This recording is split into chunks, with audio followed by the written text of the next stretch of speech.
NieR is a fucked up series for fucked up people. It's my favourite. This is what I call the NieR aesthetic. White as snow, white as purgatory, wherein the temporal elements of the fucking existential theatre seem to peripheralize themselves into a very uneasy kind of peacefulness. I'm leaning back and taking it in, you know? It's cozy, but I'm gonna die someday. It might even be excruciatingly painful. I'm very tired too, so it might be because of that. And it keeps reminding me, that's what NieR does. It just keeps reminding me that I'm gonna die. I fucking love it.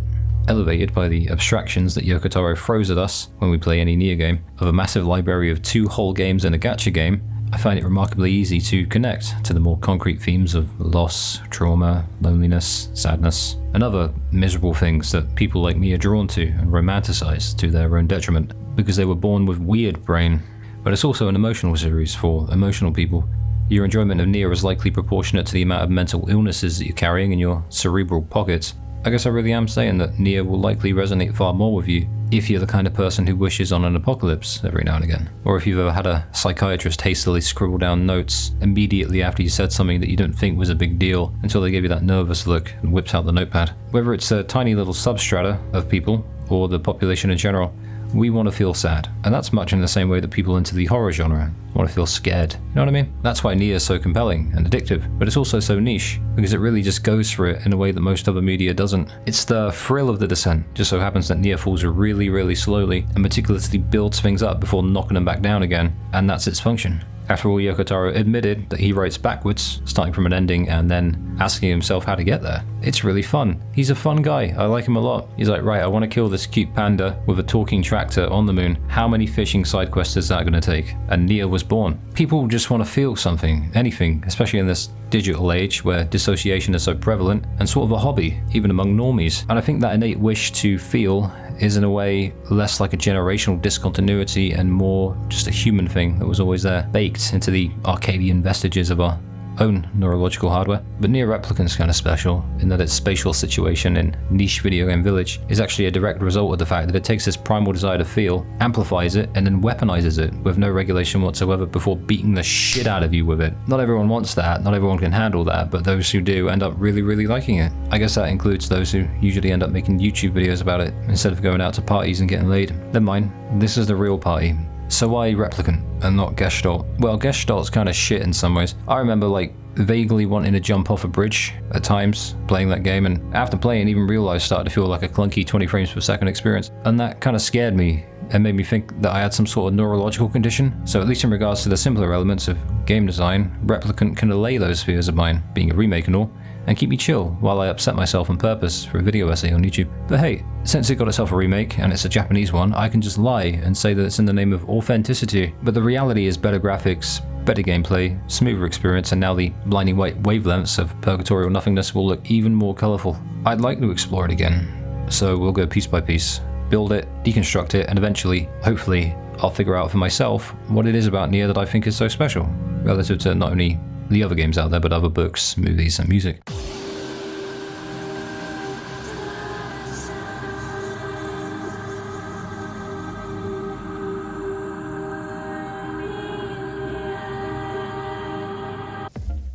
We'll begin with the narrative section of the game, because this isn't actually a retrospective, we're trying a full-on essay this time. And I want to touch on the humanity of the Replicants, pondering the conceptualization of sentience for a bit, I suppose. The Replicants and the Shades touch on something very interesting for me. If I were to liken the NieR vibe to anything, it'd be really simple actually. Sometimes you feel like you're not part of the autonomy of your own mind and body. NieR, our protagonist, thought he was human, so did everybody else, but they're replicants, just shells with the likeness of human beings that somehow, and I never figured this out actually, developed sentience. Just magic, innit?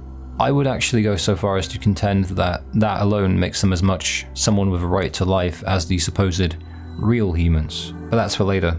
I'll moan about that later. Meanwhile, Devila and Popola, the red-headed twins, are androids. Yona's a replicant, Kaine's a replicant, Vice used to be a human but got bookified, and the real humans, whatever that even means, are now the disembodied shades that we slaughter as we traverse the world and explore new places. And yet NieR, the protagonist, upon learning all of this late in the game via the twins, Devila and Popola, is told that his right to life is secondary to some dude thousands of years ago who got himself turned into a fucking shady time ghost. And that is why I don't blame NieR for dooming the human race, as they call it, which is literally what we do. When we defeat the twins in combat later in the game, it's bye-bye to Project Gestalt and goodbye to humanity. And yet humanity lives on in other aspects, because it was remarkably human of him to protect his sister, much more human than the guy at the beginning who sacrificed his humanity in a desperate bid to preserve it. But then again, the reason he did that was to save his sister. So he's still quite human after all. But no more so in my eyes, at least, from an ontological perspective. Honestly, I think being human is pretty fucking overrated at this point, but it makes for compelling fiction and narratives, and it's all typical of dissociation. Even concepts like Cartesian dualism aren't even worth engaging in, because where your mind meets matter doesn't matter when the matter of your mind isn't something you can assertively state to be your own, and someone else is telling you that it belongs to them. It's a mind fuck.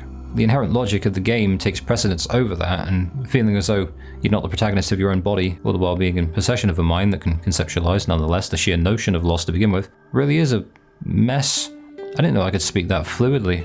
Jesus. I usually sound drunk because I'm so tired all the time. Either way, we know that NieR had developed a consciousness. All of our replicants had, actually, so why give that away? It's your very own sense of self. He earned that through who knows? I mean, why should he? Why should he give it up when Devler and Popola say, hey, give us your body? Because it's not just his body anymore, it's his sentience. Or is it the fact that some higher power with a stupid name like the Shadowlord came up with the body for it? Is it because the Shadowlord had it tough? Is it by right of birth, originality, lived experience? Where's this right to life come from? What makes the Shadowlord a higher power to begin with anyway is subjective.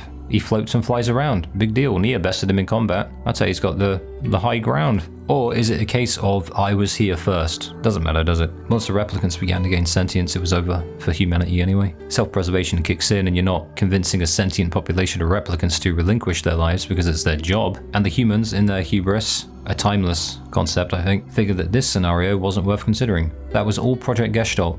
They never figured, hey, what if they develop sentience? Magic is about. But the fact is, no living being is in any hurry to give up its life for the cause, especially when the cause given to them is one that they never asked for to begin with. Even if you could rationalize it to them, you've instilled in them, albeit inadvertently, the very same survival instincts that every other human is born with. Except for maybe those idiots who drive around live streaming on Twitch while checking their fucking phones. I don't think they were born with survival instincts. Yona, the first one, the original, who had possessed replicant Yona's body, is the only one in the entire game to actually point out any of this. Not the Twitch thing, the other thing. She's special in that sense, pointing out that NieR loves his sister just as much as our former NieR that we played as in the beginning of the game. And that's the driving force for both of them. There's just the love of their sister. They just want to save them. And then Yona, the original, literally leaves her replicant body that she possessed and ascends to, well, whatever comes next in the world of NieR. Already seems like Purgatory sometimes. Hopefully somewhere more colorful, like a new shade of white.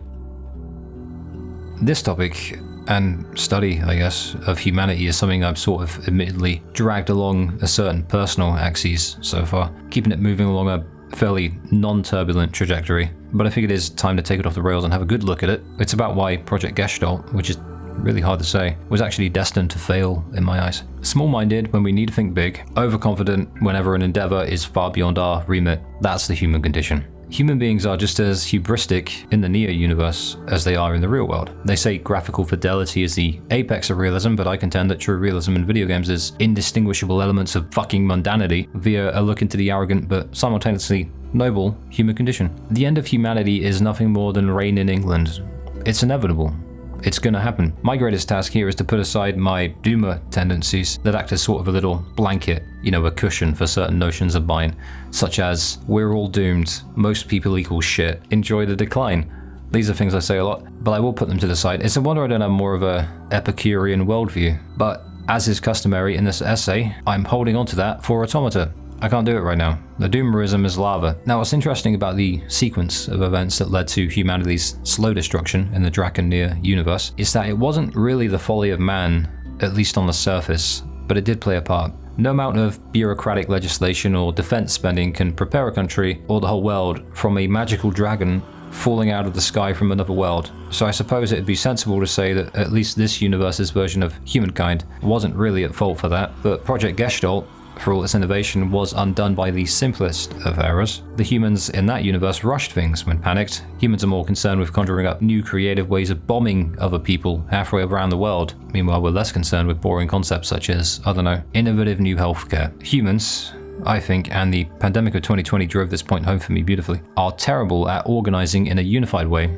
across linguistic and cultural barriers, and Really, when faced with something like white chlorination syndrome, the lack of unity in our species is illuminated, at least in this universe, and it's illuminated in a way that shines brighter than the summer snow that blankets us completely at the prologue of the game. If you're wondering what white chlorination syndrome is, it's what killed them all. Simple. And it's just as present in the game via the emptiness of everything. And I think that lack of unity is just as present in the game via the, the unerring emptiness of everything. Project Gestalt was destined to fail anyway, because when all you can come up with is to separate the body from the soul, something so hilariously fucking anime that you could actually imagine someone in real life coming up with it if something like this actually happened, well, you're screwed, aren't you? Makes me wonder how we deal with a real life white chlorination syndrome. Not good, but through that lens, the catastrophe that inflicted the NieR universe, barring the magical dragon, seems a lot more realistic and believable. If we weren't so busy chasing power, killing one another, and retreating into a digital hellscape that are only slightly less traumatic than the real world that we're attempting to avoid, maybe we could have explored space, maybe we could have traveled to galaxies, located other planets, eradicated many more diseases. And it makes me wonder if something like white chlorination would be the end of us. Almost certainly, yeah. Whether it's politics, as referenced in Facade, which we'll get onto later, or just basic human emotions as seen in the entire game from a holistic viewpoint, there's always something in the way. There's some lore for the game that goes into Japan's relationship with the rest of the world, but continuing in the theme of trying my best to ignore that which isn't in the game for matters of principle, I'll simply reference the NieR universe timeline in the wiki. NieR lore is easy to find, hard to let go of once you get reading. It's a rabbit hole for sure, but in the end, the last bastion of hope for humanity's dying vestiges was to impart all of this knowledge and dump this epistemological headache onto a couple of cute red-headed android sisters and task them with the impossible task, saving the humans who created them. And when that eventually goes tits up, as is always going to be the case, Popola herself can't accept that. She can't accept that everything exists to die, to stop, but she can't stop. No one stops. It's way too late to stop. No one stops. Either because the humans who made her didn't encode it into her mind, or perhaps because she was made in their image. Who knows? But she can't stop. We're as destructive as we are creative, and that's why Project Gestalt was doomed to fail. Simple as. The importance of language is emphasized in many ways throughout NieR, but instead of talking about the sealed verses and the words of magical power and having to learn them, I find myself more taken in by the other ways in which this theme, manifests. Namely the shades. I imagine if they could speak English, they'd probably communicate with us just what they are, since they at least possess enough cognizance for self-organization on a micro and a macro level, as seen in various points throughout the game as a whole, especially in the second route, where you get to have a better look into the life of the shades and their sentience. But the big armored shadows at Lost Shrine, the wolves in the desert, Kaine's possessed form. But it's true that other forms of communication do exist, facial expression, body language, etc. But the thing is, NieR, the original, isn't allowed to change his facial expression, no matter how sad he is. But words are the main ones that we've used to organize and structuralize our societies over the past however many centuries, or millennia. We speak in words. I see this reflected in the shades of the game, and Route B illuminates this really well in providing subtitles for the thought process of the surprisingly self-aware shades. I think the best thing it does is shine a light on how confused they are as well. They're very confused about everything, as confused as you are in Route A. There's a connecting point there, a conduit. These supposed humans are attacking them and they don't know why. You don't see this in the first route, but after the second, which is very clever, you get a chance to compartmentalize all these elements of duality in order to perceive all of these new perspectives, not yet granted, facilitated entirely throughout, and within this hilariously fucking esoteric idiosyncrasy that we call the medium of video games. In the first route, the depths of these shades are treated barely even as a peripheral afterthought, to be honest, but in the B route, extra care and time is given to them, perhaps in order to remind us that we're killing beings in this universe that are as sentient as us. It makes me think about real life wars that have been fought, I guess is what I'm saying, and how not just language but culture also can have an effect on the progression of any pre-war state into a full-blown conflict. I guess it reminds me of our unwillingness to understand one another, and our hastiness to cast others aside based on presuppositions such as how we look, and how that's actually been a thing for most likely all time. All you gotta do is whip out a history book, philosophy, fucking manga or something, I don't know. I think we're just evolutionarily hard-coded to fear the difference in others and to be tribal, but perhaps the party of NieR, Emil, Kaine and Vice are an example of how we're able to sometimes cast that aside. Now that I'll get into later, that's gonna be fun. It'll be the case in NieR Automata also, or is it Automata? We'll never really know. Let's fight about it till the end of time. But it will be the case in the sequel that the concept of being human is poked at and prodded and obsessed over by a NieR game, only with the added commentary of how people almost deify philosophers, in much the same way that the androids and replicants deify humans. It's an interesting parallel I'll likely explore in Automata, but I can connect with its irreverence of some philosophers, and I wonder how much of that personal essence of our boy Yoko Taro was actually present when Replicant was conceptualized. I really do believe that most philosophers would be shat on today if they spouted that stuff on like Twitter or something, or is it X now? Fuck me, I'm dated. But Replicant keeps it simple enough by looking more so at the interpersonal dynamics of the party members, alongside little microcosms of fictional societies that mirror our own, such as Facade, for instance, which I mentioned earlier. Perhaps the most aptly named location in a game that I've ever encountered. What it means to be human is interesting when your primary characters are replicants, and a book, and an android, and another android, and a skeleton boy. So yeah, in order to ascertain as much for myself, I had to stop and take a few steps back and ask myself, what is with this obsession over what it means to be human? Why is it good enough to write about in the game? What's the big deal? I think when I ask that, I'm in danger of getting into metaphysics. So if I don't ground myself here and settle on at least a few core concepts, I might be in trouble. So I'll be very linear. I think in order to think well, you have to suffer a lot. Life will make you suffer. It's going to do that a lot. It's really happy to hand out suffering at every fucking turn in life. For most people. And it is the etymology of the word passion. Passion is suffering. But questioning why I'm questioning, the concept of questioning, is only going to lead me in circles, such is the nature of our wonderfully flawed minds. So metaphysically speaking, it's not solely ontology, and that we're not applying this level of intricate evaluation to the pigs in the village that follow me around when I go near them, or the sheep that kick the shit out of me when I go behind them. Sure, it's the nature of being, but selectively so, in that it's just the human nature of the world's residents. They say man is immeasurable things, but I say you're stuck on a floating ball in space. You ain't getting that kind of perspective here, and our organs shrink when we try to leave because of the radiation, so you can leave the arrogance on the planet you're bound to, at least for now. And that's why I want to talk about the epistemology of it all, and how it is largely the domain of Grimoire Weiss, quite possibly the best character in the game. I don't know who my favorite is, but it's probably him. And he acts as what I can only really describe as a living embodiment of the world's law. He's like a floating library. He's like a physical manifestation of the library in the village, actually, but with sass and a hatred of hussies. Little, almost imperceptible shades of theology do hit me, I'll admit. I'm trying to bat them away, but they do when I think about how the replicants and the androids in the series treat humans as godlike beings, deifying them. That all makes sense since it was the humans who created them. That's why, for instance, the androids, Deviler and Popola, do as they're told, despite conflicting emotions that may or may not belong to them to begin with, to the point wherein they fight us at the end of the game even though they don't really want to, but they also give us a chance to head back and wait another 100 years. They really like this version of us. But once again, it comes back to why we write about what it means to be human. And I think that our obsession with ourselves is kind of justified in a arrogant kind of way. And I figured out why, because, well, I think I did. We are the only living beings that we know of with laws. It might seem crazy, but I think Rupert Sheldrake of all people had a compelling idea when he said that nature doesn't have laws, but rather habits. Humans have laws. Far too many, in my humble opinion. As explored in Facade, which I might have mentioned 3 times now. Bloody hell. I'll mention it more later too. They have a law for everything imaginable. We're also the only species that bothers with a thing called morality, at least to the extent that we do. Look at nature, or rather the nature that excludes humanity, and you'll see that nature isn't immoral or moral, it's amoral. It's an absence of morality. I suppose the secret to what it means to be human could very well lie within the concept of morality and that liminal space between the animal kingdom and the human world. Maybe then we can find out why we developed the idea of morality to begin with. But the question as to why the hell we established it does bug me. Ask a new person, get a new answer. Ask a video game, get a fun experience. Ask a video essay guy, get a multiple hour video. Dangerous stuff.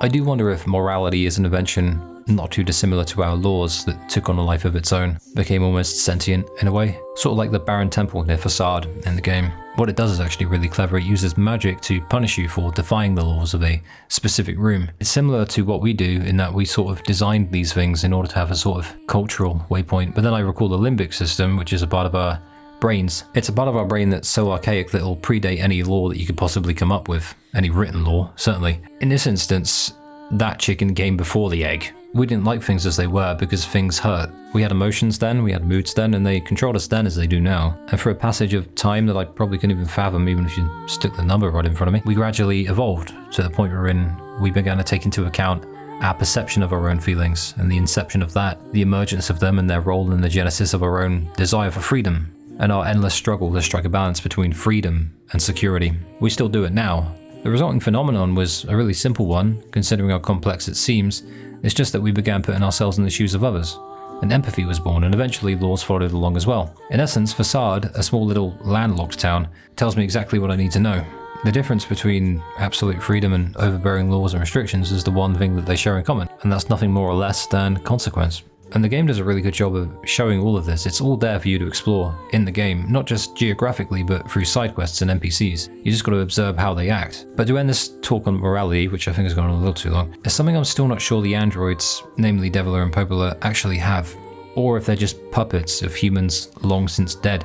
And I also couldn't tell you if our replicants possess it either. The characters certainly believe in morality and they act on it loads throughout the game, but the degree to which it's genuinely coming from them, and conversely how much of it is just them playing human, is unknown to me. But we do see it throughout the game. Vice gives NieR a lot of stick for it actually, about how he's always trying to help people, and he's always trying to help Yona.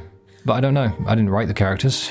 You have to ask Yoko. But I will call them people, because much like how we stare at fluffy mammals with their big eyes and love them because they remind us of ourselves, the characters of Replicant remind me of the nicest people I've known. And so I don't care whether they're human or not, technically. And the risk getting into my own personal philosophies a little more. While humans are endlessly interesting and entertaining, we're not the be-all end-all.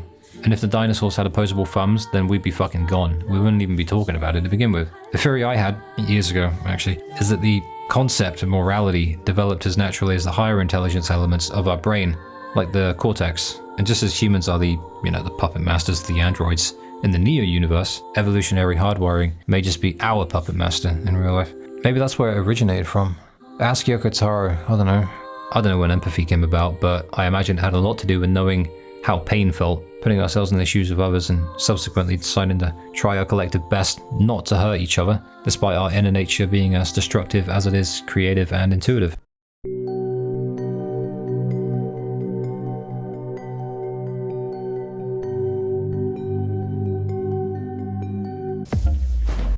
I've written world, music, vibe, lore, ambience, etc. I can't wait to get onto etc. You see that snow at the beginning of the game? I don't know if that's actually snow. The apocalypse is old news at this point, and I don't see any real reason to go lore master with it. There are better videos on YouTube for NieR and Drakengard lore. That's not why I'm here. I couldn't tell you why I am though. Much better than me. But I tell you what, for posterity, a mini glossary from me just to you. Yona's disease is the Black Scroll, caused by the relapsing of a corresponding Gestalt, more on that in a sec, and humanity is screwed because the NieR series is actually a continuation of a joke ending in a series called Drakengard, which also has 1,000 fucking endings, wherein a red dragon and a giant descended from another world and brought with them something called mesoparticles. These actually caused an incurable disease that spread throughout humanity called white chlorination syndrome, which we mentioned earlier. When humans were brought into contact with these death particles, they would either turn into a red-eyed weirdo or just become a pillar of salt. I think as apocalyptic stories go, this might be the most hopeless one I've ever read. It's really bleak. This was the beginning of the end, but humanity's stubborn as shit, so they invented Project Gestalt, which sought to separate every human being's body from their soul. It's shamelessly metaphysical, but I can't exactly rag on it for that considering the section I just did in the essay. The simple explanation, I suppose, is that the, quote, soulless replicas are created using genetic information from the original humans thousands of years ago, back during the prologue of the game. These souls are the Gestalts. Yona is relapsing, or rather her Gestalt is relapsing, but I mean, I said it earlier, one could argue that the Gestalts are the real versions of these characters, but we'll touch on that later because the opposite could be argued as well. Underpinning this elaborately constructed attempt at playing God by the humans, the Gestalts would eventually seek to reunite with their lifeless replicant bodies. Problem is, those replicants became sentient, and those are the characters that we come to know in the story and play as. That's our party members. It's NieR Replicant, because NieR is a replicant. So what we do is we just take all those stupid ingredients, we put them into our lore sandwich, and that's NieR, a NieR sandwich. Maybe it's just my own personal experience with like post-apocalyptic games, but the established norm that I always spotted is that if there's a game dealing in such things like an apocalypse, then it's going to be at the very center of the story. Not so much here. This is long after when things went south actually, and feels more like the final branches of entropy just falling off before the roots of humankind just die out completely. Light-hearted stuff, I love it really much. Still, decaying worlds are always captivating because they offer a look into the soul, or the human condition, I suppose. There's definitely a personal resonance there that creates a moderately sized psychological window that we can at least take a peek out of, so that we can ultimately relate it back to our own lived experience in the real world we're stuck in, despite our attempts to nullify its hold over us by playing, sad video games like NieR. I mean, we all know our real world is going downhill as well, but it's not in any way anachronistic to get hung up on the end of humanity. NieR acts as a lovely reminder of this, grounding it all with a simple enough story about a young boy trying to keep his dying sister alive. Things really are as complicated as you make them, I guess. So why should the apocalypse matter in this context? Well, it doesn't. It just means there's less annoying loud cars about and people aren't pretending they have somewhere to be for 99% of their fucking existence. It goes hand in hand with any desire for a return of society to the more archaic vestiges of humanity's past, and I think it's reflective in the locational archetypes that I'll be describing in this particular section actually. Nearly no civilization, just wildlife, nature, and remnants of a pretty hubristic group of people who thought that they were immortal and were replaced with replicants because of it. That's the world we're seeing. I don't think NieR's a fable to humanity. I think it's just an interactive monument to its arrogance. This is why I like Brother NieR. The apocalypse can piss off his sister's dying. Slowly, painfully. He has to help her somehow.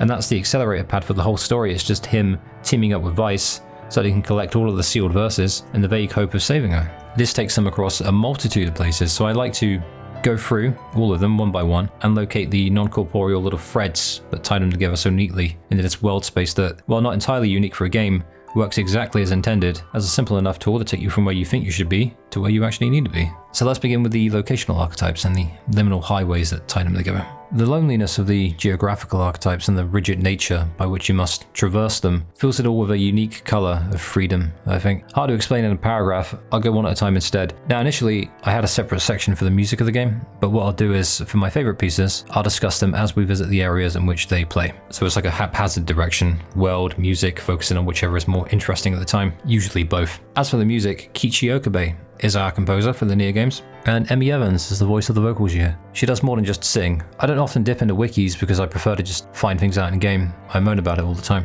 But the exact line I found was, Evans was given a list of Japanese words to use, which she then translated for the English, French, and Scottish Gaelic versions of the song. Ever wonder why the lyrics sound so hard to understand? There you go. The general theme of this soundtrack that I pick up is just a heavy emphasis on the synthesis between vocal melodies and instrumentation, often via acoustic pieces. Simple ambient pieces as well. But what I find especially compelling about the soundtrack, even more than the made-up chaos language that Okabe asked Evans to come up with, is how well it's able to balance the emotional import of the story, elevate certain story moments, and even add extra depth to characters with their own themes. The soundtrack is really heavy shit. And when I say heavy, I don't mean like distorted guitars, heavy metal, but that it can just be as hopeful as it is depressing. So it's like emotionally heavy, I guess. It chooses to play that card relatively rarely. Worth noting that while I am playing the remake, the music I'm using in the video is from the original, because the OG stuff is the source material. But I really, really like the original, and I know it inside and out and back to front, so it's easier to comment on that.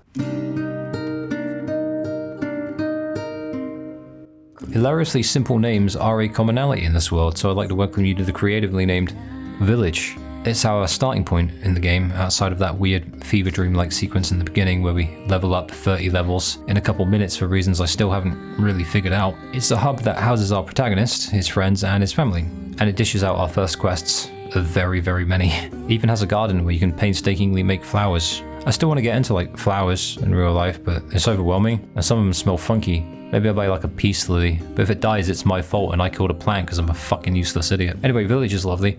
The soundtrack's dynamic, welcoming. Considering how many times we're going to come and go, it's nice to feel as welcomed by the atmosphere of a place as you are by the people there, even if the people are a large part of what makes atmosphere what it is. In regards to the soundtrack, it's a simple enough melody, but the nicest part is Deviler by the Fountain, whose sheer presence causes her vocals to intersect with the background music whenever you're in close enough proximity. It's really clever, and I haven't seen it explored much in general in games, how Yoko Taro takes an established peripheral element of game design and fuses it with the interactive nature of video games that relies on player agency, especially in the simplest form of that agency and that interactivity, namely movement. You're in control of the world around you and you influence the very shape of the atmosphere, but you don't really. It's just nice to pretend. That's video games in a nutshell. Concretely coded elements presented to the player under the guise of total player freedom, when in reality you can only really act within the preemptively coded parameters laid forth by the developers that long predate your entry into its self-contained environment. So I suppose the goal of any game is to create an indefinite sense of agency that's inherently illusory, but implemented in such a way and with neat enough little tricks to encourage you to subconsciously peripheralize the fact that even though you're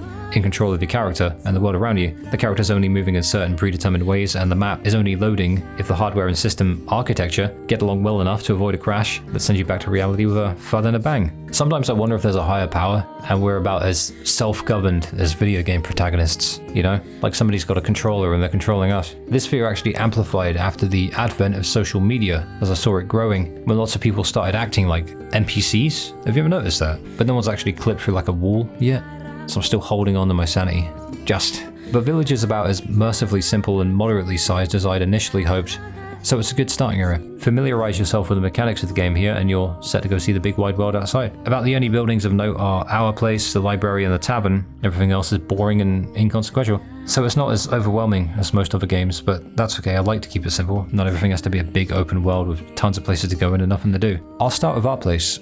It's home not only to little Yona, but also an interesting little fragment of the lateral and experimental game design that Yoko Taro has become kind of known for, in that upon entering, you'll have the 3D aspect of the game forcefully snatched from you, and then you'll be temporarily dropped into a 2D game where you can only move from side to side, where you can jump up and down too, like an idiot. Once again, this could be anything from Yoko Taro thinking it's funny and cool to him wanting to experiment and player agency, but naturally, once this novelty wanes, it just becomes another cool little thing. So let's skip there and spare me another yap. Then again, the idea of separating most of the buildings you can enter with the rest of the world that they inhabit by altering the amount of dimensions the player can perceive them in is a really interesting little idea. Not the first game to do it, it's just cool, isn't it? The house is as cozy as the village in general, and the garden introduces a gardening mechanic eventually. And it's a fun little pastime until you realise the absolutely maddening criteria for creating the game's rarest flower, the Lunateer. The library's next, and Popola may or may not live there. I never really checked. It doesn't have a toilet though, so probably not. I couldn't tell you, lore-wise, whether or not she lives there. I just like to imagine her sleeping on a big pile of books, all peacefully and shit.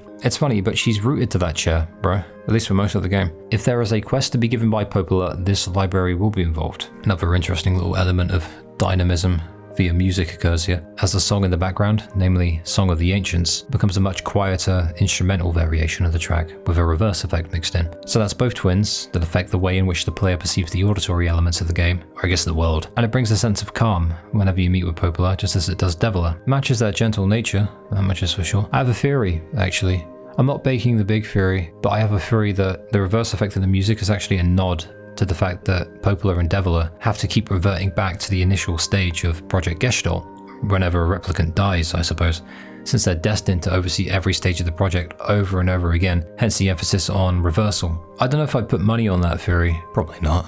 Oh, and there's a tavern too, but that's basically just for side quests. There's a scene where we see the twins singing Song of the Ancients in there, as a duo, but that's about as much fun as that place will ever get. The library is a lovely place to just stand and chill for a bit, and other people do go in there, which, no doubt contributes to it feeling more alive, but even then it feels so anachronistic that it's like stepping into a place that's frozen in time. In many ways it is. Firstly, in that Deviler and Popola have been around for time immemorial, and also in that in the real world we live in, books are an antiquated concept to many. I don't see many people reading books anymore. And yet in NieR, set over 10,000 years in the future, books are probably as exciting to these people as they were to us before things like interactive gaming media came along. I guess what I'm saying is local libraries are dying in real life. So personally I can't wait for them to make their big comeback in the year 3465. At least I think that's the year that the game's set in. The prologue's in 2053, we skip forward 1412 years. As you do. I like to go back in time a little to snow and summer. It's the first instance of any sound whatsoever in the NieR series, and first impressions really do matter a whole lot. And within any creative medium, I think that also opens up endless possibilities to revisit it. In that vein, if you come into the game unaware, this track could very well have you on your ass, emotionally speaking. It leads with an eerie choir chanting a high-pitched hum while the desolate building comes into view, almost entirely blanketed by what may or may not be snow, and it is a rare choice, and it seems to me to be more of a mission statement, or perhaps an unwritten declaration that you're gonna have to be on guard now. It's creepy and it's sad and it's grim, but it's impossibly fucking beautiful as well. I already admitted I romanticized this shit. I admitted that, and I probably regret it, but I ain't gonna pretend I don't. But also presented to you and I is the option to either take it at face value or perhaps appreciate the beauty it still has. And this translates to sad music of any kind, and NieR is full of sad music. The beauty's in the sadness, because happiness without sadness couldn't exist. It's all just balance, really. What it is that makes any piece of music distinctly sad could be boiled down to the notes, the chords, the phrasing, maybe the timbre or the pitch or the lyrics, all sorts of variables. And I'd recommend actually Oliver Sacks and his book Musicophilia, if you're interested in music and the brain and the neurological and emotional perspectives that we have on it. But I think what makes this song sad is not just the visual elements that accompany it. For instance, you watch a sick young girl in Yona and a desperate big brother NieR, and he's being pursued relentlessly by hordes of creepy looking shades, leading to an utterly hopeless scene where she appears to succumb in his arms. But it's also the isolation that intrudes upon the scene the longer it persists, because you have to fight a lot of shades. They really make you sit there for a while. It's almost as though in that battle with the shades, every shade embodies a specific emotion or concept that the game is gearing you up for, in some sort of fucked up initiation ritual. Sadness, isolation, hopelessness, stress, repetition, disjointed sensations, dissociative emotions. The more shades you see on screen, the more lonely it feels. It's kind of like how I feel when I used to go to parties. And the shades are people, technically, or at least they were. And then the song just ends in the most grim way possible. I love it so much. It's compelling, I'll give it that. But never mind that shit, Hills of Radiant Winds is playing and it makes me feel young and hopeful again, just without the stupid house parties. Certainly the first time the soundtrack feels like lifting you up instead of kicking you in the head. Oh. The string instruments and the brilliant vocals give way to a piano in transient little moments, but this song's main hook, for me, is in its sense of adventure. At this point we've only been in a, snowy city, tiny village, and now we're met with a much larger area for the first time. A great degree of freedom to go along with it, and the music lifts you up and pushes you out the door with a smile. It's already an exhilarating, wonderful track, but in contrast to what came before it, it hits even harder as a result of that. It's representative of the balance that the soundtrack tries to strike, and strikes pretty well, I think, in making sure that the solemn nature of everything doesn't get too overbearing. It splinters off into multiple areas like Junk Heap, the Aerie, and a few other places too, but it opens up more as you go along. At first though, it's just a place to go kill sheep and collect wool for side quests. It'd be boring if not for the banner. Oh jeez, the Lost Shrine. The Lost Shrine is an ulcer of a level, but I appreciate it. If NieR's taught me anything, it's that pain builds character. I already knew that. British neurologist and all-round lovely guy Oliver Sacks, whom I mentioned earlier, once humorously referenced the ascent to the concrete, and I think the Lost Shrine is my least favourite region in the game, if only for it shares this distinction intimately. Seriously, the effort to ascend this absolutely towering structure is pointedly thrusted at you from the moment you run down that long bridge to the door. I mean, for sure, it's cinematic as hell, but it's like starting out in Gehenna and gradually making your way up to the very bottom of the earth above, whereupon an indignant egg will greet you. Upon entering, you're encountered with a structural nightmare that nature wanted back so bad it kept a big tree there, right in the center. I usually like trees, but this one's a bastard tree. To traverse the tree is to traverse the upper echelons of your sanity, on account of a series of doors, rooms packed with shades, and rained down upon by some of the most depressing chanting I've ever heard in the background via the soundtrack. The soundtrack doing that to you is in a way, I think, really beautiful, when the female vocals and the associated higher frequencies come in to support this, but it's also foreboding and depressing. I mean, I know that's NieR in a nutshell, but it gets a bit much sometimes, man. Just saying. Sometimes. I wouldn't be at all surprised if this place is supposed to resemble a Death March, considering we'll be back here at the end of the game. I can't say I like the place at all, aside from the nice way in which the light from above kind of scatters into the building. And it looks much better in the remake, actually. The remake makes that look really good, but I do appreciate this place and the function that it serves. It is invoking, admittedly, a very visceral response from me, and that's also given that it's the first area of the game posing any real threat to the character that wouldn't actually do anything but stand around where we're not controlling him, so I think I understand it. The floors are decimated, the walls are an oppressive shade of fuck off, and the bars resemble something of a prison. It's artistic and it's creative and it sets my mind racing, but it's still monumentally fucking depressing. Thankfully, it's quite small and you can run through it quickly enough if you're okay at combat and find yourself able to pick the lock of its idiosyncrasies quickly enough. And then it's just in and out like a quick trip to the shops, with all of the existential dread that comes with a trip to such a place. It also acts as the entryway to the final dungeon later on, and the music will change to an even more foreboding version of Snow in Summer from the snowy prologue, acting as a nice bookend and callback. But I can't say for sure if it did that in the original or not. I swear that wasn't actually in the original. I think it's a remake thing. Either it did and I didn't notice it, or it didn't and the remake had another little ace up its sleeve. It's a true monument to grey.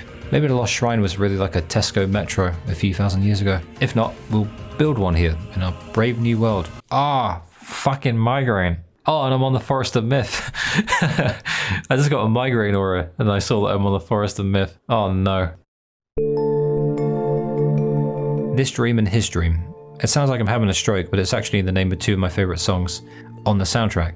The thing is, they belong to an area that fills me with abject dread upon entering, even vaguely close to its proximity. I think of them as companion pieces. not just because they appear in the same area, but because they're remarkably similar in their song structure, and they're both really, really pretty. It's the visual novel section, and this place feels completely cut off from the rest of the world, in a way only really rivaled by Emil's Manor, or perhaps Facade. Stop mentioning Facade. Certainly in the way that it's so peacefully disparate to anything else in the game. It's even caught in a dream when the main quest throws you at it, and you'll figure why later on. I didn't really like the Forest of Myth at first. Looking back in hindsight, I mean, it felt like a wonderfully quiet and peaceful level, complete with a soundtrack that's beautiful beyond words, but then it's also tainted by nothing but words for the most part. My favourite visual novels tend to be the ones that feel the least like visual novels, complete with exploration and gameplay concepts that keep things fun and exciting. But my disdain of the forest was actually a disdain of my own inner machinations, I think, because while the area is comedically small, and at least relative to the wider world around it, it's only really as big as your imagination allows it to be, and mine just wasn't working well back then. But it is now. I just felt a little stranded when this action-adventure game suddenly threw at me a text-based adventure. It's like visual novel now, and it's like, whoa, what are you doing to me? I simply wasn't ready, but now I actually like reading, and I saw it coming. So the place is as interesting as your mind allows it to be, and as large too. Oh, in case you're only listening instead of watching, assuming anyone actually watches this, I named my character Cheese Muff, because I thought it'd be funny. It was, I am Cheese Muff. The story segment involves a phenomenon called the Death Dream, a mysterious contagious condition, and we get caught in it too. It's very fun to listen to Vice argue with the text-based narration on screen, because it really deepens the bond between the player and the character in a way no video game has really done before, unless you can think of one that did, that I perhaps haven't thought of. Reason being, Vice and NieR have had their agency taken from them, and we, the players, know that feeling all too well. I mean, we've been perpetually thrown between different dimensions of perception as the experience morphs from simple third-person gameplay to a top-down shooter, or maybe just a simple 2D view from the side when we enter into a house, or any building really. And now the characters that we control, Vice and NieR, have ended up in a non-corporeal realm, embodied by a simple black screen and accompanied by white text. Bonding experience, mate. It's bonding. I guess that having your agency toyed with isn't necessarily a bad thing, but it is new and intriguing. I like this. The human imagination is a limitless engine, Vice says. This time mine was very nice to me. The first instinct of wanting to just plow through this is understandable now. To put it in another way, I think it's the jarringly acute way that the game switches from an interactive experience to an imaginative experience. It's enough to throw anyone off. I appreciate it now. What I don't appreciate is the game reminding me of how dreadfully dull and predictable my own dreams have become. I've been able to lucid dream since I was a kid, which is the fun experience of realizing you're dreaming during the dream itself. And every time I do, I always end the dream by doing something I could never do in real life, without a sore head at the end of it, you know? Flying over my town from above, jumping off of shit that would just end me in real life, and then it will just jolt me awake with a rather exciting tachycardia for my troubles. Nowadays though, it's just the same old bullshit predictable nightmares, and this dream reminds me of that. Then again, around the time I captured all of this gameplay and wrote all of this down, I did have this one dream where I was being shot at by like this Mexican cartel member in a hotel pool, and so I turned into a tadpole and I swam away. It's weird being a tadpole, and it was a real out-of-body experience. Another fun dream I had involved me, Squidward, SpongeBob SquarePants, and Patrick Star, and we were all space rangers, and we were on this mission to shoot this giant lemon gun at the moon. But when I arrived at the mission site, Squidward was taking a bath, and fucking Patrick, they were like just having sex, and I was so disappointed because it was about the mission. I don't want to have that dream again, you know? So that's the Forest of Myth. You'll revisit it later in Route B, but it's similar enough and merely superimposes the endless interlocutory wankery with other oratory bollocks, such as slightly different riddles that are much easier, revolving around colours and numbers. Anyway, the Aerie.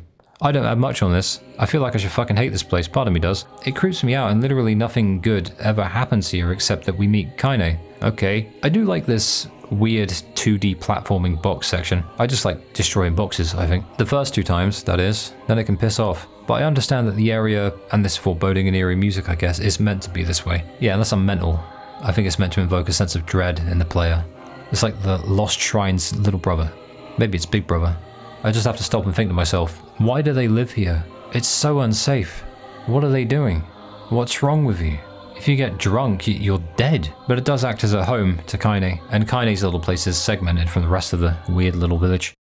Any conduit between 2 or more distinct places in a game is likely to go overlooked, but as I've grown into a 72-year-old man, I've come to appreciate the quiet of connecting areas in games. I say highways, roads, maybe. Roads will suffice. I'll probably use them interchangeably. We go through all of them so many times, and later we're given faster means of traversal through them, sure, but it's still a slog. This one's brief because I still don't know how I feel about them. Honestly, I didn't really figure it out. The amount of times I've ran out from one connecting road to another, like to the desert, from the eastern road, and then watch the camera pan out slowly, knowing that there's an annoying loading screen coming. The amount of times I've ran out of the area only to reset the bloody item drops. You know, you gotta kill 5 more goats to try and get the right drop. I know these highways like I know myself, slightly better than I did this morning, in much the same way that the player's perspective is switched from 3D to 2D when entering a building, the exception being the library in the village. The music plays along too. This is my favourite example of that, because while the Seafront theme is nice, and even carries the same chord structure as the Northern Plains and some other places, but with a more coastal feel, while it does sound similar, it's very different when you head inside, or when you enter into the lighthouse to climb it. This is Repose. It's one of the low-key best tracks, honestly, and I enjoy its simplicity. A few chants from the vocals, an acoustic guitar, some ambience thrown in, alongside the sounds of the coast as well from the ambient background noise of the seafront itself. As a place, as a level, it's a subtle struggle to sort of navigate it until you master the layout, and then it's easy enough, but kind of annoying still. All in all, the area is really nice. I don't mind sitting here and fishing. It reminds me of home, I guess. I'm gonna be honest. I mean, I've been honest this whole fucking essay, but I still don't know why I like Junk Heap so much. Could be that it seems like the spiritual predecessor to NieR Automata in many ways, with all the brown and the orangey brown and the greyish brown and the browny brown. It's also filled with automated enemies and machinery that makes it feel more alive and also barren all at the same time. A bunch of machines just ticking away, even though their creators are long dead and the world doesn't really need them anymore. Now that feels like home. The game does have you visit this place a lot, and it's a macro gauntlet of mini gauntlets. Eventually, if you do it enough times, it will become a lot easier for you to navigate, and you'll just be standing around waiting for the enemies to spawn, and then the seemingly complex nature of this multiple floor layout will give way, eventually, to a more fairly solid sense of direction, but that's only by virtue of the annoying amount of time that you spend in the place. It seems excessive, but that's a side quest thing. It just is. It's how the game works. Side quests are incredibly mundane in NieR Replicant. I imagine you could run through this game fairly quickly otherwise. It embeds itself into your brainium, and you're good to go from there. It'll just embed itself into you if you do it enough times. Goes without saying, I guess, that the lack of vibrancy in this place would seem a detriment in the way of aesthetics, and I do grant aesthetics a comically large degree of gravity, but I honestly quite like it. It's ugly as shit. It's the anti-aesthetic aesthetic. Yeah, I know the other levels are outside, and I can see them again when I'm done with the place, wherein the only other real redeeming factor is the music. Wretched Automatons is playing right now. It sounds a bit like a toothpaste advert for robots, with them just gargling their water. But yeah, don't rinse after brushing, just let it sit there. My dentist told me that. Anyway, I suppose the Junk Heap is a literal junk heap. Makes sense. And you're mainly coming in here out of necessity to pick up junk in heaps. Same can be said for any area, really. But the other areas have lovely things to look at and fun things to do. It's as though this place embodies all of the toil and the minutiae and the grindy bollocks of the overall NieR Replicant experience, all condensed into a level that's bleak and barren and brown. In that sense, I'd call it a necessary evil, a necessary void, like all dungeons in games. Well, most of them. We get some story in here, and P33 is very cute, as well as another really dark moment, actually, and then some more dark moments. Man, it's like it becomes more bleak the more you revisit it. It's a junk heap of emotions. It incorporates the different dimensions of perspective via the player-camera relationship, and becomes a top-down shooter at one point as well, as big balls of magic are thrown at you while you ride an old-ass wagon. It also locks you in rooms and throws multiple machine-based enemies at you in waves. So welcome to the desert instead, where boring is fun. I don't know why I love deserts in games so much, but I really do. The desert acts as more than a narrow, simple highway, like the other ones often do. It's massive, and it's only segmented into separate areas via creative means, like using sandstorms to keep you from doing anything too drastic before you're well prepared enough regarding weapons, items, level, etc. Facade is at the end of it, and so you can bet that you'll be using that gate tens of times and gathering desert stuff for the people of the town. There are fountains you can use for fast travel too, but I never actually unlocked them in this playthrough. I must have missed that side quest. The music is similar to the Northern Plains and the Seafront in that it carries that same chord progression, but there's something much more airy to this one, which obviously goes nicely with the vast open expanse of the level. I enjoy the brightness of it, and I think that the music does a great job of bringing it even further to life. It's a fun area. I don't know how most people feel about the desert archetypes in games, but I've enjoyed them ever since Fallout New Vegas showed me just how much fun you can have with them back in the day. There's a loneliness to these kinds of levels, but much like I alluded to in the intro, I like that, but I think that's offset very much by the party members bantering their way through the level. Finally, Facade. I haven't talked about that much, have I? Facade is the collective OCD of man, and it's the most interesting location in the entire game. And if it isn't a reflection on the bureaucratic nature of civilization and our obsession with laws, then I've got a Saturday Lotto to play. Hideously safe while dangerous and neglected in other areas, unnecessarily complex, bound by restrictions, it's a maze of the human consciousness, computerized and transmogrified into a fully realized, explorable 3D area. There is a line that always stirs me though. Rules do not exist to bind you, they exist so that you may know your freedoms. Brings into question our ability to self-govern, and I love this place for it, because I've been questioning that for a while now. It also brings into light the reasons why we do these things, and I alluded to that earlier, I think. It might sound kind of black-pilled, but I just look at laws now and see a blueprint that politicians, big business owners, and wealthy bankers use to assert dominion over the rest of us down here in the gallows, you know, in the slums. But these tools that they use to infiltrate our freedoms all began humbly as just humble concepts that we, using the more archaic parts of our brains, cooked up in order to try and make something wonderful happen. And like I said, our limbic systems eventually gained company as we evolved into so-called civilized societies, I think that term is somewhat generous, that attempted to incorporate these things. I'm sure there were bad faith actors back in the old days too. I'm a nostalgia merchant, but there are shades of bullshit that even I won't let cloud my rationality. I guess what I'm saying is, I think that originally laws did exist so that we may know our freedoms, so that concepts such as individual human rights could be made manifest on the grand stage of the world. No one wants it to be okay for someone to kill you without consequence, or someone you care about. I think for these reasons, I wonder how finely interconnected the concept of morality is here. Laws provide freedom, and laws taketh away. It's the unwritten social contract, isn't it? Finally written down in black and white, and that is Facade. When it comes to Yoko Taro and why he named it Facade, whether or not he actually thinks that it is just that, you'd have to ask him yourself. But he'd probably just laugh and answer it in like a novella exclusive to the Isle of Man via carrier pigeon. Though I'd be remiss not to mention that after saving the Prince of the Temple, he grants us any request, and Brother NieR decides to ask him to implement Rule 0. If the people don't like a specific rule, they can vote to change it.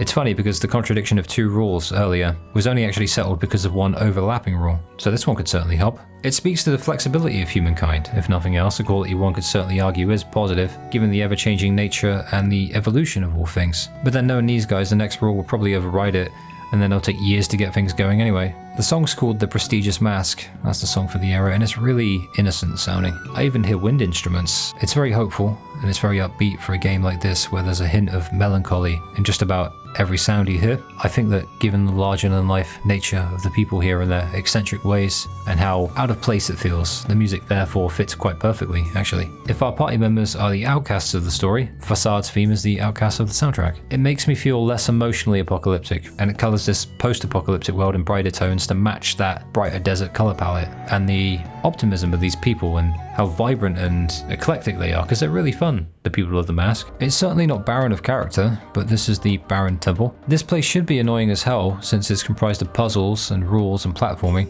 and these are things that I am monumentally bad at, but it's fun.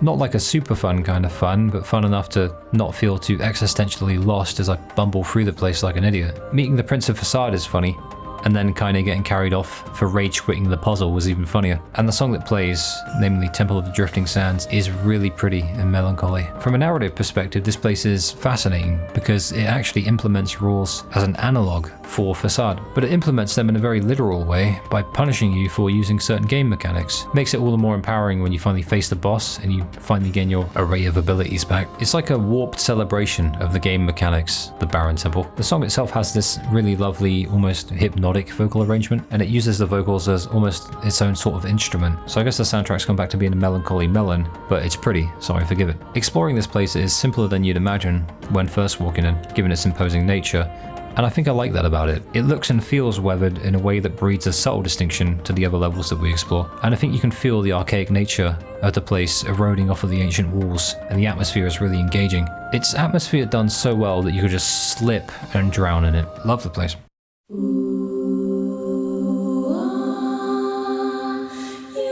Black and white. Resident Evil camera angles, long hallways, pictures on the walls that change when you leave and come back. This place is magnificent. And I think the less said the better, because I don't really want to taint it. When I was in this area in my 2021 playthrough, my letterbox went off behind me and scared the shit out of me. And this time, the poster on my wall came loose. So I don't want to talk about it anymore. I'm scared of it. Emil's Manor is really cool. It's very separate from the rest of the game, and that's all I'm saying. Underneath it though, odd place, it's the Underground lab. Puts me in a weird state of mind. Feels like an old PC or PS1 game, this level, the whole thing, but without the tank controls and the Lego graphics, you know? It's also remarkably simple in how it functions. Kill enemies, grab key, open door, rinse, repeat. We unearth Emil's backstory here, and there's a solemn sort of vibe that carries us through the darkened corridors. And Emil's ultimate weapon theme still feels thick and heavy on the soul, you know? Overall, it's rather plain compared to the open expanses of the outside world, in-game, but I think that adds to its charm. It's the true reason Emil's Manor even exists, since that was designed to cover this up. This is where Emil and his sister Halua were experimented on, and it's as grim as you'd expect for that reason. Except it's overrun by shades, so it's grim squared now. And now I know that the little shades are probably young Gestalts, meaning human kids turned Gestalt, and it feels even more unnerving. It all culminates in Emil transforming into a skeleton form, and it hurts to watch, but it's just as heartwarming when NieR gives him a big hug and tells him it's going to be okay. If they were looking to create a place in the game filled with nothing but eeriness, dread and misery while also making it as fun as possible by letting you mow down many more shades than you're usually accustomed to, mission accomplished, I'd say. It was fun, it was miserable, I had a great time, I'm never coming back. The Underground Lab.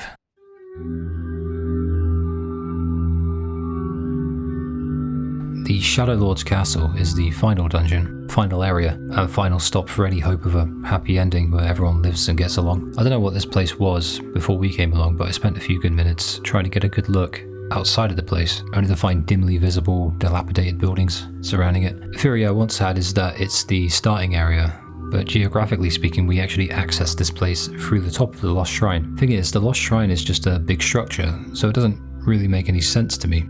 It's done my head in for a while, to be honest with you. But that also adds to its magic, I'll say that. It's as though the whole place is another area entirely, maybe even a dimensional one. It feels like an anachronism, both futuristic and ancient, all the same. Both full of life and dreadfully fucking bleak. The song you're hearing is one of my favourites, and it perfectly conveys the sheer misery of the plot, or rather the plot twists that the game is set to throw at you in this place. It's called Memory, and it's the organ version. The remake puts a lot more modulation on the synthesizer in this version of the song, but I much prefer the dulcet tones of the original, which is what you're hearing right now, actually. Now, before I started this essay, I had a list of about 20 to 30 games that I could explore, but one of the main reasons I settled for this one was the NieR aesthetic that I mentioned, and other than the prologue area of what I think is Tokyo, this is the other area that came to mind. It's like we've ascended into heaven, but been kicked down just a bit, and into that white purgatory that I alluded to earlier. Much in the same way that these replicants have been cut metaphysically into. It's like our soul's been separated from our body and into our own personal Gestalt, which takes the form of this entire level. It's miserable up here, and I really like that about it. It's weird, but I just can't get enough of how miserable this place is. It's really beautiful.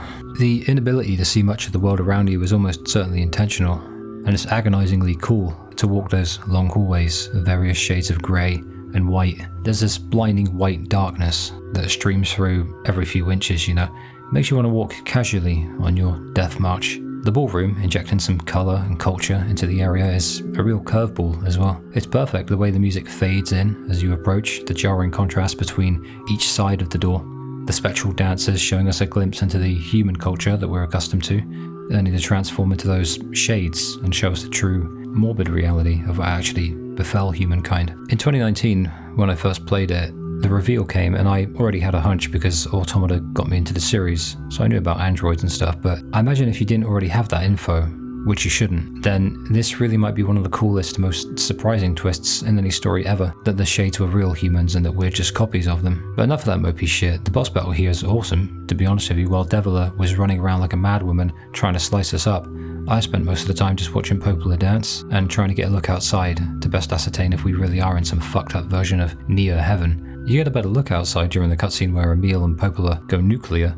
For what it's worth, you know. I just wish someone would do an out of bounds video on YouTube so I could be disappointed already and get it over with. Any takers? Anyone feel like it? Another noteworthy moment is the additional corridors of shades after the reveal about how they're the actual true humans, and I do say that with quotation marks in my head, but it's really visceral. Before we were just mowing down barely corporeal little turds, and now we're smashing little Jim and Bob and Janet and Dave.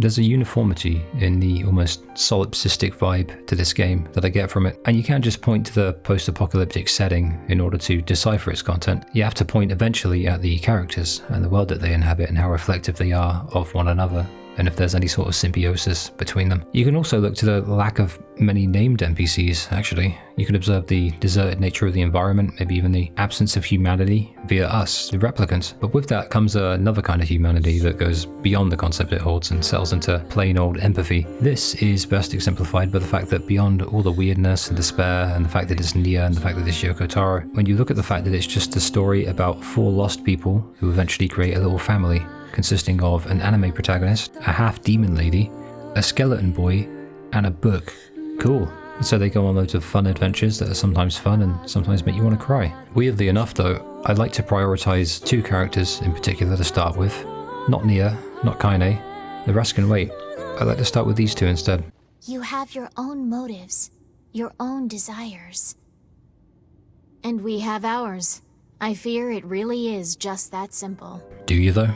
Deviler and Popola are 2 of the most interesting characters that I've encountered in the game, but the question that follows pretty much any discourse on them always seems to center around whether or not they did anything wrong, and that's on the emotional resonance that they enact within the story as a whole. And I mean, I understand. I get why that is. Outside of a few select quests and them telling you to go do shit while they sit in the village fingering their loots and their books, they're quite inertiatic on the surface of the game. But they're also characters that shine the more you look at them. They have a duty to fulfill and a project to oversee. They have to just stand there and watch as countless versions of the same replicants are born and die over and over again, and their job is to get you to relinquish your mind and body in the name of humanity, because despite all your efforts, you are only supposed to be a lifeless piece of meat that the soul of your so-called original can then crawl into and appropriate your right to existence about as casually as we return to the village every 20 or 30 minutes, all for Project Gestalt. This is their reason for being. So I suppose the question I ask myself is how they aren't completely numb by that point. But perhaps there's a degree of numbness in them and it takes precedence when the time arises, especially considering how quick they are to fight you to the death when you discover the truth and don't agree to give up your everything to this ancient project and its bid to revive a species called humanity that was claimed by nature in much the same way that the world we've explored in the game has been. But they ain't bad people, at least I don't think they are, and I will say people, even if they are androids technically. The degree to which they possess autonomy is unknown to me. I don't know, because I don't have access to the Yoko Taro special cute redhead android schematics. I don't think any of us do. And anything worth knowing that borders on the phenomenological is probably buried in a fucking stage play somewhere, or a novella exclusive to the North Pole in 2024. But they certainly seem like humans. They certainly seem human. Deviler expresses herself through her music, and the twins don't just act the same, they're very different in their demeanor and their habits and their general vibe, even despite their similarities. Their purpose as androids is about the one unifying thing that they share, that comes across more than any other, actually, to get you, the player, to give up that pesky body and newly sentient mind for humanity's continued survival from the brink of extinction. Fuck off. So I guess there are 2 separate ways that I look at the Deviler and Popola situation, and that's the question of, did they do anything wrong? The first is that they did nothing wrong. This is built upon the foundation that they were designed and programmed to fulfill a task, and they did their duty to the best of their abilities, despite all the pain it caused them, which is pertinent considering that they do seem to have emotions. They also seem a bit low-key batshit insane at times, like how Deviler just laughs and acts weird during the reveal that the twins are your enemies. But when you think about it, in this life, everyone's a little batshit. Some people just hide it better than others. To experience emotion and to express emotion are 2 distinctly separate acts, but the authenticity of their feelings and their actions isn't explored in the game. Once again, I'm faced with the annoying reality of writing anything about this series because I'm speculating over something that may or may not have been revealed in a tertiary form via a book, a stage play, or a drama CD. But to put a permanent bookmark in this one, I'll just say I'm personally okay with theorizing this stuff on account of the fact that I'm a gamer who plays games, and most people like myself take the game for what it is. That's it. We're just gamers, mate. We shouldn't be expected to venture into the wilderness of other media to ascertain things that could and should have been made known to us during the initial gaming experience. And it's analogous, funnily enough, to how different dimensions work in the game itself, from 2D to 3D. Either way, the burden put on Deviler and Popola was an evil thing to put on anyone, I think. Saving humanity really shouldn't be designated to a stoic librarian and a horny bard. So that's the first angle I can conceivably look at with the Devi-Popo dilemma. The second is that they perhaps did possess a requisite level of agency and autonomy, but were simply naive likely on account of not understanding the human nature that all replicants seem to have inherited as a result of going sentient.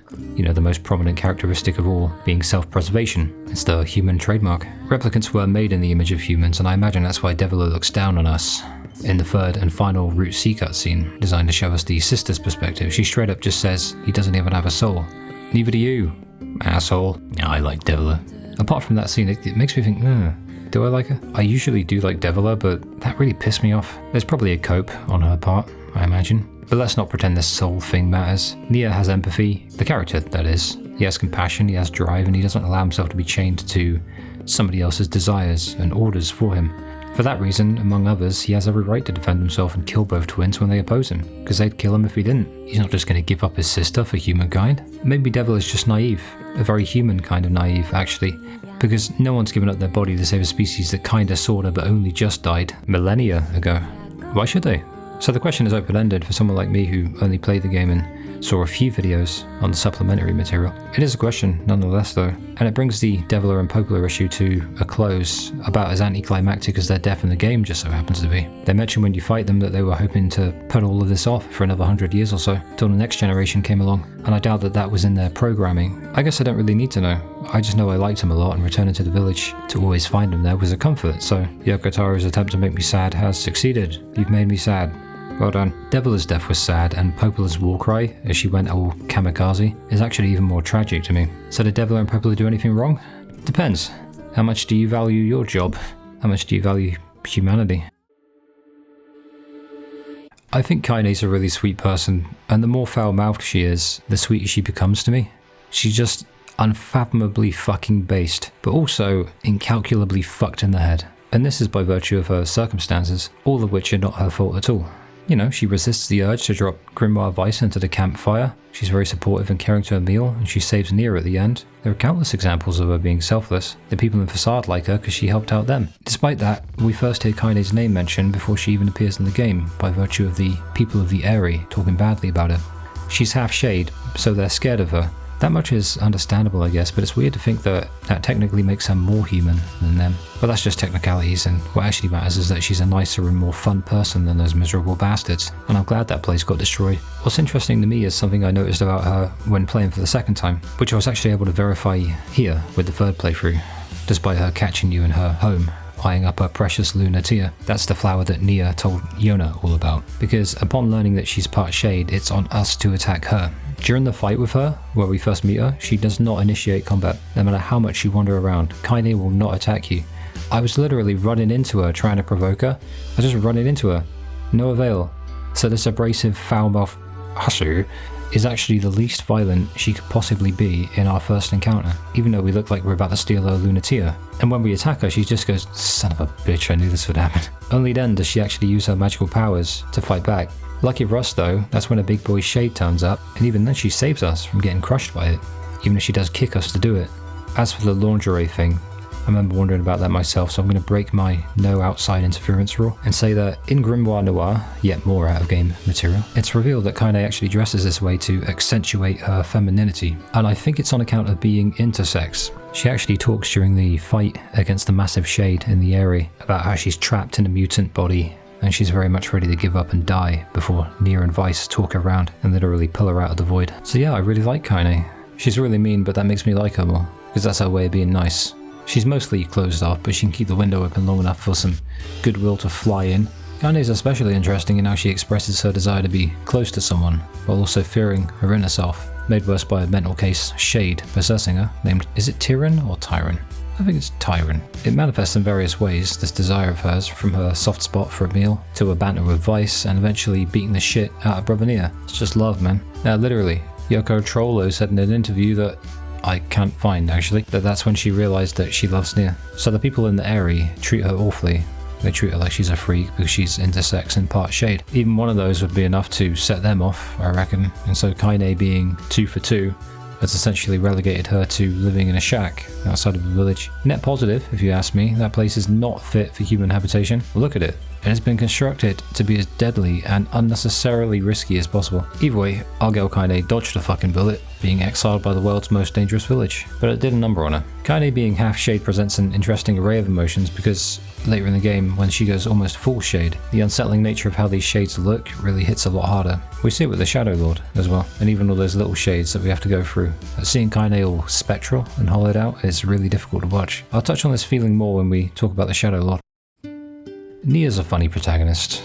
He's funny in his banter with Vice, he gets shit done, and he looks cool. He's the most likable when he's sharing his thoughts on things during the side quest banner. I remember being unsure what to even talk about when I eventually got around to NieR. It was around the time I wrote a section on our unwillingness to see things from the perspectives of others during my bit on NieR's use of language, and then a little after that I'm in the Northern Plains laying waste to shades, and NieR's growing desperation to rescue Yona from the Shadowlord gets thrown at me as he enters into dialogue while I'm mashing square and triangle. He's shouting, "Die, you little bastards, die!" Granted, he doesn't know the truth of these shades and their human origin at that point, but a little before that, Popola was telling us how to gather the pieces of this cipher used to find the Shadowlord, and once again NieR's talking about going on a super fun happy time worldwide genocide all against the shades, and Popola and Vice try to center him psychologically as he closes himself off to even the notion that they could be right. I guess that in essence, laying waste to shades is not the answer to all of life's problems, and I guess it seems similar to how some people in real life hate people for equally vapid reasons, skin color, sex, etc, etc. When overcome with even one of the many negative emotions that life can throw, and will throw at you daily, or when over-encumbered by trauma, our release, rather than meditating on ourselves and self-reflecting, is to project that anger and that sorrow and that fear and that hardship out onto the world, to shut ourselves off to the idea of even attempting to see things from a lateral viewpoint. Now, I write a lot of essays at once and they kind of overlap in my head, and I'm a bit of a fucking mess because of it, and I'm always perpetually too tired for this shit, but I swear I wrote that humans are as creative as they are destructive. I swear I said that earlier. So with this little wanky insight into our psychology, I think this phenomenon might be the primary catalyst for the destruction that I mentioned. It's a lot of things really. It's a little narcissism, a little arrogance, a lot of confusion, and a shitload of fear. And I appreciate NieR as a character a lot more now, and the writers who made him this way, as a result of the fact that he really hammers all of this stuff home. What's nice to remember also is that he's still a good dude. He cares about those close to him, and he is open to expanding his circle of friends, bringing them into the party as the game rolls on. He's dynamic, as people often are. He was made in the image of a human, and the sentience he developed is why he feels all of these contradictory feelings. And with that sentience, empathy for others as well, including the shades he's killing. He doesn't admit it, but I noticed it when I realized how annoying it was to listen to him brush aside everyone mentioning how the shades seem to be, well, some of them anyway, having emotions and exhibiting intelligence and other human-like characteristics. But it's obvious to me why this is, in retrospect. If he brushes aside the reality of the situation, he can brush aside the guilt, at least for a while. I mean, he has to kill Shades to get Yona back, and he also needs something to take it all out on. Dehumanization is something we all do in order to feel less guilt, even for Shades, who are kind of just as human. This game's fucking good, man. NieR has to slowly come to terms with this, and I think seeing the brother from the junk heap beat the shit out of that robot that we defeated earlier clinches that too. So it's for exactly that relatability that when Devler and Popola tell him to give up his life for the Shadowlord, and he tells them very politely to fuck off, I'm with him all the way. I'm behind him. I do feel bad for the Shadowlord, but he lost. Speaking of which, poor bastard. I mentioned how uneasy it is to look at Kaine when she's all shaded up, but this guy, it might be even worse with him because he's not just hollowed out, he's almost statuesque. I really hate seeing the poor kid from the prologue turned into this, and that's the idea, right? It's supposed to be sad. Even when he's pleading with Yona not to sacrifice herself, his facial expression doesn't change at all. Even Vice is more animated and lively. It's really spooky, man. Then again, he did go along with a name like Shadowlord. Bit full of yourself, aren't you? When we see him presiding over Yona near the end and he talks about subtitles, it really hits with an impact just how rough a deal the dude got. Robbed of his body, his ability to speak, his humanity in a way. In that sense, he's just like his replicant, albeit inversely. There's honestly very little I can say about the guy that I haven't already said through others. Same goes for NieR, the replicant as well. But I will say that his writing is great. I feel for the guy and I hate having to kill him, just as I hate having to kill the twins. If Yona wasn't so lovely, I imagine she'd be criticised a lot more, but it's also why I don't criticise her as much. Truth be told, while she does have a great degree of relevance in the story, there's very little proactivity on her part, but I am of the firm belief that a character needn't undergo some incredible character development or some transformation in order to contribute to a story, nor do they need to have an arc that's finally interconnected to the main plot. Something I often hear is, oh, if you took them out of the main plot, nothing would happen, but it's like, a character can add to the experience without doing those things, simply by adding to a scene. Yona does that in pretty much every scene she's in. Sometimes with cuteness, sometimes with funniness, and honestly that's enough for me. Sure, she's a bumbling fool who gets stuck in the Lost Shrine and then gets kidnapped because she's a sick, helpless girl. So in many ways, she exists to be the plot and a plot device, and I recognize that. I just don't care, she has a good vibe. That's all you need to be, man. Yona's fun, and she's always with you. In the loading screens, she falls over a lot though. Knowledge made manifest, and what's his personality? Arrogant, mainly, but also wholesome. Grimoire Vice. Interesting take on the epistemological idea. Vice makes everything better, in my opinion, where you can flip on its own axes and switch from arrogant silliness to seriousness at just a drop of a dime. I think it makes him really stand out.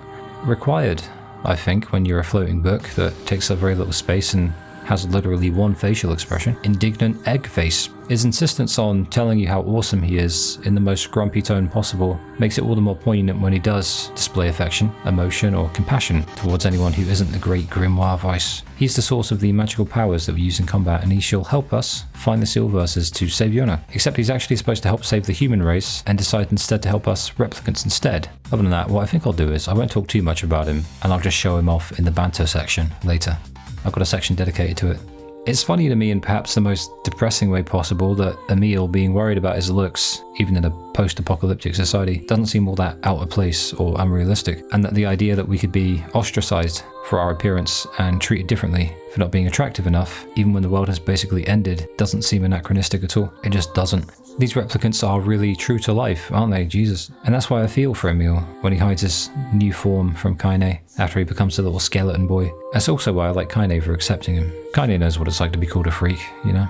It's probably similar to how PTSD, and that's post-traumatic stress disorder, by the way, something I'd wager every character in this game has at least a little of, was originally just called shell shock. I can hear George Carlin in my head right now. And yet with each other they find acceptance and belonging in their seemingly abnormal physical forms. It's far too reflective of society to not remind me of how far gone we are now that technology has given us Photoshop, filters, and even AI to straight up change how other people perceive our physical form, if you can even call it that when you're looking at it through a screen. Though that change is only a sort of pseudo-transmogrification, and Emil's is far less of an abstract. He doesn't have social media, after all. It is the apocalypse. No, post-apocalypse. The sad truth is that we do treat one another differently based on how we look, even though the content of our character is very much on the inside and manifests outwardly not as how we look, but in how we treat others and the effect that we have on the world and the people around us. Thing is, I mentioned that this doesn't seem anachronistic, and that's because this kind of judgment is as old as humankind. This is why Emil and Kaine aren't allowed in the village and they wait outside while we're in there. So in these replicants, who don't let them into the village because they're too scared, replicants that are made in the image of humanity, I think within them exists the same primitive behavior that seems to the higher self an aberration. But deep down, as we all know, even subconsciously, it's just how we've always been. Open any history book that hasn't been tainted by the weak fucking hands of modernity, and you'll quickly find that the division of humankind has roots dating back to tribal times. Color, sex, religion, attractiveness. The amount of reasons for one to be ostracized by,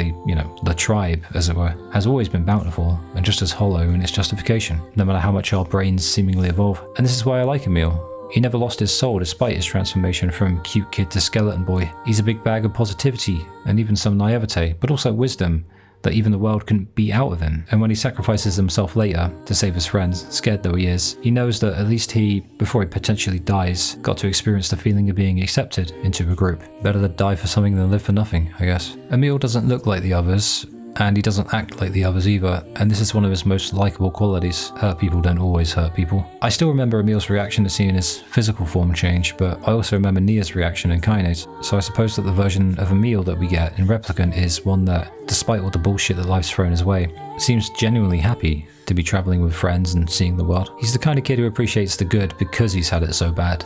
And he's probably gay too, judging by this line, so that's probably just another bit of, you know, non-conformity.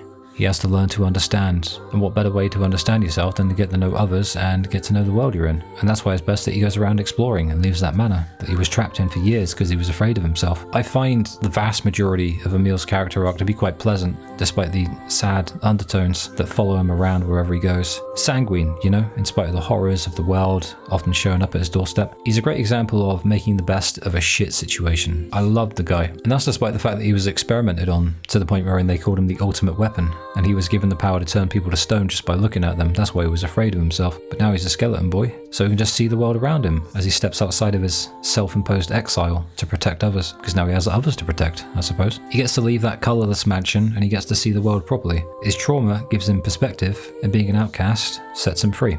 Because they're all outcasts, really. I think that's why he has the strength to sacrifice himself at the end, knowing it will very likely result in his death, even though it doesn't. And despite being terrified of it, he finally found someone to live for. Before we end this section, I do want to talk about the relationship dynamics of Kaine and Weiss. They obviously care very much about each other, because they never even come close to actually fighting properly. It's endemic of the relationships between any two of the characters in the game, really. The main characters, anyway. They all have good dynamics, they all have endless amounts of banter between them, but when shit actually gets serious, you can tell they care about each other. It's really wholesome shit. What is the matter? Do you still not remember? I'd like now to show you an example of how that works, with all my favourite banter clips. Sheep hunting. There really is no task too immodest for you. Hey, it's harder than it sounds. They're really squirrely and they run away fast. So smite them with magic. Aha! What is it? Shades? No, you're right. If I use magic, I don't have to get close. Might I make another suggestion? What? Do not yell like a madman every time you come to a realization. You can save Yona, Weiss. Heck, maybe you can save the whole world. Can I, though? I wonder. I guess I won't use you for kindling after all. You really should treat omnipotent magical beings with more respect. Ingredients for a home-cooked meal, Is there something you want to say? Oh, no, nothing at all. Look, I know Yona's not a 4-star chef or anything, but she puts her heart into it. Only a real jerk wouldn't appreciate the effort. What kind of brother do you think I am? Did you hear me imply anything of the sort? I guess not. Just, well, good luck. Yeah. Weiss? Yes, lad. Aren't you all powerful? Can't you just, use magic to zap this place into shape? The infinite power of Grimoire Weiss is not to be used for such trivial tasks. This isn't trivial. You are the one so enamored with hard, honest work. So, what's Facade like? It's strange. Let's just leave it at that. Stranger than a boorish young woman who battles monsters in her undergarments. Let's go. You, this foul-mouthed hussy? Piss off, book. How did you find us? Beats me. I just kicked a bunch of ass and wound up here. And without even bothering to get dressed. Fuck off, book. Yes? Hell no. Ha! Hussies are only good for breaking things anyway. Maybe I'll start with you. That is a very broad-minded thing to say. Are you feeling well? This world would be a great deal simpler if nothing but Kaines lived in it. I'll pretend that's a compliment. Oh, come on. He just wants to protect his city. I think it's nice. Oh, yeah. Yeah, that's real nice. Wait, weren't you the guardian of your village, Kaine? Yeah, but... look, all I'm saying is... Don't talk to me. Oh, is your mouth too full of sand to formulate a crude response? Fuck off and die, book. Kaine! And where have you been, Lost. Where have you been? Getting stomped by this thing. Help! This foe's strength is beyond measure. What do we do? I am an arcane text, not some manual of combat. You are supposed to deal with such matters. You guys run! I'll hold it off while you escape! Who's this kid? That's Emil. He's the one who runs this... Fuck, this book is a real asshole! She's not even listening. She's too busy vomiting filth disguised as language. You guys go. This is my fight. I can't ask you to die for me. Aye, aren't we the bold one? And yet I fear that would be a foolish course of action at this juncture. Besides, we'd never let you do that. Would you all please just shut the hell up? What? I'm just saying, if you bastards want to have a goddamn civilized discussion on the merits of bravery and sacrifice, we can do it later! Is this your way of encouraging us? Have we truly sunk to motivational speeches from a woman in her undergarments? I guess so. I saw you exchange some words with that Emil lad earlier. Hopefully it was nothing inappropriate for a young man of his age. Speak the truth, hussy! Book? Shut up. Yeah, calm down, Vice. We've got our hands on all the sealed verses now. All that remains is to find this grimoire noir. Then we can finally save Yona. You're gonna die today, shithog! Oh, come now, that's not even a real word. Emil, are you okay? Can't keep fighting like this. I have to. There's no other choice. Otherwise, why did I even come here? Get out of here, Emil! No! I won't abandon these people now. You told me once that my eyes had value, and that I shouldn't be ashamed of them. You told me that even a life like mine had purpose. So I won't just sit around and let you fight while I stay behind. Emil. Just don't die on me. I won't, Kaine. Let's take care of these shithogs. I like it. I sure hope seeing me doesn't petrify her. You know, in fear? I see this transformation has not stolen your terrible sense of humor. I can't accept that you aren't allowed in the village. It's stupid. So you're staging a protest? Fun! Don't waste your time. But it just feels wrong. Well, that's really nice of you, but you still don't have to stay out here with us. Emil. You got a super important mission. You can't sleep out in the rain. What if you catch a cold? Besides, I like camping with Kaine. Sometimes we sit around the fire and tell stories, or roast... Emil, that's enough. I got a fucking image to maintain. You guys solved the mystery yet? No, we got nothing. Too bad. Hey, what's with those berries? What, these? We picked them up over by that huge tree. I thought maybe... Gimme. I'm starving. Are you mad? Those berries are clearly poisonous. Even one such as you can't hope to... Damn, these are delicious. Give me more. Well, in that case, I suppose I should try one.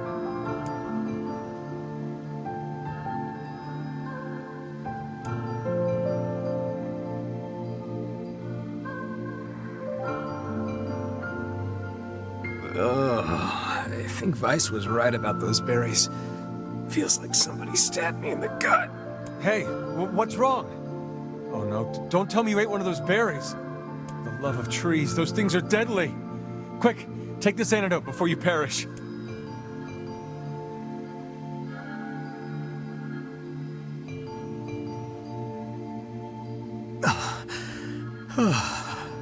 Thought I was a goner there.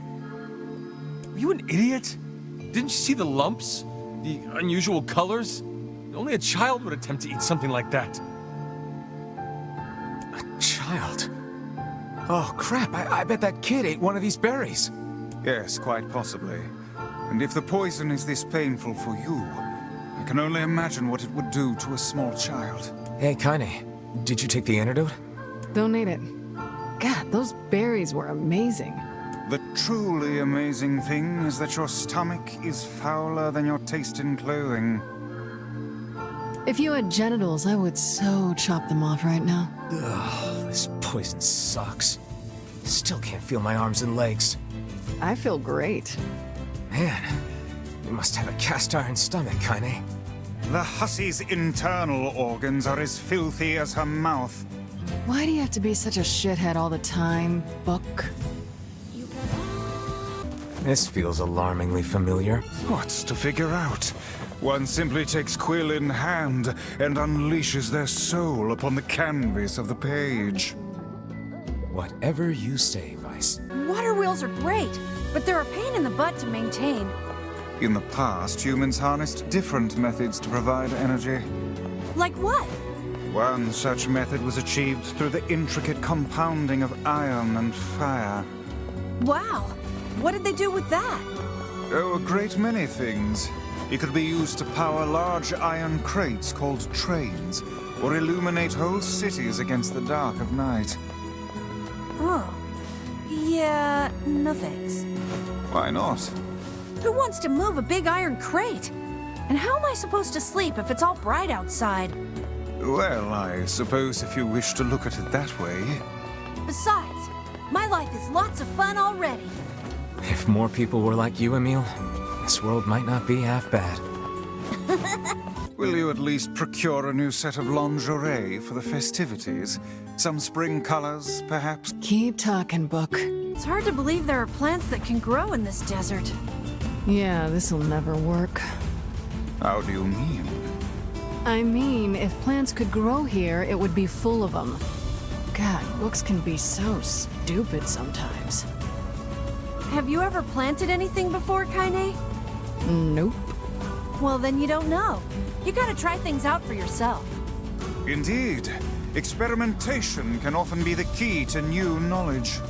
You guys sure are a bunch of optimists. It's paying a lot of money for us to go find some old cooking knife.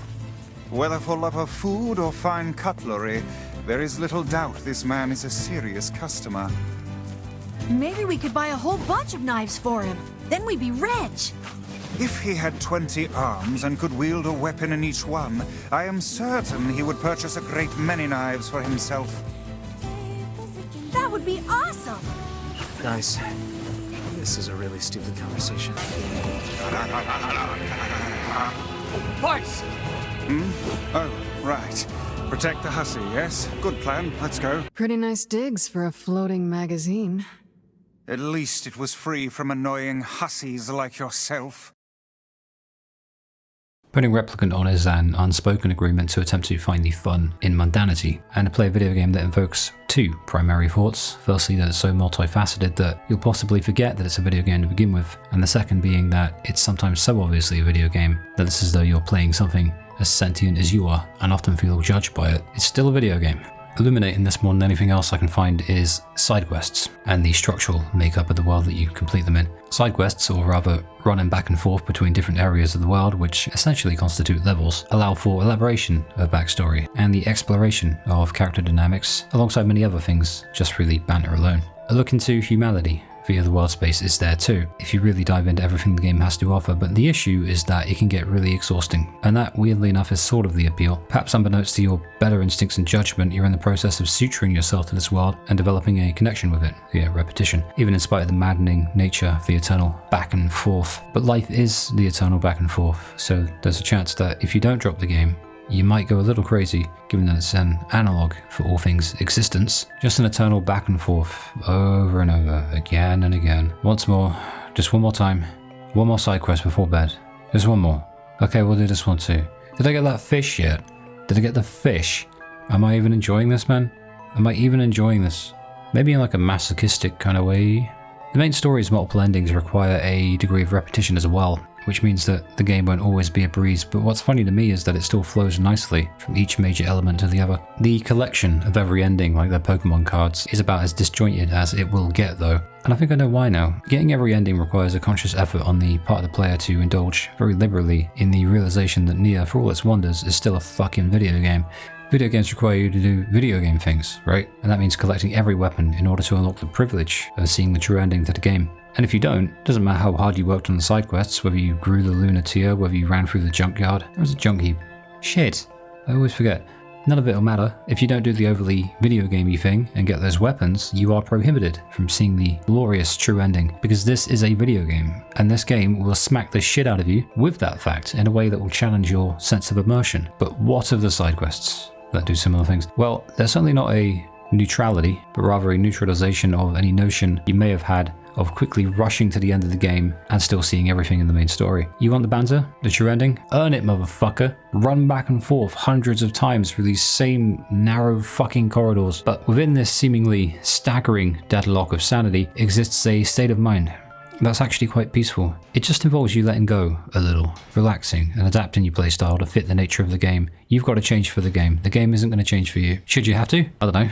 But this is the reality of the situation, and it ain't changing. Eventually, I personally found a weird sense of peace running back and forth. I actively avoided fast travel at times just to see if there was banter between the party members along the way. There often was. There were times when I genuinely questioned why there were certain things that weren't implemented, like minigames.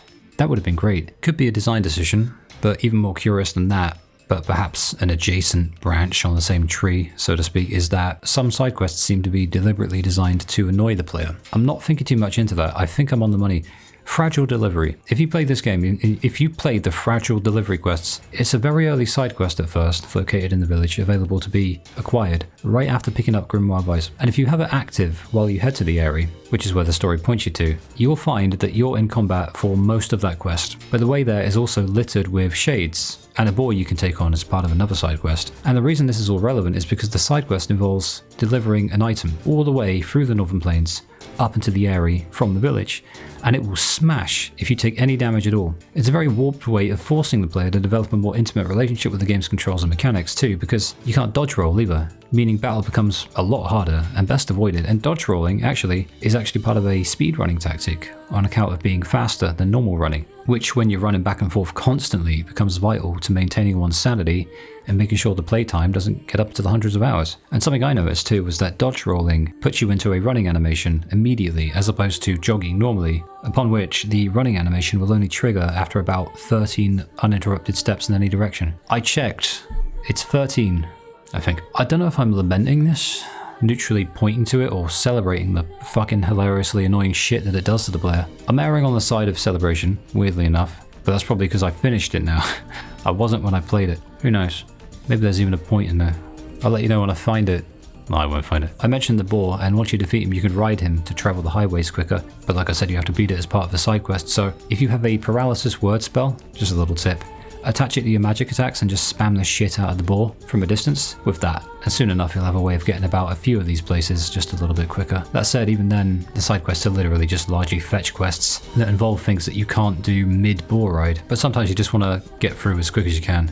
In fact, a lot of the time you're just going from place to place. They did at the very least provide a way for you to accelerate the process and expedite your total game time by the end, but yeah, there'll be a lot of running about still. Trivialities are NieR's bread and butter. Either way, the developers are aware of the acute lack of any real fast travel for the vast majority of the game, and the fact that the player will be running back and forth again and again and again as part of the quest and the flow of the game, so much so that they put this into the game during the main quest in a way you couldn't possibly miss it. They knew. You ever wish you could just warp back to the client after you get their stuff? Warp? Yeah, it's apparently a kind of magic that can zap you to faraway places in an instant. Ah, that one. Well, I would stay away from such devilry were I you, lad. How come? Because all of the sages who attempted said spell were reduced to mincemeat when they struck obstacles in their path. Wow. All right then. Walking it is. An excellent choice. It's a bit of a transient and selfish little endeavor, but I want to draw attention to how much charm this game has and how it manifests in the most peculiar little ways, really unique ways actually. Loading screens are the first instance of that. For most games, it's just a way to give the player tips and tricks at best and a boring blank screen at worst while they wait for the map to load. But in NieR, the icons regularly change, and then you have Yona's little diary entries. She's also down the bottom right, running, maybe walking, maybe waving, but she's often down there. When she waves, you have to wave back. It's the rule. You gotta wave at Yona. Then you have the splicing of the Gestalt lore in inverted colors, very nicely, after more important cutscenes. And it's a great way to make something mundane into something fun. You know that shit's important because it's like, oh, why is it inverted? Holy shit. The banter between the party was always gonna have its own section, and I did that earlier with my favourites, but once again, it is fantastic. Oh, and you can fist bump Vice. It's a carryover from NieR Automata, I think. I can't confirm that, but I don't remember this in Gestalt in the PS3 version, and there's no touchpad on the PS3 controllers, so I think this really is a new feature. I know that it's a brief section in an otherwise beefy essay, but I like it a lot, and it's things like this that kept me playing when the back and forth made me want to headbutt my wall and pull out my hair. A lot of love went into this game, and it deserves to be mentioned, I think.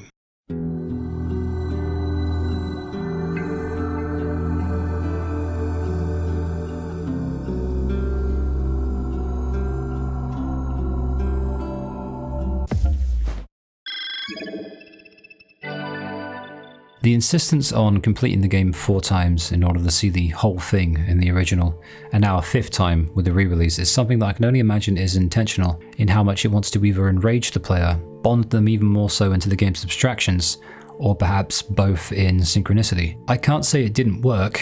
The thing is, the term multiple endings kind of feels wrong to me. It seems a little distant abstraction, almost entirely null and void, because an ending is an ending, i.e., and in no uncertain terms, the fucking end. And that's ending E. My voice cracked. So to compartmentalize, what we're actually going to do is look at the 3 decidedly false endings and the true one, then the extra one that was originally in some book or something. Just about every story worth its salt will have a prevailing canon, and those that don't tend to lose my interest. There's no more awful a feeling than when you hear a writer say, both endings are canon, it's cowardly and I hate it. But with NieR, the structure goes, complete the game once to see ending A, complete route B for extra text, cutscenes and whatnot, and obtain ending B, and then put it in the fridge to keep it fresh. This is only the second half of the game as well. Route C is the second half of the game again, but you will have to collect every weapon in the game in order to see either ending C or D, which will depend upon your choice in a certain situation, but this can be navigated by saving, choosing ending C, then reloading to get D, but also doing the final dungeon again, which is quite annoying. And finally the 5th route, Route E, a newly added feature exclusive to the remake that I think actually comes from, yep, as I lamented already, supplementary material, which involves you playing through the game again from the start until reaching a certain point fairly early, at least in the context of the rest of the game, upon which you will become very ckening, and you can see out the game from there and finally gain some closure that the original game wasn't interested in giving you. So let's talk routes and endings. False endings first. With Route A, and I guess ending A,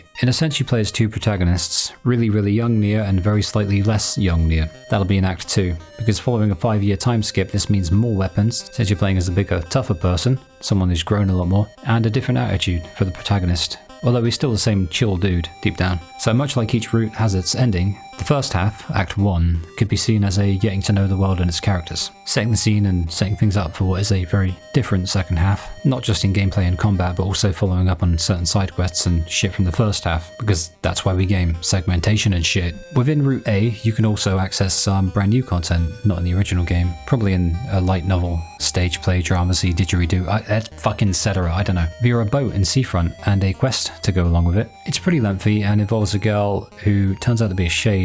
It's creepy and sad, but nothing groundbreaking. Yeah, that about sums it up really. Little thing they don't tell you is that with the game split into 2 acts, it drops 50% of the side quests within each segmented little partition of the game. So if you don't do the first 50% of side quests before Act 2 starts on Route A, they're gone for good, or at least until you do it all over again, and that'll be a long ass time since Routes B and C only contain the second half of the game. Worth keeping in mind, with esoteric ideas comes colourful little idiosyncrasies like these, and they're not always good. The enemies become much more fearsome in Act 2, but you're also given access to 2-handed swords and spears, so it evens out nicely. I just used a spear. They're so fun to use, and I think they're actually better. Phoenix Spear, just use that. It's hard to level up though, because you need to get some sort of giant egg from the village, 2 of them actually, and I looked around the whole game, 40 to 50 hours, never found a single one. The egg is just, I think it's a myth. Weird that even after 5 years though, they still wouldn't clean up the library.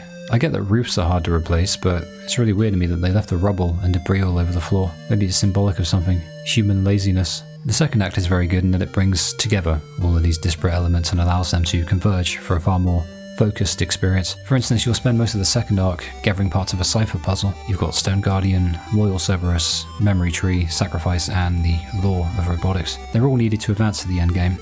but they also all provide a story beat and some very solid gameplay, and a conclusive emotional moment. The one with Kaine being temporarily dispossessed by her shade during the first one, the Stone Guardian, comes to mind. The way Emil gives Kaine a little speech about friendshipy stuff, and Kaine's theme plays as we discover the stone tablet. Might as well make it fun. The ending's simple enough for this one. In fact, it's very simple compared to the rest of them. We kill the twins, Emil seemingly dies, Yona 1 sacrifices herself, and we kill the Shadowlord, then Kaine leaves. For all of those reasons, there's no real closure or happiness in our reunion with Yona, especially when the screen fades to white, or when a cinematic plays showing NieR and Yona in the village as kids. If this is bittersweet, then it's 90% bitter and 10% sweet. The sweet is when we see original NieR and Yona in a pure white space, and they seem to be together in what may or may not be an afterlife, maybe an afterlife, and the credits just roll with Ashes of Dreams playing. And that's Route A. Hey, at least be consistent. It's either route or route, but you gotta stick to them. I'm gonna go with route. Fuck! Okay, we're gonna go with route now. So Route B, perspectives, innit? We get more of them now, alongside a second chance to pick up every weapon if you want the true ending. This is Kaine's story, although we don't play as her, but it is explicitly referenced when the text on the screen commands that you play ending B to experience her story too. So it is admittedly another run through the main story for us, since I picked up every weapon that I needed already because I'm a forward-thinking boy. Essays take annoying amounts of planning when you're already autistically gathering your own footage. For this reason though, we're far more powerful than earlier, and we start at level 29. Once again, it's subtraction taken to comical levels when you're redoing something you did by seemingly repeating it over and over again, but with the experience that you gained the first time, thereby bludgeoning the player with the fact that continuity within timelines is a concept this game doesn't really give a shit about. I think it's kind of admirable in a way. Maybe apathy's a more noble concept the more you get older. We're given further elaboration on multiple aspects of Kaine's story, text-based sequences of Kaine's dreams, cutscenes showing Kaine and Emil bonding in the evenings when NieR and Vice are in the village, lots of things. The start's an odd one though. The start is weird. He gives us a small cutscene of Kaine at the mid-portion of the game, when she wakes up from the petrification, but then it throws us into about 10 to 15 minutes worth of reading. Then it lets us kill the boss, only to throw us into more text. Certainly could have been spaced out a lot better. Emil gets some text too, after he destroys the Aerie, again, so that's cool at first, but to be honest, the jarring disparity between the action sections and the text-only visual novel sections starts to really grate on you when you're on your second playthrough. You can skip it in the Forest of Myth and just answer the questions that you did the first time. It's just a colour and a number, but by the time Emil's section began to drag on, I was just kind of checked out. Either way, we're replaying the game, but only the second act, so it's not as bad as it would otherwise be. The B route also introduces some DLC exclusives to the remake. Maybe it's available in the A route, but I didn't see it there. It's done via a book in NieR's house in the village, and we get to revisit Papa NieR, you know, the awkward lovable oaf from the original Western release of NieR. Kaine, we're friends now. Replicant was the Japanese version, which this remake is based on, so I guess this is the canon one. And Japan prefers their protagonist younger because old people are scary and they smell. So it's great to see the old guy back. It's just straight up fan service. Don't know if it's canonical, don't know if it's just for us, but whatever, I guess. The DLC involves 3 stages of combat wherein hordes of shades will come at you and you just gotta kill them. You'll get rewards afterwards, weapons, experience, that kind of thing. You can access each of the 3 stages anytime really after completing them, so either doing piecemeal or just knock them all out in one go. The last one might be difficult though unless you level up a bit. The music is a variety of the songs from the official remix album, something I wanted to talk about in this essay. So what I'll put here specifically is the remix of Emil's theme, because it's really, really cool.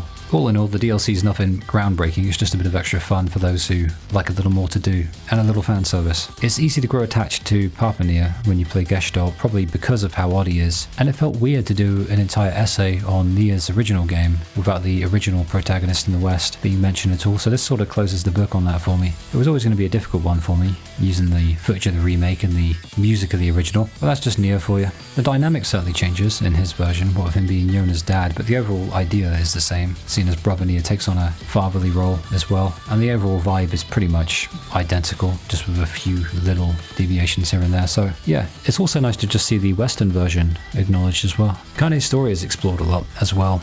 The first route only told us that she was possessed, but you really get an insight into how much she had to silently grapple with and how strong a person she is in this playthrough, and the shades are really humanized as well. Just about every set piece involves seeing things from their point of view, and it's pretty grim. P33 and the young shade feels like the prologue to NieR Automata, and if this ain't where Yoko got the idea for the game, I've got nothing. Watching the shades run the gamut of emotions, knowing full well that we're going to slaughter them later on all over again, is kind of miserable, as intended. The ending hits a little harder because we actually understand all that the Shadowlord's muttering now.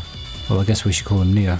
NieR 1. It also gives us an extra cutscene of him in a pure white void with Yona. Now with this being a game, and fiction, and written by Yoko Taro, I don't know what this is. Maybe the afterlife, maybe a dream, but it's nice either way, and ambiguity is nice sometimes. Personally, I think we're much more open to ambiguous endings when the doors of our emotions have been kicked so thoroughly open by an ending like NieR's. It's also nice because a variant of Ashes of Dreams starts to play and we're faded out. It only really hit me here during the second ending of about 500,000 of them, that the credits screen is pure white with black text. I only noticed it when my eyes started to hurt, and my eye floaters became really noticeable, but it's a nice touch, on par with the rest of the NieR aesthetic. This, lunar tears, the hair of many people, you know, NieR likes white stuff. Also, there's a post-ending cutscene, showing that Emil survived.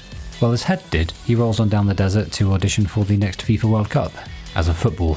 The game itself speaks to us through the medium of text on a screen, and it tells us to grab every fucking weapon in the game to be able to see one final thing if we play through a third time. Very subtle, and that brings us to Route C and its corresponding ending. So we're doing it a third time, but only the second half of the game again now, just like last time. How benevolent, right? Yeah, sarcasm aside, I do appreciate that. You can literally just run through it to the end now. And after doing it twice over, the story beats really should be second nature now. It's an odd and somewhat warped way of allowing the player to develop a very, perhaps overly intimate bond with the source material. With this, we can just run through it all one last time and grab the two endings, with quotation marks, and be done with it all. Since I haven't griped much, I will say that there's a case to be made for putting us at the end of the game instead of the start of the second half. Since I remember the last point, and consequently the point of no return, is the letterbox leading to the room where we meet Vice and enter the Wank Lord's castle at the end. Oh, we do get some new content in Route C via Deviler and Poplar's little interactions. I believe there's 4 of them wherein they discuss their true motives with one another.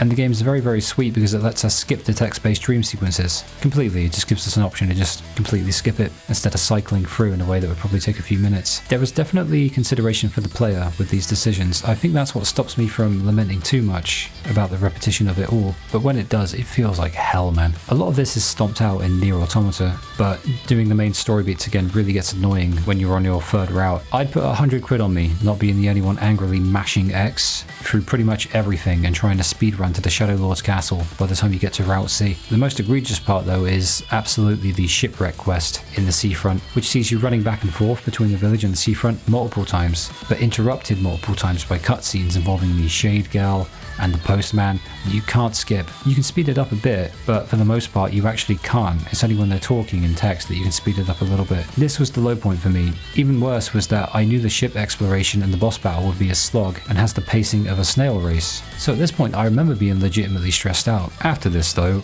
alongside redoing the Facade story where Fira dies for the 3rd time, and then you destroy the wolf again, you're good to go straight to the ending again.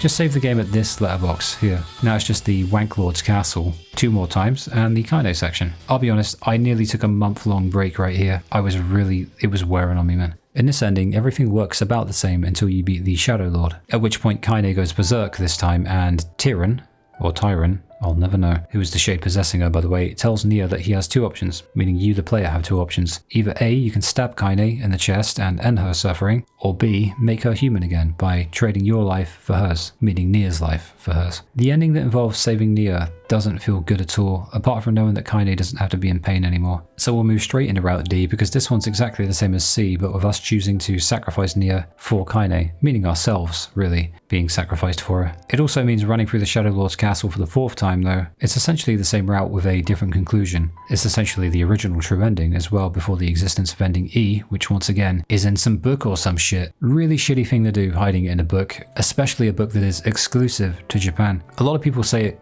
sort of comically, how Yoko Taro is, oh, he's so eccentric, he's so funny. Yeah, he certainly is, but while that eccentricity does give us engaging, passionate stories that you can latch onto and identify with, it also gives us stupid shit like this. Something not stupid though and actually really cool is that once you do this, the game erases all of your save data, and bit by bit even erases everything in your notebook. All those fetch quests, every time you ran through a certain location, hoping for a good item drop, every side quest, weapon story, everything, it's all gone. Very unique for a game. I do love it. Either way, we sacrifice NieR and everyone forgets he ever existed. The game makes a point of bringing you into the situation you, the player, as much as possible by making you agree to it 4 separate times, once for each ending, I suppose, before it finally lets you make the decision. Once again, it's taking player agency and saying, okay, it could be yours, but only because we're letting you. We're letting you have this player agency. If we decided to take it away, you'd have fuck all. It's like it's telling you that to your face. It's really funny. Bastards. And after that, it actually makes you write down your name one more time. After this, Kaine talks with Yona about how she feels like she's lost something very important. It's not a particularly pleasant ending either, for obvious reasons, but that's fine. Route E exists now in video game form, because this is a remake and they added it in. Still, the original ending involved us and NieR being wiped from existence, and that was it. You know, we saved Kaine, which is nice, but that's bleak, man. Not sure who made that rule, that NieR would have to disappear like that, but it's not really touched upon. Maybe it was that tree in the Forest of Myth later on. We'll get on to that. Oh, and the game thanks you for playing it. It's so nice. So, Route E. This is it. It grants us a weird chain of events. Reason being, unless you actively look up NieR Replicant secret ending or something similar, you won't play it a 5th time unless you're a bit crazy. But I did look it up because I had a feeling, and I'm a bit crazy. The feeling was right, so we start by inputting a new name, but we can't use the one that we chose last time, so Cheese Muff is out and Muff Cheese is in. Play through the game for a while, for the 5th time, and eventually you'll be thrown into a playable Kaine section. But first, look at this. Look at that. This is the Lost Shrine. See how it's the only structure in the whole place? Remember how you can enter from the back later on, and it's still the only thing there. It's completely closed off, it's the only thing there. Where the fuck is the Shadowlord's castle supposed to be? I'm not letting this go. I know that it's just a video game and that video games that aren't open world are just segmented sections partitioned by loading screens. And before that loading screen, they're just low poly models that eventually give way to the pure white void. I know when I'm in the Northern Plains that the village isn't fully loaded and doesn't exist until I, the player, will it into existence by virtue of hitting that geolocational marker and loading it in. But at least make geographical sense within the boundaries of geolocational consistency. When you get to the top of the Lost Shrine, you enter a door, which takes you to another door inside, and that leads you to the castle. And that castle is in the middle of nowhere, even higher up, but there's no connecting bridge to anything, and it can't be an elevator taking you underground, because you're literally in the clouds, even higher up than you were before. So you'd have to go up another elevator, you'd have to go down and then up, which you don't, because you're literally in the clouds, and the corridors go on forever and ever and ever. Is the Shadowlord's castle on another plane of existence? Is it like another dimension, do you reckon? I don't know. If I ever meet Yoko Taro, which I won't, while everyone else is busy asking him about whether 2B and 9S fucked, I'm just gonna be like, hey, Shadowlord's castle, where is it located?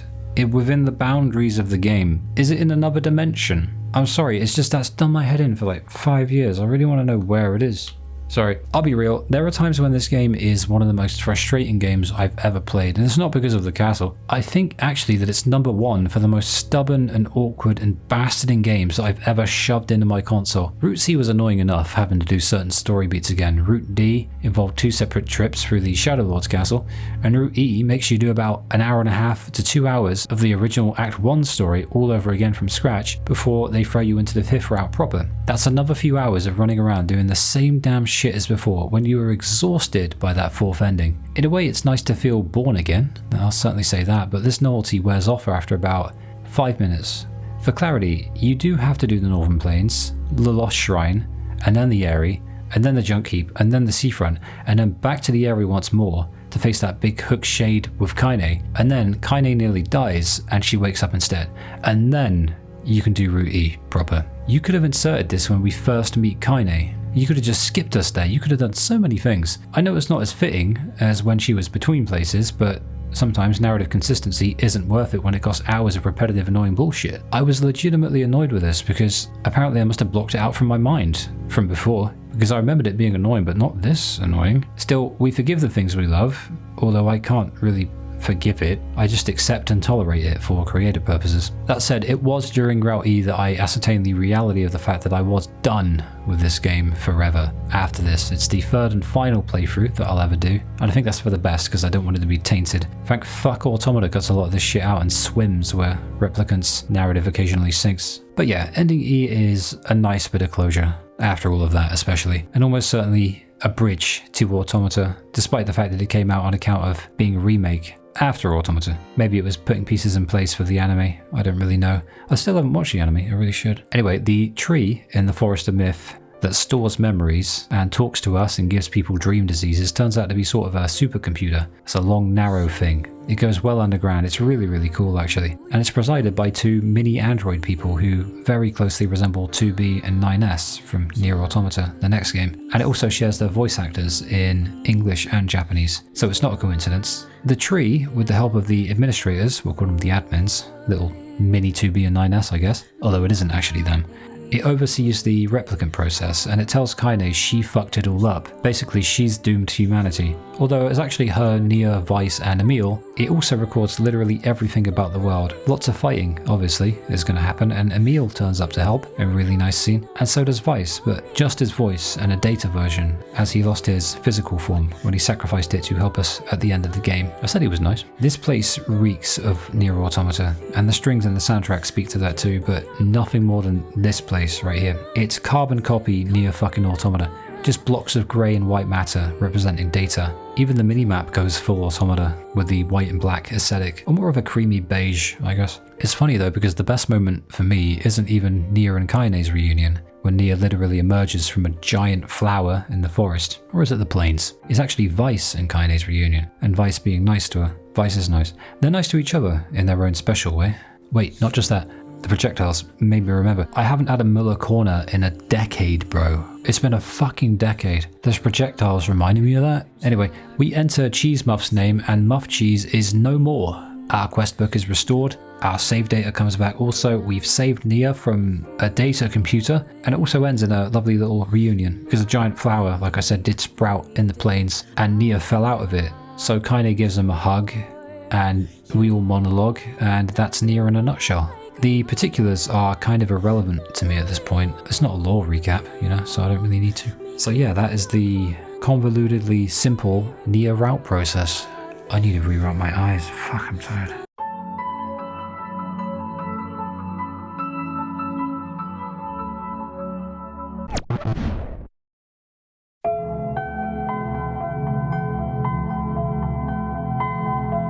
Well, finishing NieR Replicant was a relief, but I also felt like I was losing a little part of myself in putting it down for what's essentially the final time. You gotta put a game down eventually, but kinda didn't want to, as much as I also very much did.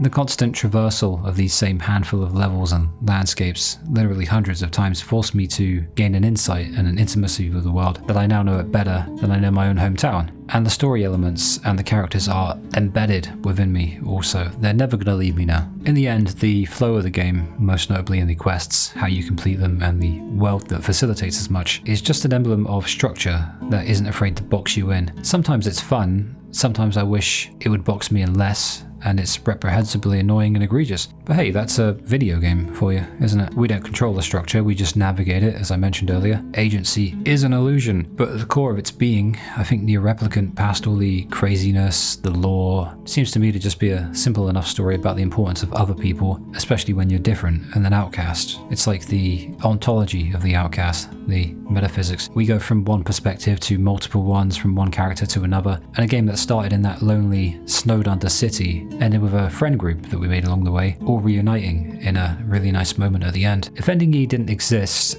I'd have to have ended this really depressingly, and I don't know how I would have thought about it really, but the overall core narrative of the essay, I suppose, would have, I think, remained intact. So yeah, it's goodbye to that pure white NieR aesthetic. I will miss it, but it'll live on. I can still listen to the songs, and I'll have a long time to think about it while I'm editing this fucker. Now, I know that it's just a game, and I could have just said all this in one sentence or gone to my other channel and made a 10-minute video on it, but I chose over 20,000 words. I think it was over 21,000. And you know why I did that? Because I'm a fucked up person. And NieR is a fucked up series for fucked up people. Alright, is everybody here? Present and accounted for. You betcha! Sure. Alright then. Dear players, the game is over, and we have a special message for you.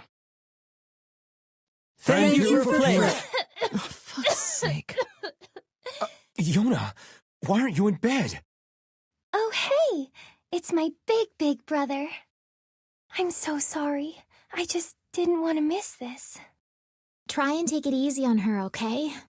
Yeah, you wouldn't turn down a request from your adorable little sister, would ya? Popola, Devila, you're here too? Looks like you're having yourself a grand old time, sunshine! Okay, who was that? Shut up, Tyrion. You'll just make things complicated. We haven't all the time in the world, Let us finish what we came here to do. So, it's really gonna be over, huh? Does that make anyone else feel sad? We have to say goodbye eventually. But hey, I'm sure we'll meet again. You really think so? I'm getting hungry over here. Want to hurry this up? All right. Once again, from the top. Dear players, the game is over, and we have a special message for you. Ready? 1, 2... Thank you for playing!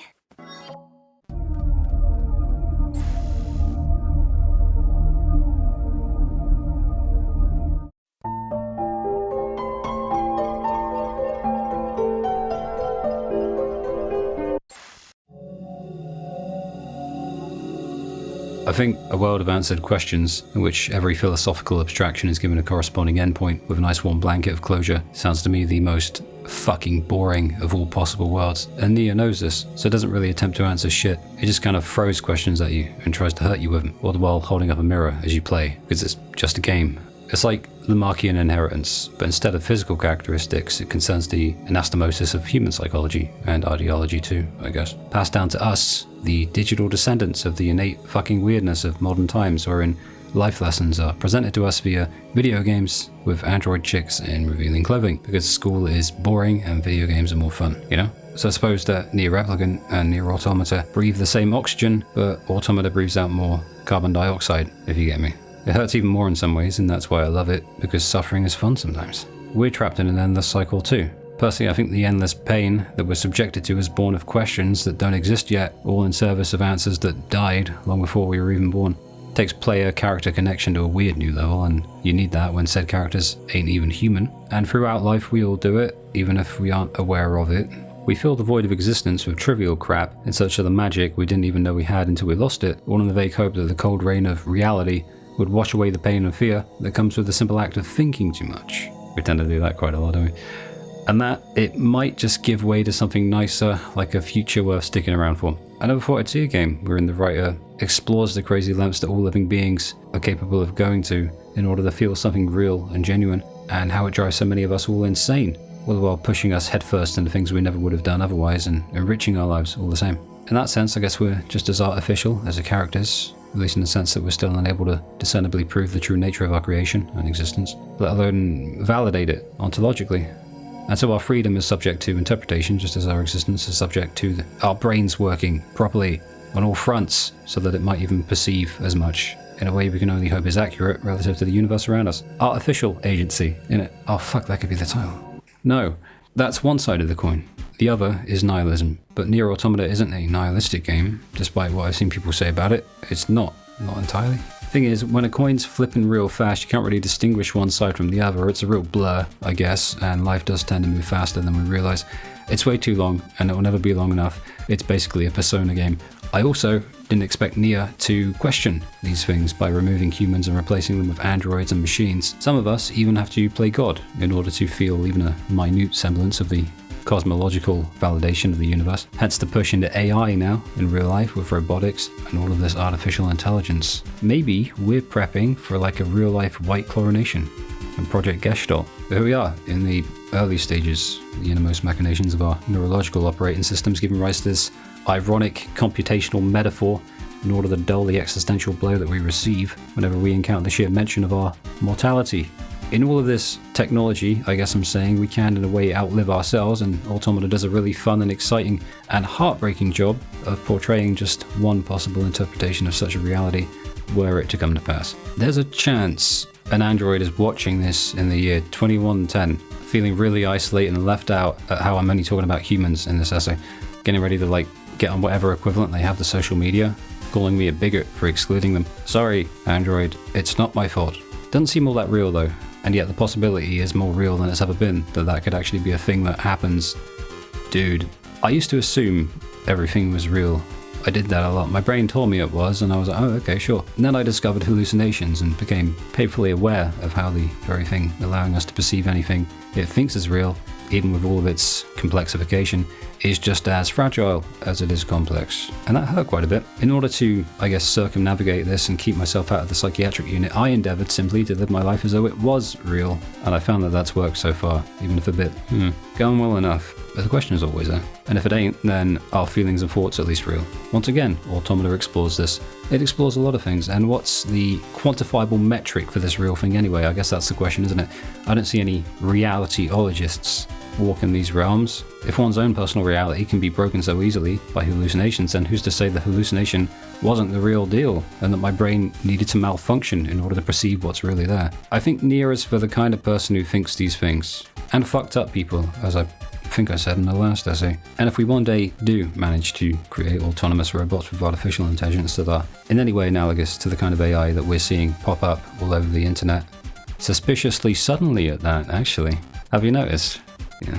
Then who's to say that the thoughts and feelings of any android we make, or whatever we end up calling them, which is as much a reflection on us as well, are any less real than ours? Everything is set to become relative, and in a world of relativity, the concept of truth is going to become the ultimate cosmic punchline. NieR Automata. We now live in a world wherein whenever I write something I'm really proud of, I worry that I'll be accused of using an artificial intelligence to do so, assuming I'm even real to begin with. So the idea seems to be that because one is capable of asking the question, they must be real enough to do so. Okay, a question then. For you, this game's protagonists are 2B, 9S and A2. How real do they think they are? And how real do the AI we're using right now think they are? NieR Automata. In the age of AI, what's real and what's not has transmogrified from a philosophical debate to a matter of urgency, and directly affects how we interface with and perceive whatever reality actually turns out to be. I, for one, am not looking forward to it. I, for instance, might be a prototype AI, developed specifically to spread any kind of information disguised as opinions. As far as you're concerned, anyway. Mind you, the way I talk is probably difficult to replicate, but still, I could tell you that I'm real, I could tell you that I'm legit, but it won't prove it, will it? That said, with these limited brains of ours, the concept of proof is walking a tightrope already, isn't it? Fall one way and it will hit a cold, hard, subjective piece of concrete below it, fall the other way and it'll crash in subjective waters, breaking its fall on its own lack of permanence. NieR Automata isn't the first or only game to ask the big metaphysical questions, but it is the first to do so while playing the part of a sinister psychotherapist.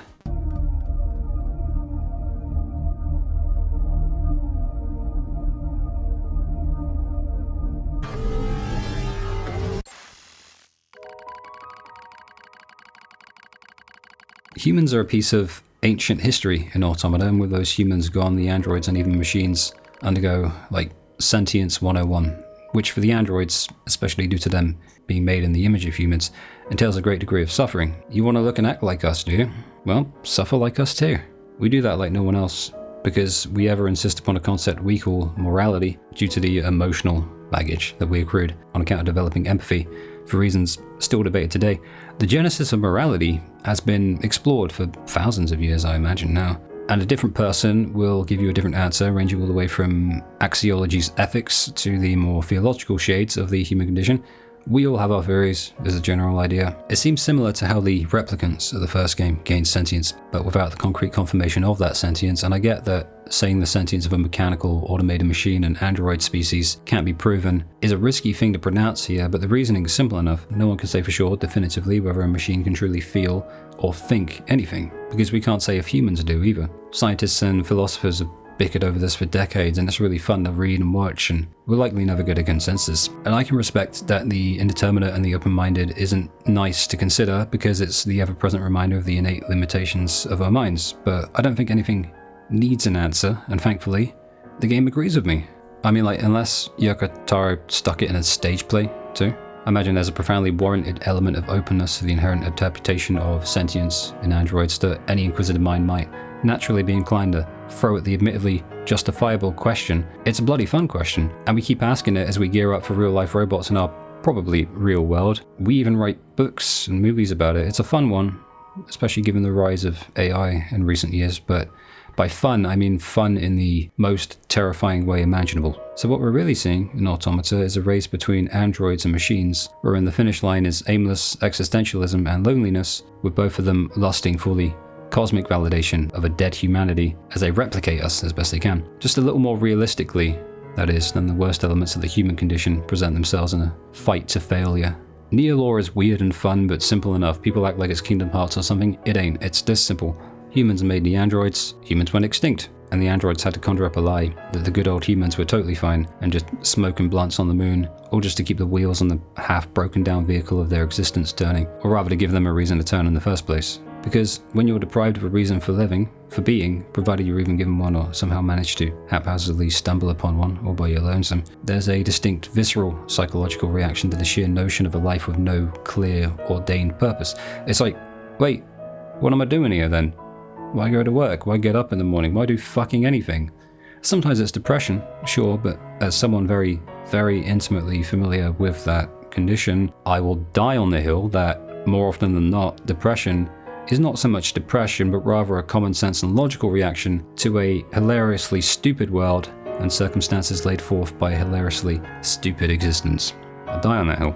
Meanwhile, the machines were made by the aliens, who have since pissed off into sweet ethereal nothingness. They got killed by the machines who made them. Well, they're still about, looking as funny as you might imagine in that weird underground bunker looking place where you fight Adam and Eve, but well, they're dead, isn't it? It's like two armies without a king or queen fighting on, because thinking for more than 5 minutes about the nature of what they're actually fighting for, or existence in general, a word I'm getting really tired of already, is dangerous, with even the most ephemeral thought being capable of reminding you that there might not be a grand plan, that life might not have any inherent meaning beyond its dictionary.com page, and that we might just be running in circles on a giant cosmic hamster wheel, in a hurry to go absolutely nowhere. That is horrific, isn't it? Gotta give it to him, this is as human as it gets. Even the machines can't help but grab a piece of the existentialist pie, and so they try to keep themselves busy.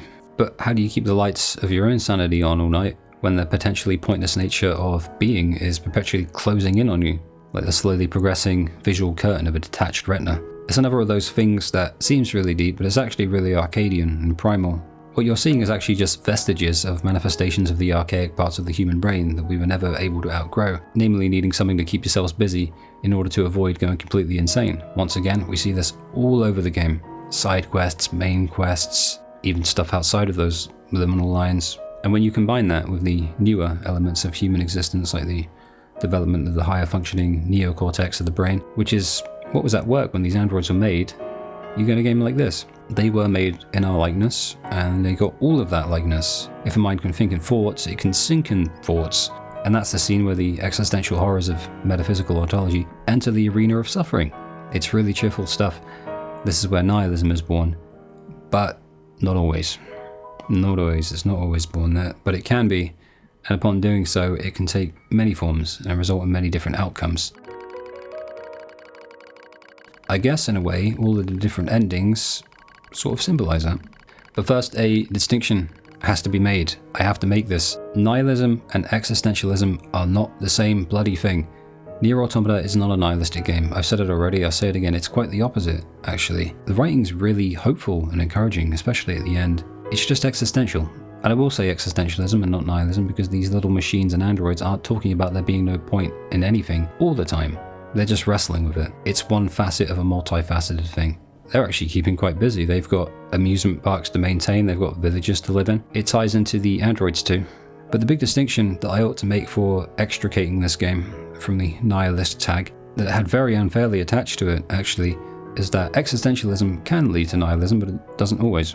I think it just comes down to that, really. Sometimes it sends people in the opposite direction because everyone's similar in some ways and different in others, and we all react to things in our own unique ways and interpret things independently in a way that bursts the idiosyncrasies of our minds and forging the foundations of what we call our personalities, which are a lot more multifaceted than many give us credit for, than we give ourselves credit for. Something Friedrich Nietzsche, something God is dead, blah blah blah blah blah. You've heard it already a million times. God is actually bread. You mean the birds? Yeah, there's more plants and animals here than there used to be. Probably because the environment's changed. And I think that this is where the idea of God comes from. not the bread. 2B's Deviant Art Poetry Hour at the beginning, where she laments a situation and states that she hopes to find the god who blessed her with this cryptic puzzle so that she can kill him, or rather wonders if she'll ever have the chance to kill him. Says him specifically as well. I find that interesting. In doing so, she's assuming both that there is one and that he's even worth killing. And so too did Nietzsche lament loudly and painfully when he claimed God was very much dead. So 2B's approach is funny, and that it's the absolute reverse of that. It's more of a God better not be dead because I'm going to be the one to finish him off. Well, 2B appears to speak much more literally than Nietzsche did too. Is it Nietzsche? I've heard people call him Nietzsche, but that sounds a bit like a crisp? I don't know. Regardless, whether or not God truly exists is a question we've gone to war over for as long as I can't remember, because I wasn't around. Interpretations of the origin of our species and of the everything of the universe vary wildly and differ just as greatly, depending almost solely upon our own intrinsic psychological freedoms, alongside our experiences post-birth. What's difficult here is attempting to circumnavigate the trap of inserting my own beliefs here, and later on I'm going to talk about how cool Yoko Taro is for not doing that too much, and I'm trying really hard because the game comes first and I come second when it comes to the videos, but this one might unfortunately give it away. God might exist, he might not, he might be dead, he might be bred. Of the three main belief systems, only one is not rooted in arrogance, and the arrogance present in Automata brings pain so visceral to the characters over and over again that you can't help but get the point. Some are deadly sure of what they believe, some simply don't care, and some don't have a clue and embrace that uncertainty, while chalking it up as a symptom of a very metaphysical existence that'd be boring if they ever did know. NieR's narrative is the human narrative. I don't think it's a fable to humanity. I swear I've heard that thrown around once. It was a bit too dramatic. It's just a human narrative, and yet gliding smoothly back into its more subversive tendencies, the machines, upon encountering the existential fork in the road, go the other way to 2B, in that in lieu of wanting to kill their own personal deity, they aim to become that deity themselves. That's what the become as gods thing is. The androids and the machines can even conceptualize and theorize such things, and the fact that they can is a nice big check mark on the side of the chalkboard claiming they truly are sentient. But speaking of that, mimicry is the sincerest form of flattery. That's what they say, right? And androids play human too. Holy fuck, I just got an after image of 2B jumping up. Fuck, I've been playing it too much. Fuck, is that a hallucination? Does that count as well? It's just a white screen. The androids play human too, along with one of the most hilariously ironic human pastimes, playing God, even deifying themselves in the process. It's a warped cycle of deification and self-subversion. The androids don't take it quite as far as the machines though. I noticed that much, who much later on in the game take it to comical levels of depression and relatability by attempting to ascend to the God plane, once again become as gods. It's funny though, if humans from 11,000 years into the future came to us now, we might mistake them for gods. Imagine the technology could be insane. Or if we went back 100 years. That said, that would necessitate a paradigm in which we don't blow ourselves up with nuclear weapons, and our propensity to destroy is no longer as powerful as our will to create. At least I don't think it is in real life, so we probably ain't making it that far, so there's no need to think about it. I think life expectancy actually went down recently. Oh shit. Androids want to be human, meanwhile humans want to be anything else, and compensate dramatically to deny that fact. It's funny to me that these two are so interested in the human condition, that being 9S and 2B, to the point of wanting to wear a t-shirt just to get a little closer to the idea. But they were made that way. The reasons for that are numerous, but one specific thing that this endless mimicry in the game got me thinking about was the real-world parallel. Because here in IRL land, it's the exact opposite. AI is not the only thing replacing the concept of humanity. We've been doing that since the inception of media. Most recently though, social media has been a focal point, an accelerator pad for our own endless endeavor to escape our own humanity, I guess, and mortality, in a way that's inversely proportionate to the androids over here. Much like we hide every personality trait that might be deemed a little too offensive or politically incorrect, we also conceal every imperfection, every blemish, everything that makes us discernibly unique across that long bridge between the psychological and the physiological. And it was never meant to be that way, it was supposed to be somatic. We are at a point now in history wherein, without prior knowledge, you could be tricked into believing that these AI are real. So how do we, in our infinite hubris, but limited by our finite minds and bodies, tell the difference? Just, that's the answer. Just, but only just. And soon enough, the perennial evolutionary ladder will have its hinges come loose and send us back to Earth with insane velocity. But it's not just the fact that I can't tell if I'm looking at real people or AI or prototype androids that really gets me, and also makes me shoot the analogous bullet back at NieR Automata, which seems more and more prescient every time I play it. Now the real thing that gets me is what the expressions are for. You ever see those lip syncing videos on TikTok where someone literally uses it as an excuse to just shove a camera in their face and show the world how pretty they are. You know, the digitized version of themselves. But they cycle through too many facial expressions in 20 to 30 seconds, and they end up looking like constipated. Those ones. Next time you see one, count how many facial expressions you see. Count them one by one. Every single one. You'll likely pick up at least 5 to 10, maybe 20. I have one theory as to why, and then I'll drop it. I told you I had a point, and this is the point. They're trying to appear as human as they possibly can, but you can see it in their cold, dead eyes. That whatever humanity they had was lost when they became smartphone-addicted zombies, who would literally break down if their social media was taken away from them for a week. Maybe even a day. So how else could one possibly compensate for this self-realization? Show human expressions. Prove you're still a person, and all the while dissociate from the harrowing reality of what it means to be human to begin with. Especially now that we live in an age, I guess, wherein these horrors are one press of a touch screen away, and technology has caught up with us and overtaken us, and it throws in our faces all of this via notifications sent directly to our pockets, because deep down, there's a shame in being human now. Maybe there always was. Humans are, I guess, at times, unfathomably evil, just cruel. Beastly people, we're greedy, we're selfish, humans wage wars, and all of these things, all of these negative qualities, they're all represented in automata, mainly though in the ways the machines act, because they seem like they're just going crazy, like they don't know what they're doing, but in a way I guess that is just like us, right? All of these loose abstractions and ideas all brought together in this one little world map with these machines that most of them you just kill anyway, and I see it all there. Because when it comes down to it, we do segregate others out of cowardice and fear, and we do all of those unspeakable evils that you can't even say out loud anymore on the internet. People equal shit, man. For the most part, anyway. Sure, there's good in the world, but it's being drowned out in a sea of narcissism. And so I look at this apocalypse, to cap this off finally, and NieR Automata, and I think, yeah, that seems like it was bound to happen. So, what's the point? Well, it's a question, really. The androids of the NieR universe, how do they obtain this validation? Violence. Or android battle fever, as Jackass calls it. It's quite similar to the human emotion of love, is what Jackass says. A lot of people have tried to extrapolate what that really means. I think it just means that love is what we're after. Within this search for validation, we want to be loved, and so androids really are more human than one might have initially expected, because they too are not only unable to pin down any tangible distinction between love and violence, but also just as desperate for validation and love as we are, which is why I brought up the stupid TikTok shit. The only cognizant distinction being the means by which they obtain it, by virtue of the intricacies of their hardware. Computational metaphors are risky, I know, but I think it can be allowed just this once.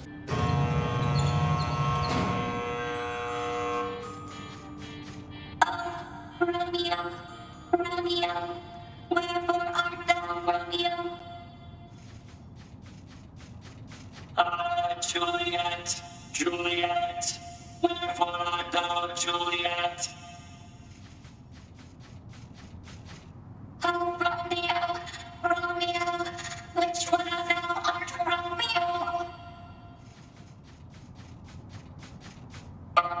Juliet, I am not overly sure. Oh, Romeo, then let us call thy numbers.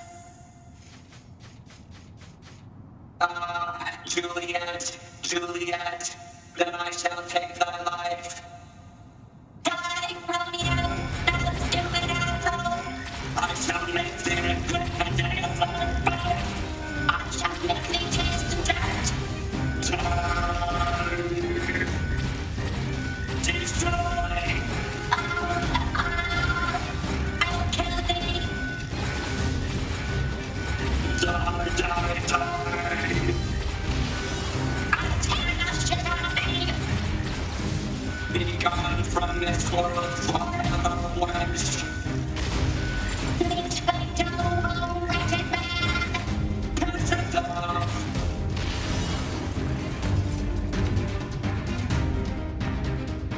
My Romeos are no more. I have slain them each and all. I must join them anon.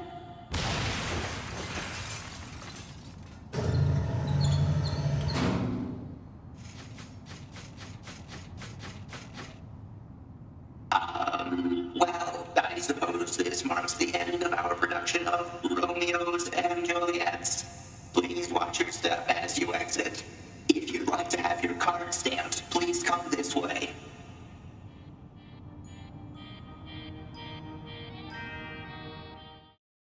It's obvious that the machines play the human game too, and what this may or may not mean is probably equally damning for us, considering how they're portrayed in the game, with all of their intellect and cultural capital being siphoned by the Red Girls for their machine network that we see later on in the game as we climb the tower. Wait, you're just giving me this? But why? No one fights without a reason, and we need a god worth dying for.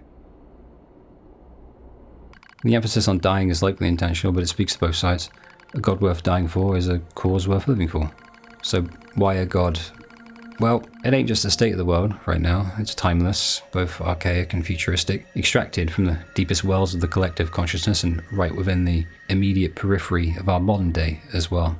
I really do believe that the doors of nihilism are perpetually cracked open, just a little, always letting in a draft, and all they need is a little push for those doors to swing wide open before a gust of wind just pushes you right back out into them and into the pure white void. No, the NieR aesthetic, that's what I call it, the NieR aesthetic.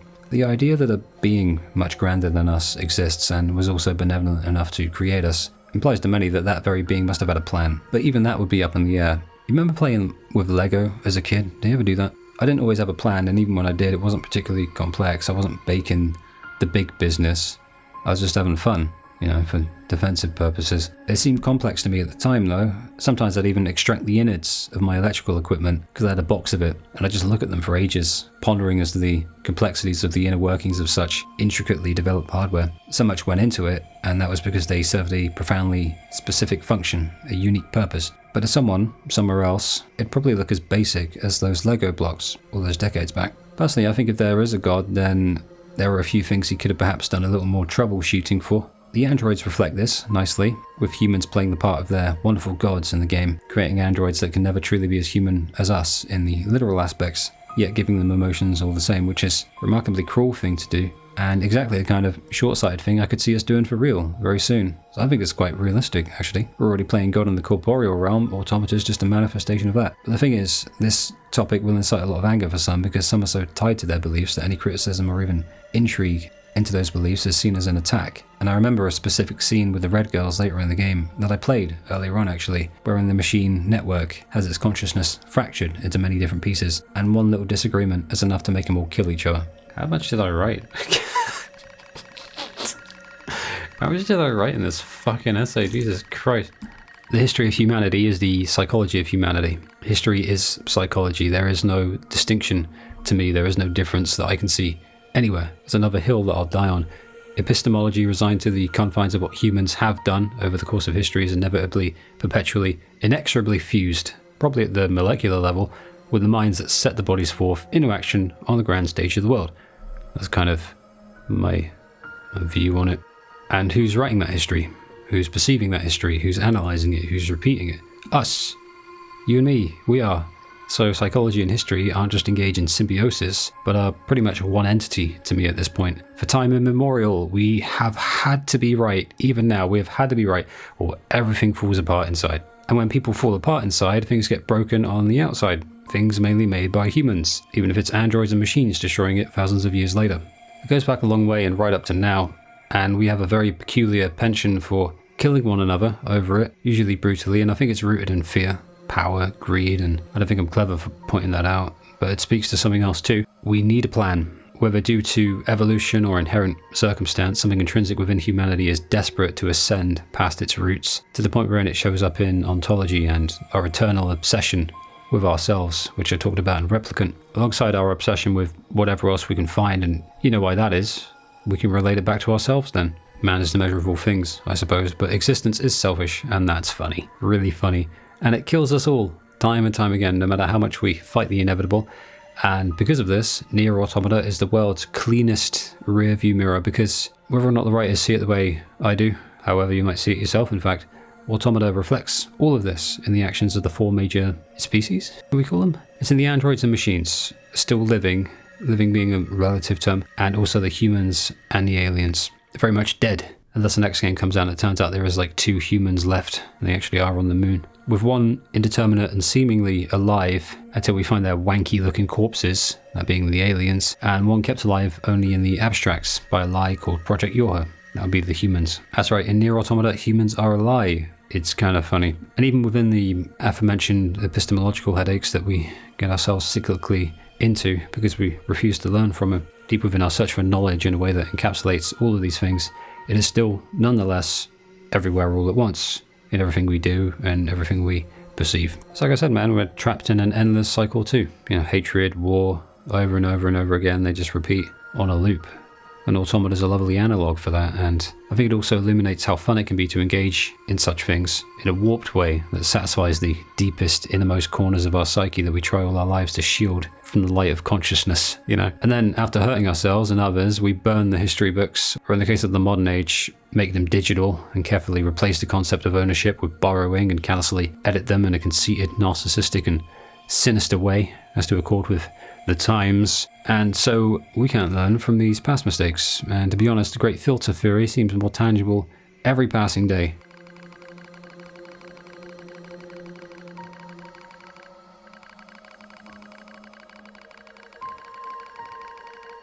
Automata has a fun little element that shines a light on this deception of the self, and that's memory data. Each android is equipped with it, and it's the closest thing they truly have to a sense of self. If they can back up their data before their body explodes, it's a simple switch. It's like replacing the battery in your hearing aids. It seems like immortality at first, but within all of their data, including the memories that provide them with that same sense of self, I guess, a flaw can be observed. It's a very human one, too. Because even then, they're still vulnerable to the cold, vengeful world that the humans left them behind to steward over. Because when certain androids like 9S aren't literally hacking the machines, a feature that manipulates our perception of the game as well as the minigame that ensues in the beautiful fucking 8-bit version of the soundtrack that arises when you do, the androids are getting hacked themselves, like in multiple boss fights, or just infected with a logic virus that corrupts their data, i.e. their memories. You know, the androids very nearly found the key to immortality and actually surpassed the humans, but a digital virus, a new age technological variation of a very biological problem that the humans had, and even locked the world down for it in 2020, appears now in an analogous form that's digital in order to wrestle that immortality away from them. And so, the android concept of immortality is just as flawed as our human minds are,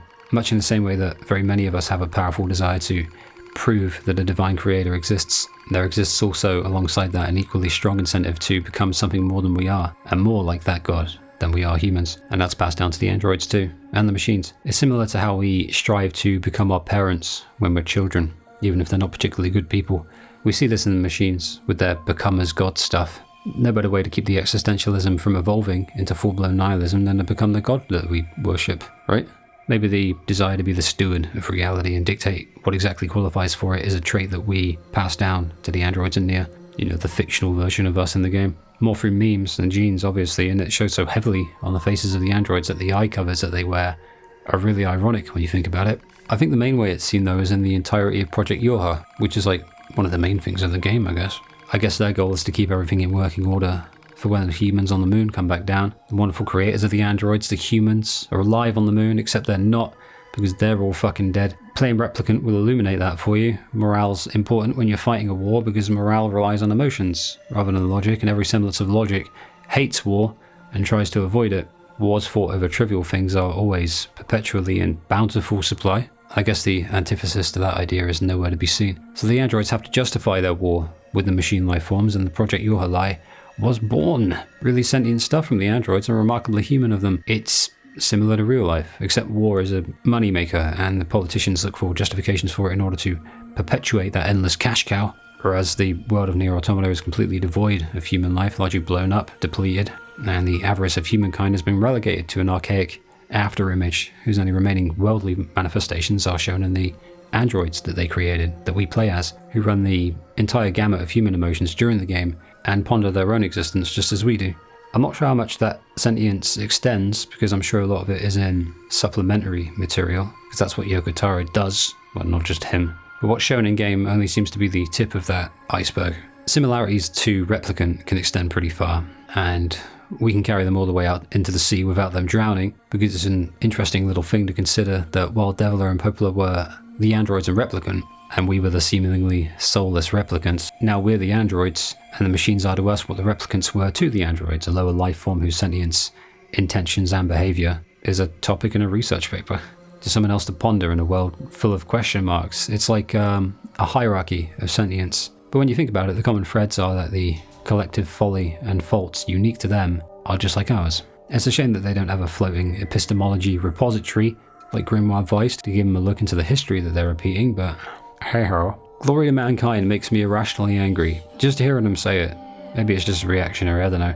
Because I understand why Project YoRHa exists. I understand why the lie was made, why it's kept alive. The project creates a problem, provides a solution, and makes sure that the problem continues long enough to evolve into a bigger problem, at which point they can invent a brand new solution. But still, the fanciful concept of having something to fight for, to band together with our allies over, is one of the oldest tricks in the book, at least when it comes to navigating the endless waves of nihilism that perpetually crash upon the shore of your evolved consciousness whenever you're left with yourself for a little too long. Just a little. And so it's smart for the androids to devise the Project YoRHa idea. You could even argue it was inevitable. It was always going to happen. Pretend the humans are on the moon, that you're fighting for them, that someone's counting on you to succeed, and as a result, success is everything then. Once you save the humans, your deified creators, they'll have to acknowledge you, and then you can kill those gods. And well done, you've just manufactured out completely thin air a genuine reason to stay alive and keep getting on with the daily grind. I ain't gonna mock it. I would have maybe 5 or 10 years ago, but then the world went crazy in real life, and I can kind of understand it now. There's been a rise in conversation regarding so-called doomers lately, at least within the zeitgeist. It's not a new concept, it's another fucking neologism that attempts to complicate a simple phenomenon in society. At its core, it's just nihilism that manifested in a very negative way, and yeah, I do think it can manifest in positive ways too, and those nihilistic roots grew branches of apathy. I don't think I'm there yet, maybe someday.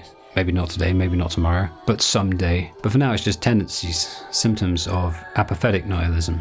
Just symptoms. But this does also harken back to Automata because I noticed something about it while I was playing it for the third time in 2022. It's a really jovial game, isn't it? And that is one of the ways in which the existential struggle can go. The pain of living often manifests in us trying to keep others from feeling that same pain. Sometimes hurt people, but it works both ways. And so we can observe these little machines in the amusement park putting on a show for themselves, each other, and literally anyone else who might just stumble upon the place and see it on full display. They're handing out their love. Accept it. Accept their love. All these little machines actually are a great example of how surprisingly fun it can be to try and cope with the often cold realities of our insecurities and philosophical inconsistencies by simply keeping busy and having fun. That's just life in a nutshell, isn't it? Unless you're one of those sheltered few living life on easy mode, life's going to throw everything at you. It's going to throw it all and it's going to make it fast so it hurts real bad. So isn't that all the more reason to enjoy what is good about life? What is fun about it? You could even call it a blessing. The fact that we're given the luxury of pain means that we now have the emotional software. Fucking mechanical metaphors. Stop with the mechanical metaphors. The emotional processing power. Shit. Look, thanks to pain and the uncertainty of existence regarding us, the world, and where those two entities intersect and overlap and crisscross, a great deal of pain is to pleasure what light is to dark, and up and down, ebb and flow in this game of life, etc., etc. Pain is also growth, so if life is mainly pain, then anything good that comes along is going to be 100 times more incredible, because duality helps with perspective. It's about perspectives of pain, and this particular perspective of pain is what helps keep the existentialism from evolving into full-blown nihilism, now branded doomerism, like a Pikachu into like a crack-addicted Raichu. But Pikachu's just fine as he is. He doesn't need to be a Raichu.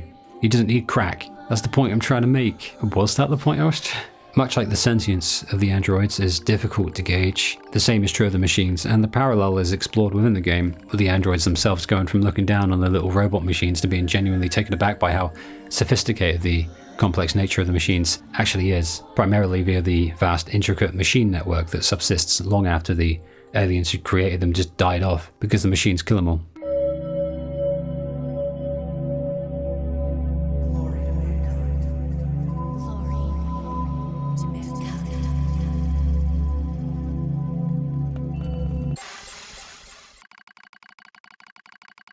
So the machines.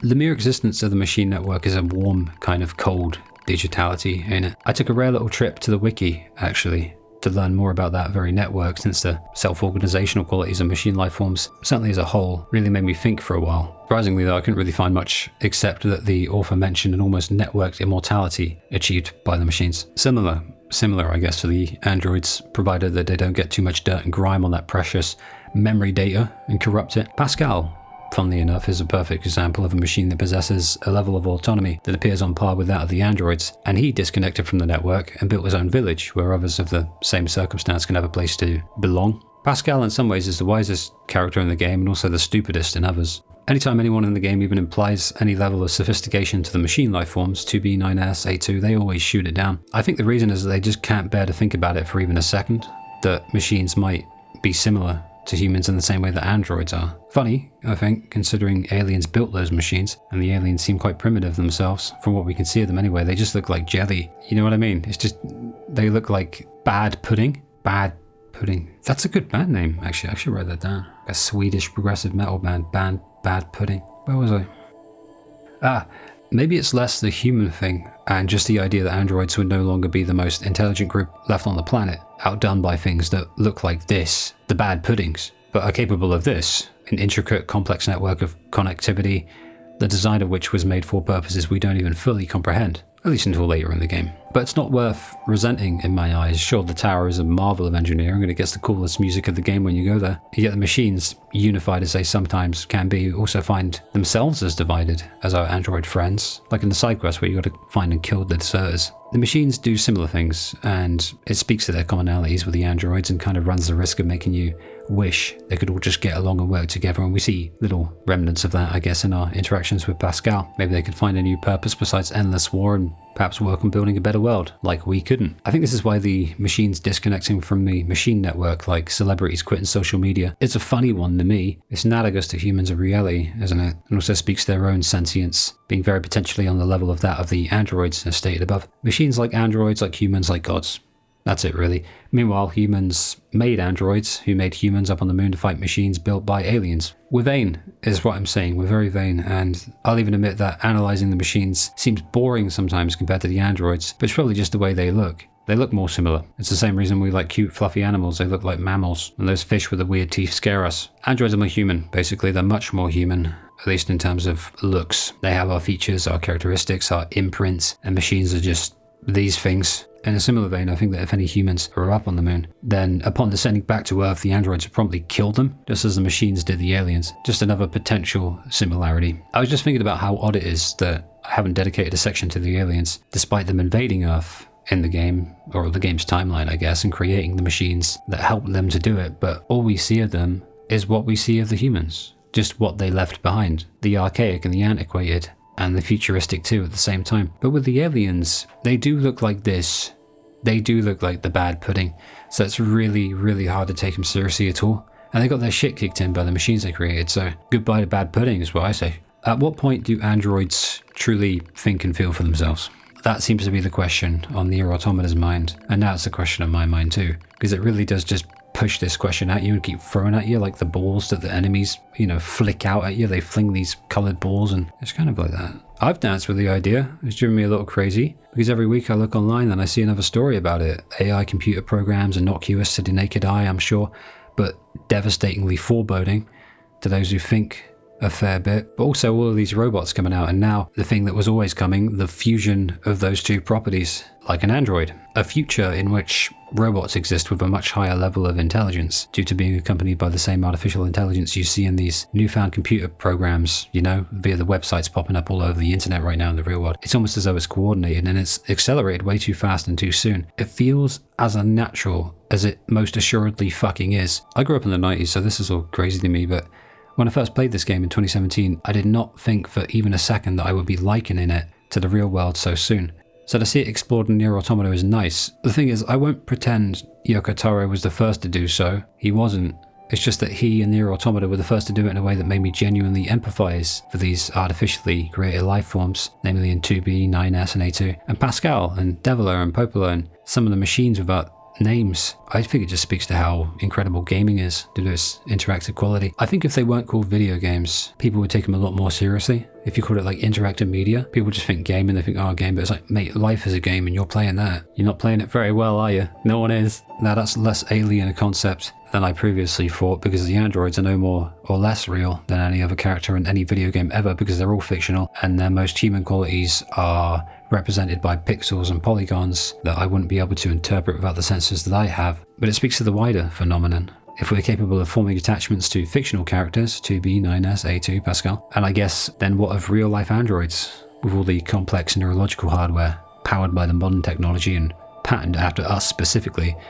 how attached will we be to them as well? And I think this game is a very prescient look into how that might play out. Who knows, innit? You know, it's funny because while others seem worried about androids taking over the world, I found myself far more concerned with the potentiality, or in my eyes, inevitability of the implications that it will have on the growing atomization and loneliness of an already fractured and divided society that might just propel us even more accelerated into some sort of war that makes our world look a bit like the city ruins and Automata.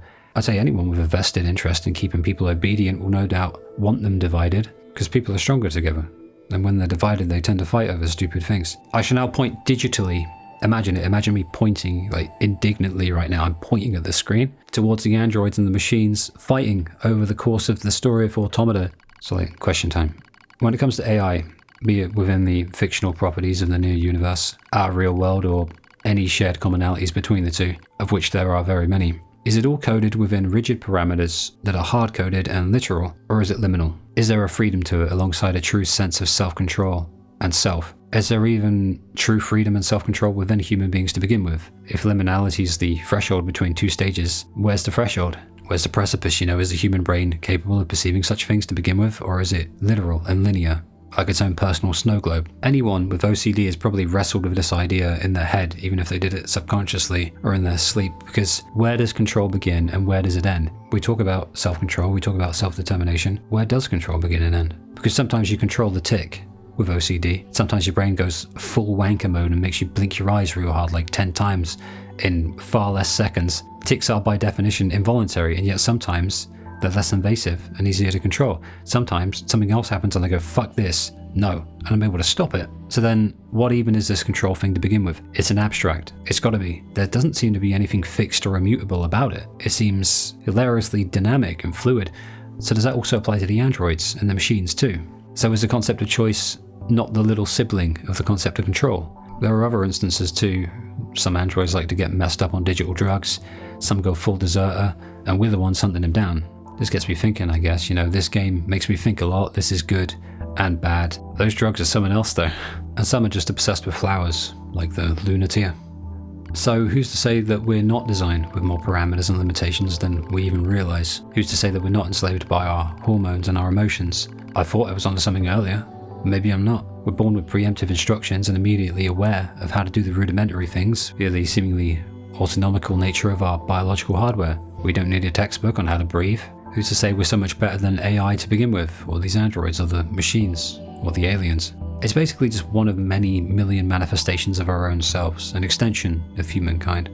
Sure, it could just obliterate us, just as the aliens were obliterated by the machines, and it could outlive us, like the androids outlive the humans, but I can't help but think of the most regular irregularities within these comparisons are just useful contradictions, a perfect circle of dysregulation and dissonance that somehow creates a harmony within the confines of the natural order of things. I guess the most man-made things produce the most natural results because we'll never escape ourselves, because those pieces of ourselves will live on forever in other things, just as we like making things and always have. Once again, we come back to the androids. We weren't the first on the planet, and we won't be the last, hence my amusement with our obsession with ourselves, but we were the most ambitious that I can point to, and the most dangerous. So maybe the mechanical, computational metaphors aren't a deep thing. Maybe they're not so bad, but I do think I just find them funny lately, because I used to use them as like a linguistic connection to have fun with. But I'm wondering, all thanks to Automata, if they're more substantial entities than simple conversational handouts than my desire to make things funny when I'm bored. I don't want to spice up a sentence, you know? Maybe there's something to it, is the prevailing thought now, but I remember a video of some dude on fucking fire at a football stadium. It was horrific, but he was just walking. I've seen a few videos like that. They just tend to walk. It was like they were made to do so. It's like their pathfinding is just encoded into them like a machine. And as horrific as it is, perhaps it's that when hit with unimaginable trauma, we can sometimes revert back to our default settings in every conceivable sense. The term many use is muscle memory, but muscles don't move without memory, and memory is earned and expensive in a way inversely proportionate to the amount of time we have left on Earth. If we're prone to a factory reset in such a way, when dropped into the vortex of danger that we can't escape from, how in control of ourselves are we, really? The linear motion of our ability to actualize our desires in the grand scheme of life, you know, the arena of consciousness, I think I called it once, and microcosms of it too, once again, is beginning to look far more liminal than linear. The point is in the question. Are humans any more free than the androids they created in the NieR universe?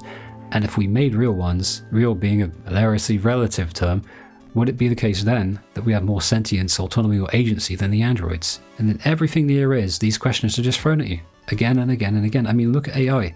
It's awful, and I hate it with a passion for the most part. Sometimes it's alright. But it was inevitable, because just like the humans in NieR played God when they conjured up the concept of androids, look what we're now up to in 2024, even though this probably won't release until 25. When I look at it this close, there's a case to be made, I think, that, as I said earlier, we're just as artificial in many ways. I think that's what I meant in the intro. Maybe artificial intelligence is an outdated term. I'd happily replace it with artificial agency. We'll never know how free the androids are to act in the ways that they truly wish to, all the while enacting their idiosyncratic visions and desires as they interface with the world in a way that's commensurate with their personalities, blowing stuff up, basically. And the reason for this is that their designers, their creators, their gods, are as helplessly one-dimensional in their own understanding of consciousness as they are. We have minds that allow us the existential luxury of pretending we know how things work, but those minds, while capable of creating genuinely incredible feats such as the androids in the fictional NieR universe and AI in real life, admittedly, they are still prohibitively constrained by their own inherently flawed nature. If you want an example of that, Oliver Sacks has a book called Awakenings that will clue you into just how fragile our minds are, despite their, wonderful strength and creativity. And so it works both ways. I think our inability to ascertain how exactly the keys to consciousness are given to us will very likely lead us forever in circles. And so maybe that's why it's relatable to watch 2B and 9S and A2 and all the other androids going through the motions. Pascal too.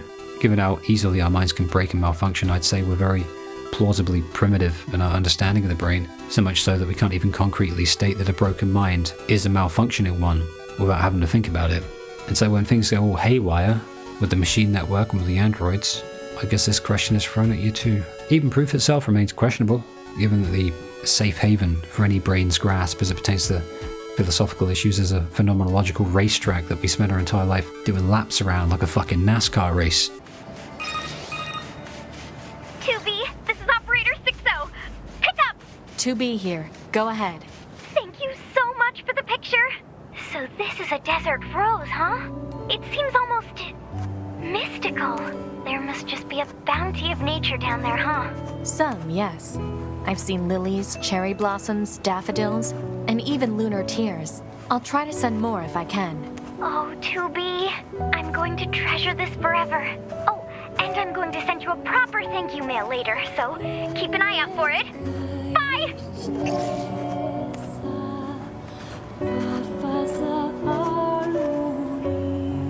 Proposal. Continue to provide care for this pod.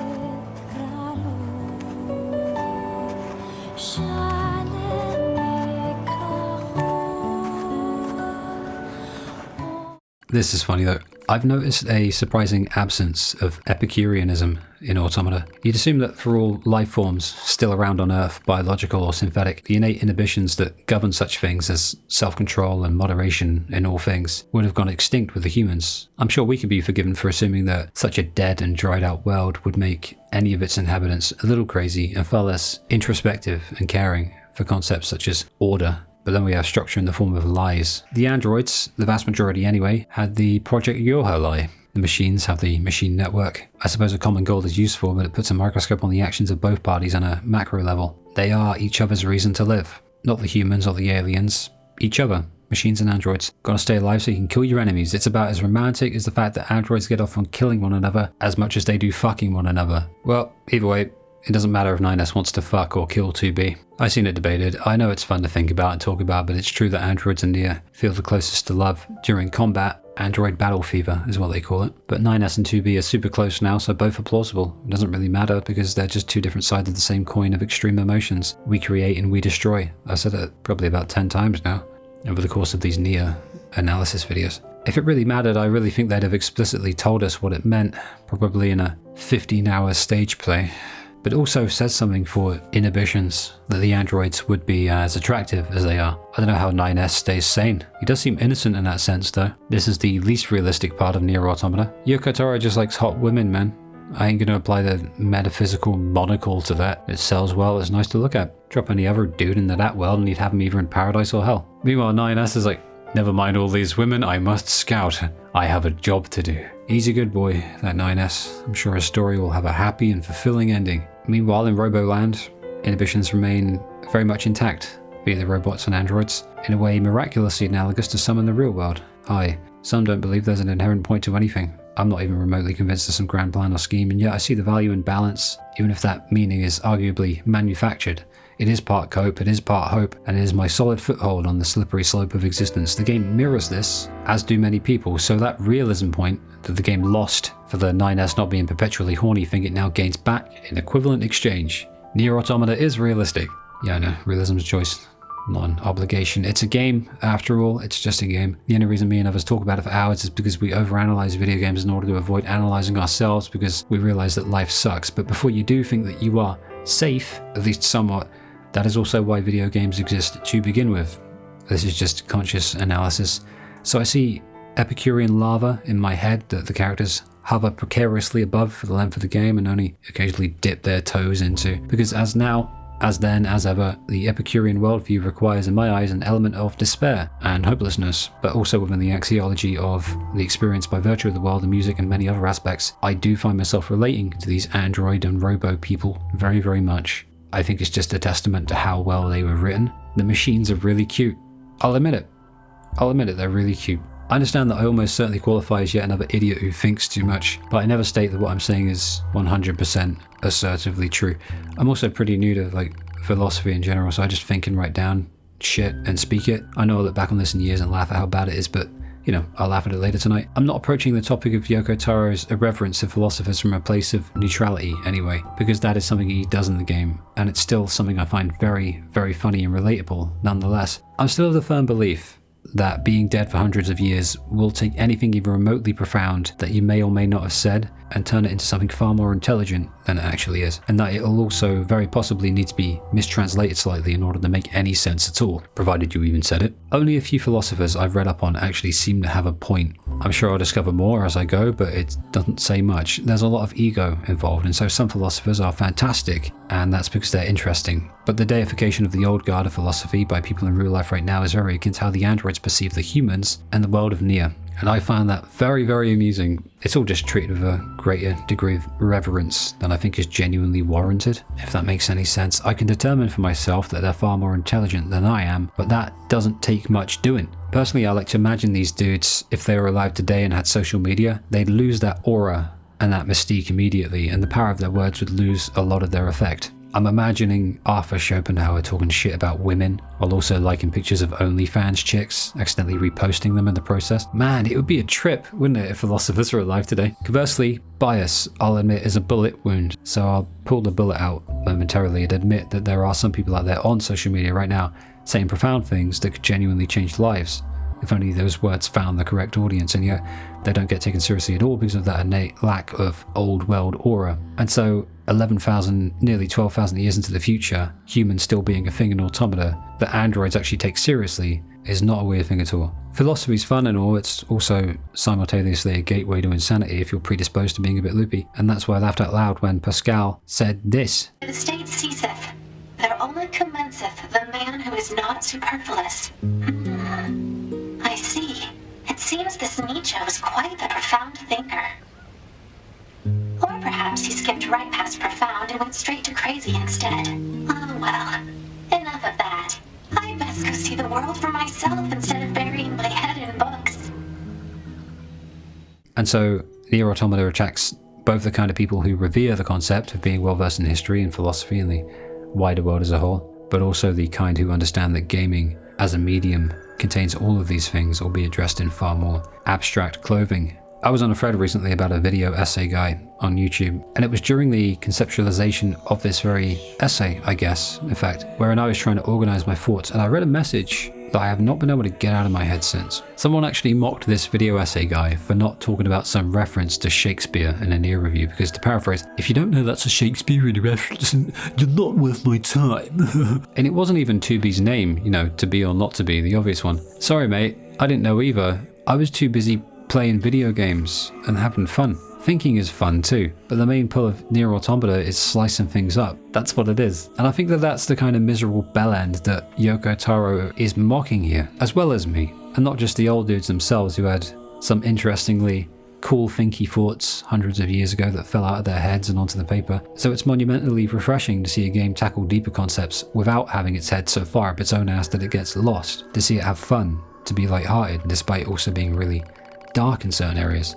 The logic virus is awful, the destruction of the bunker because of it is terrible too, but it wasn't until this line that I really felt it.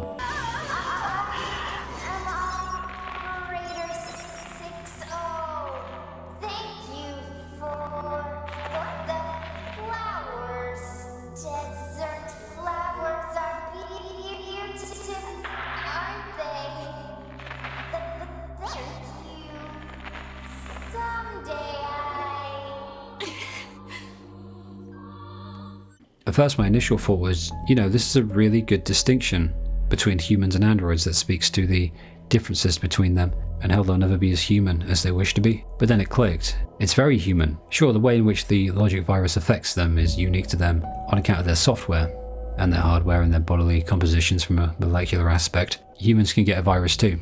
Humans can die of a virus. Humans can spread a virus. Humankind is involved in its own endless war as we speak, not just because of all of these newer, scarier viruses popping up, but because that's how it's always been. Even when we're just chilling, our immune system is playing COD zombies with the germs entering our bodies, and every now and again they lose a game and we get sick. This is just that, but digitized. There are also many diseases that cause our brains to malfunction, which actually reinforces the earlier segment regarding the unreliability of our admittedly wonderful minds as a primary means of perceiving the universe, and seeing Operator 60 like this is always going to hit hard because she's always been the bubbly one. Honestly, I think this is probably the most emotional scene in the game, even more than 2B dying.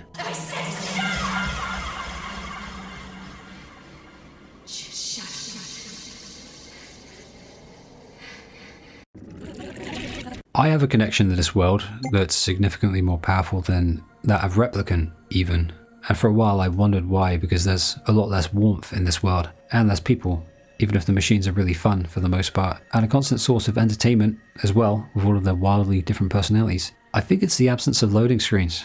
I'm being serious. Scratch that. Visible, perceivable loading screens, or is it perceptible? I don't know. They do exist.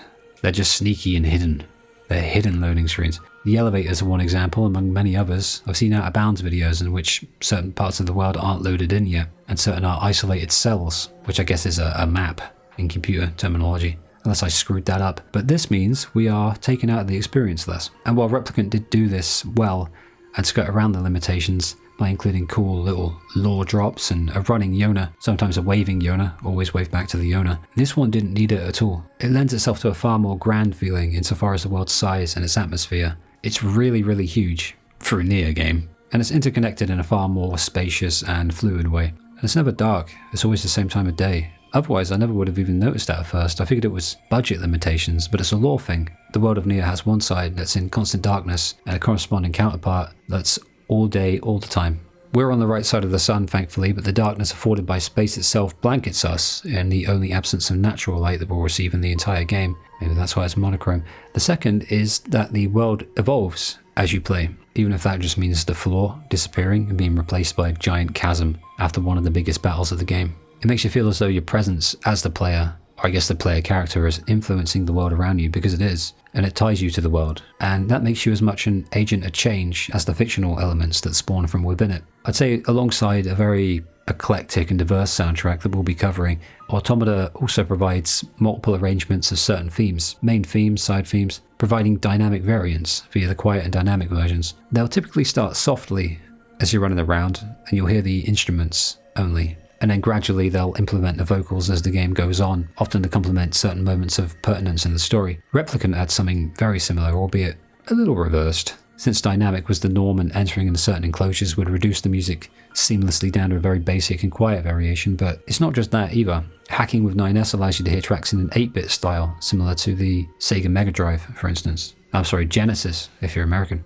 I put money on the fact that traversing the world was designed with fun and accessibility in mind. Lots of sheer drops, lots of high spots, a sense of velocity and how fast you can get from one spot to the other, especially if you take all of those movement speed up chips and put them in your little whatever chip thingy.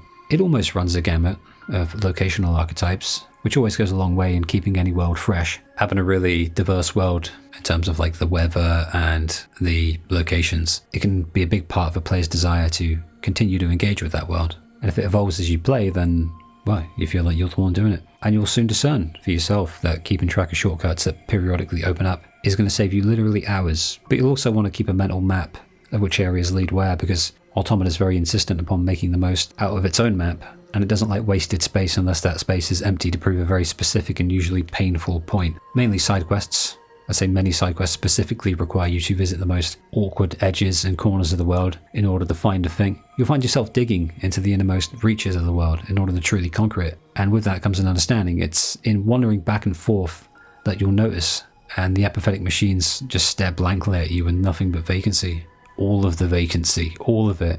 The game wants you to see it. The game absolutely does. And so it aids in that exploration. And it's clever, but in understated ways. There's a weapon that I got outside the amusement park, a spear, that I didn't even know was there until like my 6th playthrough. Or is it 7th? So yeah, it's clever, but it'll always be understated in how it's clever. Well, except when it throws a really overpowered boss at you, or an endless wave of enemies. Only for defensive purposes. I love dead cities in video games. Romanticism, again, I know, harkens back to NieR Replicant, doesn't it? Seeing the hubris of mankind rendered to dilapidated buildings is always fun, and it invokes something with me that brings about a sense of peace. I'm kidding. Towering structures that might have been important once, whatever that means, have fallen out of love with gravity and just sort of sit there now, slumped and depressed, with their entire reason for being reduced to pointlessness, just a monument to what was. There are no people in this city, there is no city in this city, so to see nature reclaim it, at least to this extent, is actually oddly comforting. The only constant is change, as they all say. Now, existentialism may seem to some to be a gateway to nihilism, but I contend that it is a locked gate, and by virtue of this funny little psychological padlock, you'll find it's just as adept at keeping you from it as it is a pathway there, and this is where the colour palette comes into view, because the city ruins are where it envelops itself around you and boxes you in with its heaviness. You cannot avoid it, and it's probably better this way, because it comes in early and it comes in fast, and it grants you the opportunity to illuminate something only grey and white colours can. It's the NieR aesthetic, and NieR aesthetic is back, it's here again. I'm terribly pleased that it came back to visit me in my living room in the autumn months, because it's important for me to remember, and to mention, I guess, that neither the bleak nor monochrome nature of the game's visual parameters are mutually exclusive to the concepts of loneliness or isolation, or I guess apathy, even if they do likely inspire thoughts of a similar shade at first glance for most people. Seemingly miserable places such as the city ruins, which really are the perfect microcosm for the game's themes, are all distilled into a visual abstraction, and they can be a really fun place to chill out and simply exist within for a little while at a time. Too much of it and yeah, maybe it'll bite you, but in moderate amounts, a dose of grey can really make the colour pop. The amusement park is just down the road, after all. My point of reference is that I hail from a dystopian shithole country, so the not so subtle concept of an apocalypse is something I have a deeper level of intimacy with than most. Britain's grey too, but it's not always shitty. That's the general idea. I'm an expert on the colour grey. Whitish grey, darkish grey, greyish grey, every shade of grey that ever was. And that's why I like the city ruins. Feels like home. It sucks, and I love it. Sometimes the most quiet and understated pieces of music can make the most impact, I think, but it's often contingent upon other things. This is why when we hear those synthetic tones of Fortress of Lies play for the first time, that's why it hits as hard as it does. 2B is staring out into the distance through a window. The camera pans out to reveal a cyclically shaped space station of sorts, to which we're only really afforded a narrow view of the place. And this is all after the crazy explosive opening that opened the doors of the game to us. So I guess this is them slamming the doors shut rather abruptly. It's a beautiful piece of music, synthetic ambient chords of a low drone of an ambient pad. That kind of stuff always reaches higher than its initial station when you apply some higher pitched noises, little notes to it. And I wonder if the synthetic nature of this song is actually designed to mimic the synthetic nature of this place and the people who dwell within it. Funny thing also is that Fortress of Lies stops playing the moment the lie is exposed. The bunker's functionality appears to be a main base and communication hub for the androids of Project Yorha, and so I doubt it's any particular coincidence that it so resembles any generic telecommunication office in our real world right now. It's like a library, but cold and monochrome? Well, I suppose it's a nice counterpart to the library in Replicant. It's also painfully organised and orderly and obtuse, but at the same time it also feels super warm and cozy.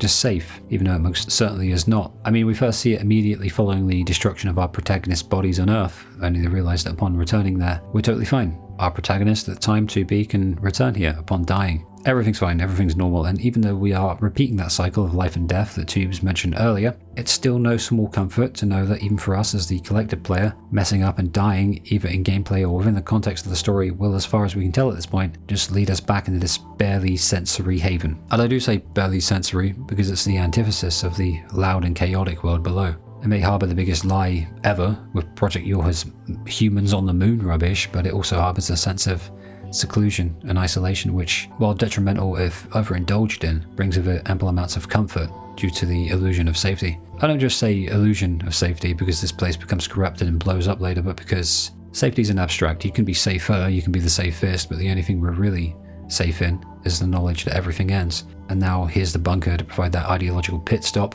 with a visual and auditory manifestation, namely the moment that it violently explodes and sends us crashing back down to Earth later on. Looked cool too, I'm going to use it as a transition in this video. The disparity between how this place functions compared to the Earth below and in the emotions it can elicit is the perfect representation of the inherent polarity between the machines and the androids as well, but also the humans and the androids. I don't think it's coincidental that, at least for the most part, many of these androids stay so far away from the world that they're trying to save, despite being very proficient in combat, should the need arise anyway. In fact, they're so good at fighting that in order to destroy so many of them, the machines had to employ a logic virus to kill them subvertively. But I do wonder if the androids chose something so distant, an enclosure that overlooks the Earth, allowing them to feel as though they're looking down on it from on high, as a way to distance themselves from humanity. This is getting really abstract, I know, but it's almost as if to say, not only are we as good as our creators, we're better. And the machines do it with the aliens too. They want to surpass them. Or perhaps far more realistically, it's to look down upon the machine lifeforms. This one seems more likely, as a few androids in this very game have a minor, and I mean minor, existential crisis upon learning that machine cores are actually very sophisticated pieces of equipment that even the androids couldn't help but repurpose for their own creations. Point could also be raised for the monochrome colours representing the black and white way in which the androids conduct themselves. I mean, Project Yorha, at its core, is a lie about the humans still being alive, so the androids have some sort of god to die for. But surely there are other things, right? They have history books, loads of gods to choose from, but perhaps they needed one they could prove as real. For instance, if humans are worth fighting for, and worth seeing as gods to anyone, then they have never, ever been out on a Friday night in a town. If those Yorha androids saw the average state of someone on the piss, it would slap the deification out of their perfectly contoured anime mouths, I fucking guarantee it. Humans are not worth deifying, but how would they know? And so one could feasibly look at Yorha's way of interpreting the world and humanity and this endless sequence of wars that arose from it with the machines and the aliens and their perennial insistence upon keeping the lie of humanity's survival going as long as they possibly can, even designing the 2E model, 2B's actual designation, to repeatedly kill NieR upon realizing as much, and all see it as one large collection of singular entities that, when brought together, speak to one thing and one thing alone: black and white thinking. Hence the monochrome bunker. At least that's my theory. So it's no surprise, I guess, to see that their base of operations, their haven, their monument to their own stubbornness, is a monochrome manifestation of their own limited concept of sentience. How much of this exactly could be attributed to their synthetic nature, alongside any innate limitations to creative and adaptive thinking? It's anyone's guess, really. Maybe it just seems logical, or maybe it's just an extra branch on the tree of lies that they planted themselves, just happen to insulate them from the cold reality of their non-human nature, and the fact that they're just as much a product of architecture as the building they reside in, and that humans cope with the very same questions, and whether or not we had a creator. The cyclical nature of the bunker is appropriate, the way it comes back in on itself, like a closed loop. The standard over-the-shoulder version of the first-person camera, that perspective turns into a side-scrolling variant of it. It's like we're on a cosmic hamster wheel. It always comes back to hamsters. My word. There ain't too much to say about the resistance camp. I'm not going to pretend there is. This essay is going to be long enough as it is, but I do like that it illustrates something pretty powerfully, and that's the importance of downtime and the illusion of safety, and how they go a long way in establishing any sort of home base in a game. The theme really puts me at ease. Probably puts you at ease too, now that I'm playing it right now, and I think it's a dead end in the world map that you won't mind running into. Friendly faces, chill music, they're lovely things in open world games wherein most of the map is actively hostile towards your presence. The area has a jukebox too, and you can just sit down for a while for no apparent reason, other than just immerse yourself. I like that. And while I do feel more could have been done with it, it is a post-apocalyptic war zone, so it's understandable. What's kind of stupid is that there's literally no fortification against the machines. It's just an opening in an alleyway. Kind of dumb. And it comes back to bite them later when they get attacked. You can buy things here, you can teleport back and pick up quests, and Devil and Popola are here. the very first time you visit, actually. You're a little Easter egg, but they're relegated to the background for now. Other than that, this is just where you do things. I'm not going to pretend it's more complicated than it is. It's just a camp. Someone's going to bring out an essay about how the camp is actually the meaning of life. I'll be, oh fuck, I missed the boat. The use of colour, when done right, can have an effect much greater than it otherwise would. Use vibrant colours all the time and it will lose its effect. Use drab ones constantly and players will pine for something more. I think creativity sits on the borderline of dualistic balance. Automata kind of proves this by having almost completely monochromatic colour palette for the most part, only to then inject it at critical intervals with carefully placed colour explosions. That's a good way of putting it. This game doesn't really hurt your eyes often with vibrant colours, provided you lay off the E-drugs. Maybe it knows it's going to make a lot of people cry, so it wanted to save them a trip to the opticians, but not being too hard on their eyes otherwise. For example, the bunker, as we mentioned, is monochrome. The city ruins have a little green here and there. The desert is every shade of dusty brown that you never knew existed. The copied city's most colourful thing came from outside its confines in the form of blood. The flooded city is much the same. But then along comes the amusement park. I've never been much into circus and carnival type music. Kind of weirded me out, but it fits so well here and the vocals are pretty, so it's all good. Not that I know what they're saying. You could be forgiven for wondering if the colour and the fun of the rest of the world was extracted and siphoned into this place like some sort of colour leech. So with this being more colourful than any other area, there's almost no chance that this was happenstance. So the question then is, why this place in particular? But I figured that out earlier. They're celebrating. They're having fun, even in this cold, post-apocalyptic world that never recovered. They're throwing a 24/7 party. They're embracing the bleak world that they live in. Isn't that nice?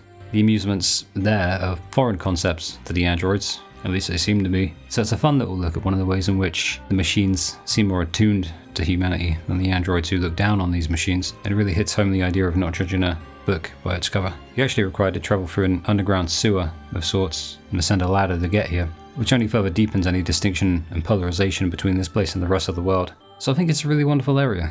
I like it so much I'm not going to talk about it anymore.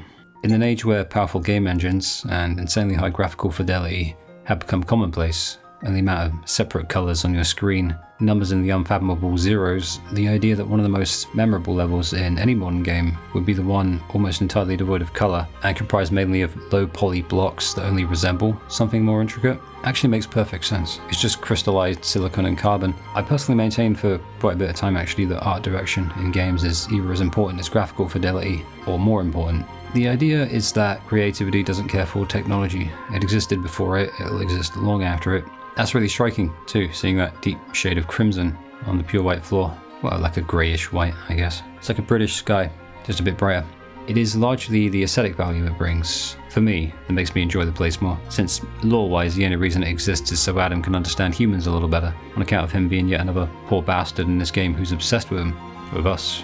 But combined with the music, it goes from kinda cool to one of the most iconic ideas I've ever seen, made real, and heard, I guess. It enters with this subtle little piano and then it comes alive as a string set. There's a sense of, I don't know, wonder that it brings. Once again, it's funny because it's just blocks. It's just blocks designed to look like houses. That's it. But I think the more cerebral feeling that it brings about is that deep down, we all know that this is what video games actually really are. Perceived through all those pixels and all of the imaginative response that you and the game can synthesize together. Every game you play, regardless, is just polygons, blocks, and pixels.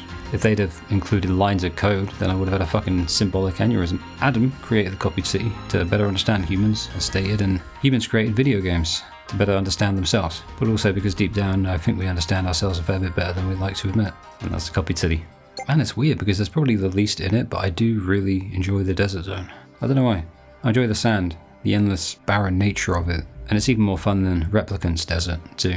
Sometimes I'd like to just turn up and lay waste to everything I can find for an hour or so, maybe explore a bit and see if there's anything at all that I didn't ever realise was there. Obviously there isn't, but that doesn't stop my brain from going, oh, maybe there's one final secret, and you could be the one to find it. There isn't, I know. For an area that should feel as hollow as the world it inhabits, it has a lot of character. I think that's what I found out about it. The machines here, funny as they are, wear traditional Middle Eastern attire and kamikaze attack you for the crime of trying to enjoy the sand, so it's never boring. Some of them are wearing masks from the city of... What, is it a city? It's Facade from NieR Replicant. Prestigious mask. Some of them wear them. But by far my favourite thing in this big-ass deserted desert landscape is something that other areas of the game also share, and it's the secret little passageways, the entrances in the area. The desert's take on this is something I only discovered online after I was done with my first playthrough. There's a secret little oasis in the northern section, way off in the far reaches of the map. It's the most naturally beautiful place in the game, at least for me. We're talking a game with an overabundance of synthetic things and a world depleted of life and colour for the most part, and yet deep within the desert of all places, they put a deceptively placed little sandstorm there that initially tricks you into believing that you can't progress past that point. But beyond it is a little body of water and a beautiful view of the tropical trees that somehow managed to not only grow, but stay alive all this time. You know, for all we know, maybe some androids came here and planted them themselves. Maybe they're as artificial as the rest, but I can dream. You can even fish there. The desert theme is Memories of Dust, has a quiet version that's really atmospheric, and since I mentioned liking the desert a lot, I'll say why. I'm from England. It's always grey here. We've been through this. It's not the rain, it's not the cold, it's not the wind, it's the absence of colour, and it's that oppressive blanket of overcast grey and white darkness that perpetually hovers above you, like a spectre. Like a pure iron sky, just constantly reminding you that it holds dominion over your mood. There's no blue, there's no orange. So yeah, deserts tend to have both. Not much grows there, but man, is it nice to look at. Deserts represent heat and warmth and solitude and colour, and so I romanticize them. That's all. The dynamic version of Memories of Dust is really good at picking you up and encouraging you to go out and explore all of the vast spaces in the desert, and even the interconnected little networks of tunnels in the connecting area. Prior to the main expanse of sand, you've got the vocals that assimilate with the instrumentals, and they sort of harmonise in a way that feels very lively enough to do justice to such a hostile and aggressive area, but you do still have that little oasis up there to provide some quiet. I like the desert. The desert is good. Oh, desert housing exists as well. I guess we'll do that too. The desert housing complex, not particularly memorable, but rather an extension of an already beefy and sizable area to add a little variety into it. The most I did here was just marvel at the half-destroyed houses and ponder over what this place maybe looked like 9 or 10,000 years ago, because the sand flooded everything. It's great for panoramas if you're making a video essay. You know, I like this place more if it wasn't so bitterly bloody difficult to navigate. It's like trying to play Operation with your feet, but this time I actually took the time to commit to memory how to get to certain places, but man, it did not make it easy. The music is innocent, deceptively so, perhaps playing off of Pascal's naive nature, and the way the villagers reflect that too, him being a pacifist and all, and you can bet that that music is replaced when Mr. Pacifist's village gets attacked. It's almost childlike. Well, it is childlike, you can hear what sounds like kids singing, and I never figured out exactly why some machines are smaller than others, but it seems like much how they'll play up to the human concept of different sexes with the blue and pink little bows that you can put on your characters. They also play up to the concept of age with the machines, with smaller machines acting even more childlike than the rest, and the older ones, like Pascal, taking charge, and the smaller ones getting in the moods and storming off occasionally. Oh, it's like that side quest where you gotta go find and escort back that little machine. You can't stop annoying Ines. It's actually kind of fun. But it is still annoying to find your way around. Maybe it's symbolic of how these machines haven't got to the logistical phase of emulating human behaviour yet. Or maybe Yokotaro just doesn't like me very much. But the degree to which I had to construct a mental map of which ladders went where in this place, while also constantly engage in fierce battle with the camera angles' suddenly two-dimensional nature, it was an experience.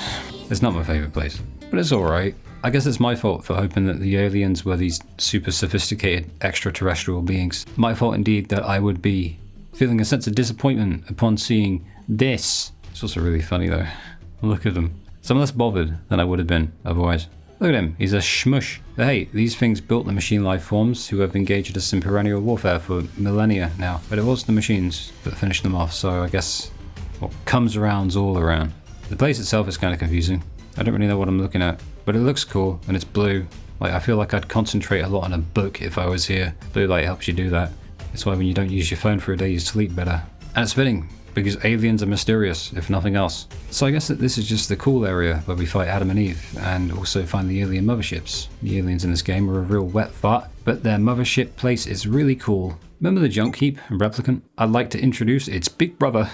In a game that is already overwhelmingly monochromatic, the factory is actually kind of refreshing, even if it is like a rustic browny red. It is too, no doubt. Fighting through the place is always fun, since the series continues its habit of messing with dimensions and making things two-dimensional from the top down occasionally. That also gives you the chance to get a better look at the place. While I have no earthly idea what this place ever even was, I see lava and assume robot shit. There isn't really much else to say about it. It is odd to me that they chose this place as the first area, and this was the impression that they wished to make, but then again, it's just a prelude to the city ruins. Oh, maybe yawn. Well, there you go, that's the abandoned factory, maybe yawn. Oh man, the most emotional location in NieR Automata is optional, difficult to find and remarkably small. The remains of the hearts of anyone who understands the significance of said room to begin with are likely housed here. Getting here is a struggle because it requires you to navigate your way through the cave systems that open up only after a giant chunk is taken out of the city. And said caves are barely lit and yet filled to the brim with some genuinely tricky high-level machines that you probably just want to avoid and run straight past, but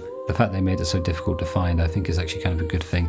I think it was playthrough free when I realised you can go into the sewer tunnels and go find Emil's home.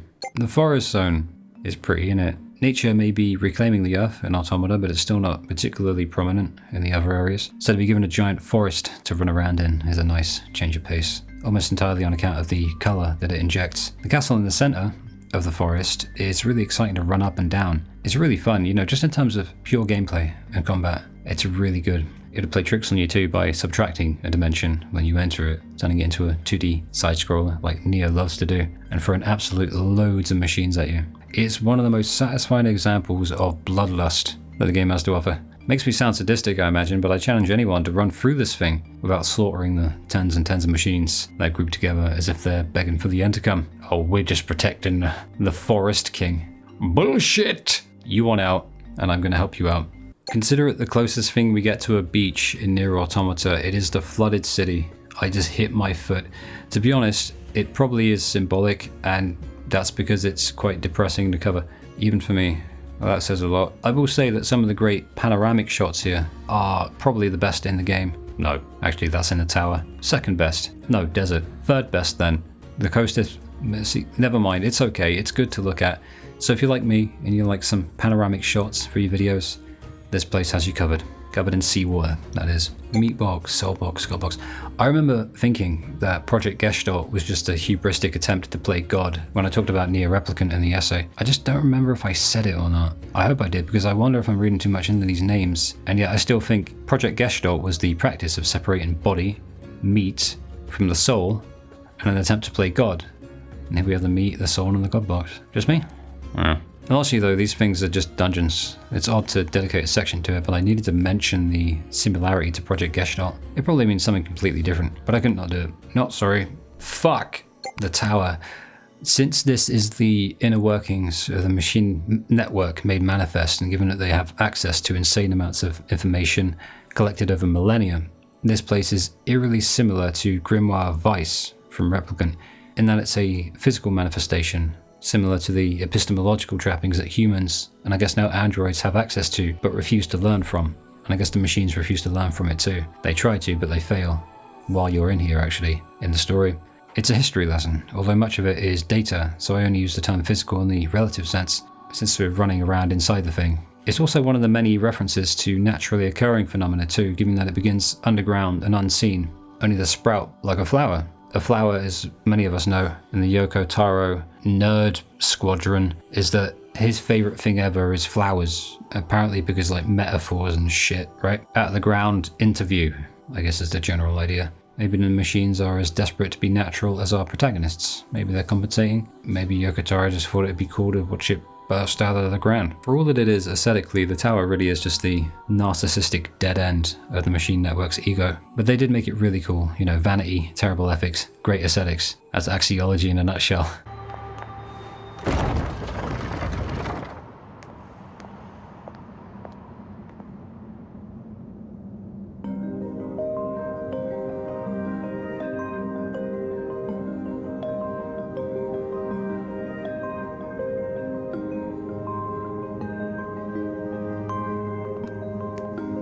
What's up with this place? Hypothesis.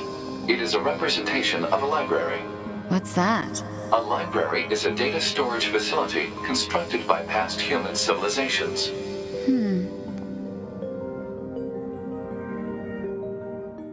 I think this is pure fan service. Good.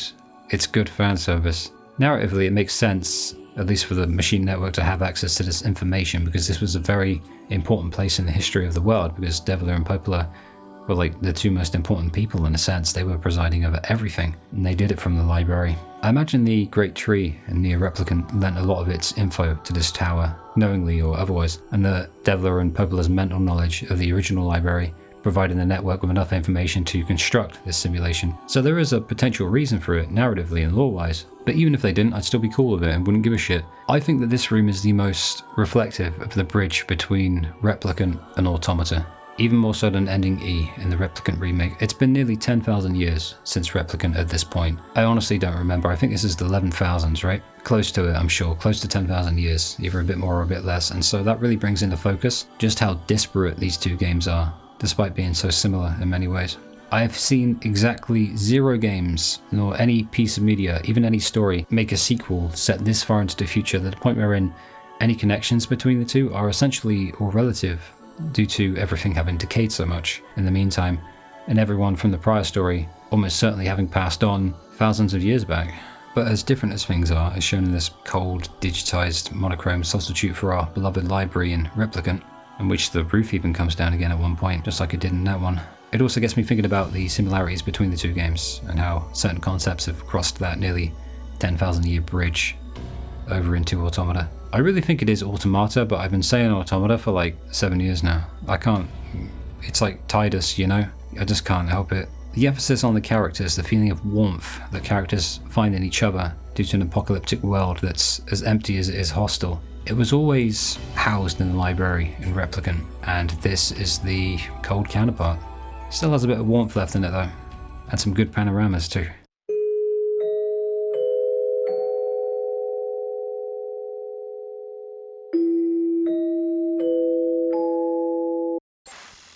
"2B, technically 2E, a model designed specifically to kill every version of that sneaky little nosy boy, 9S, whenever he inevitably finds out things that Yorha would rather he didn't know. She knows this, as evidenced by the wonderful foreshadow of her clenching her fists after having lost another one of him early in the game. That is to say that the 9S we see at the start of the game dies in an almost human sense and is promptly replaced, as memories of it are gone. And while it wasn't 2B who did it this time, at least not completely, they both were in on it, a welcome change, I'm sure, it likely does little to dull the pain as she encounters the newest, most fresh-faced 9S ready for deployment into the field, so that he can repeat this most recent iteration of his own personal eternal recurrence and die all over again. She's difficult to write about is 2B because before playing the game, I couldn't really think of much to say about her. And the reason for that is that I couldn't quite figure out how I felt about her in the grand scheme anyway. You'd have to judge her as the first protagonist of the game, and as a character in general. I vaguely recalled ephemeral little moments of funny dialogue from her, alongside more tangible memories of how she originally started out very cold, or quite cold, and almost hostile towards 9S, even going so far as to say emotions are prohibited. You know, that line that not even she bought into. It's obvious she's in denial, and that's also why she doesn't want to get too close, I imagine, to him, because she has to kill him over and over again. I doubt any player even fell for that, given how larger than life some of the characters are in this game. She grows to express herself more, eventually, and do it better as well. And eventually her and 9S band together and kill Adam and Eve. 2B also saved 9S from the copied city when he got hung up on the wall like Christmas decorations. But outside of that, I couldn't really think of much to say about her, initially speaking. I knew she wasn't a bad protagonist because I would have been feeling a lot more strongly about it. I wouldn't have wanted to write about her at all. So I would need to play again to see if it was really true that 2B was just mid as a protagonist. It was unavoidable that I'd also judge her in comparison to 9s and A2, since they're the other two protagonists, but it doesn't mean that she can't be looked at as a singular entity as well. Most importantly though, there was a moment wherein I finally fully connected with her, upon being infected with a logic virus. But the game doesn't warp you there.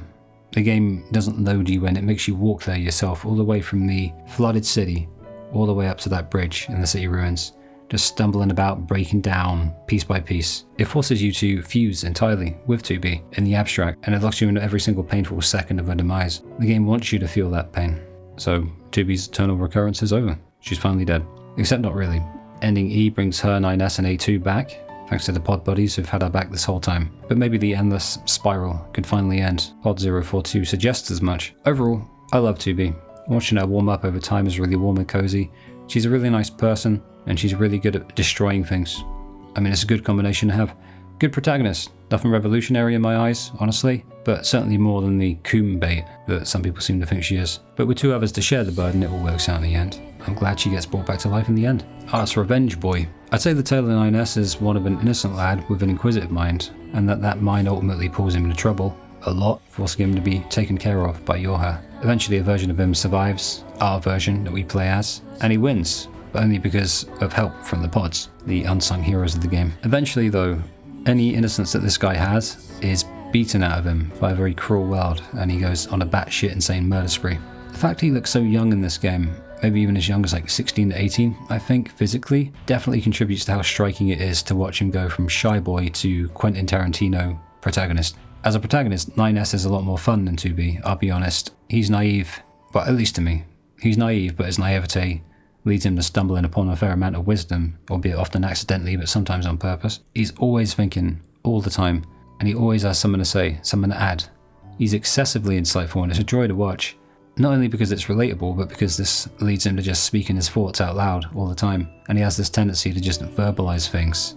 I connect with that a lot. This also means that when he's talking about important lore and story events, and the game uses him to relay this information to the player, it seems much more natural than it otherwise would. A good example is when he discovers the top secret files of Project Yoha, revealing that all humans went extinct, as per Replicant, and that the androids, absent humans, devised the very project itself and the Council of Humanity, along with the lie that humans were still out there. But that's another reason that his shift into a more revenge-obsessed madman hurts all the more. Even before the logic virus gets him, prior to his fight with A2, we have to witness his once bright mind decay further and further due to the intense psychological distress that he goes through. Everyone at the bunker dies, 2B dies, the war with the machines seems all but lost. His operator, 210, turns up, infected, and he has to kill her, but he can't quite manage it, and then he watches A2 kill her like she killed 2B.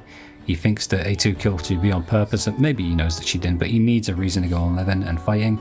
So he goes revenge mode, and then he has to fight fake versions of 2B and relive it all repeatedly, all the while just engaging in constant violence as he travels from place to place. By the end of the game, his preferred method of travel is murder. And yeah, watching such a brilliant mind be reduced to such basic rudimentary stuff as must kill machines, it is as difficult to watch as it was in NieR Replicant. In fact, I'd say it's even harder than watching it happen to NieR in the last game, because 9S seems so much more innocent, and by then NieR was an adult, well, more adult, but it's legitimately compelling for the very same reason.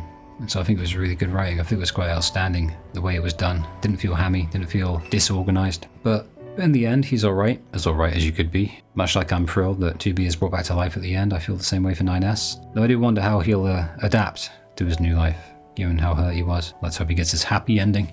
I like the chap. The very first time we see A2, she puts a sword in a tiny little machine thingy. If that ain't an intro, then I don't know what is. She's my favourite. A2 doesn't get nearly enough time on screen or in our hands to make a genuine impact in the way that 9S and 2B do, because her route is shared in gameplay with 9S, but she makes a good showing of it. I just wish we could have played as her more. But she's still very based. A2 is the android they took the combat data from to make 2B and 9S, and she's off the grid. She left Yoha a while back. She was part of the first Yoha squadron to go to Earth, and she was the only survivor. Now she just wants to kill machines. I guess she's unlike them, you know, she doesn't need a god, she is the god of vengeance.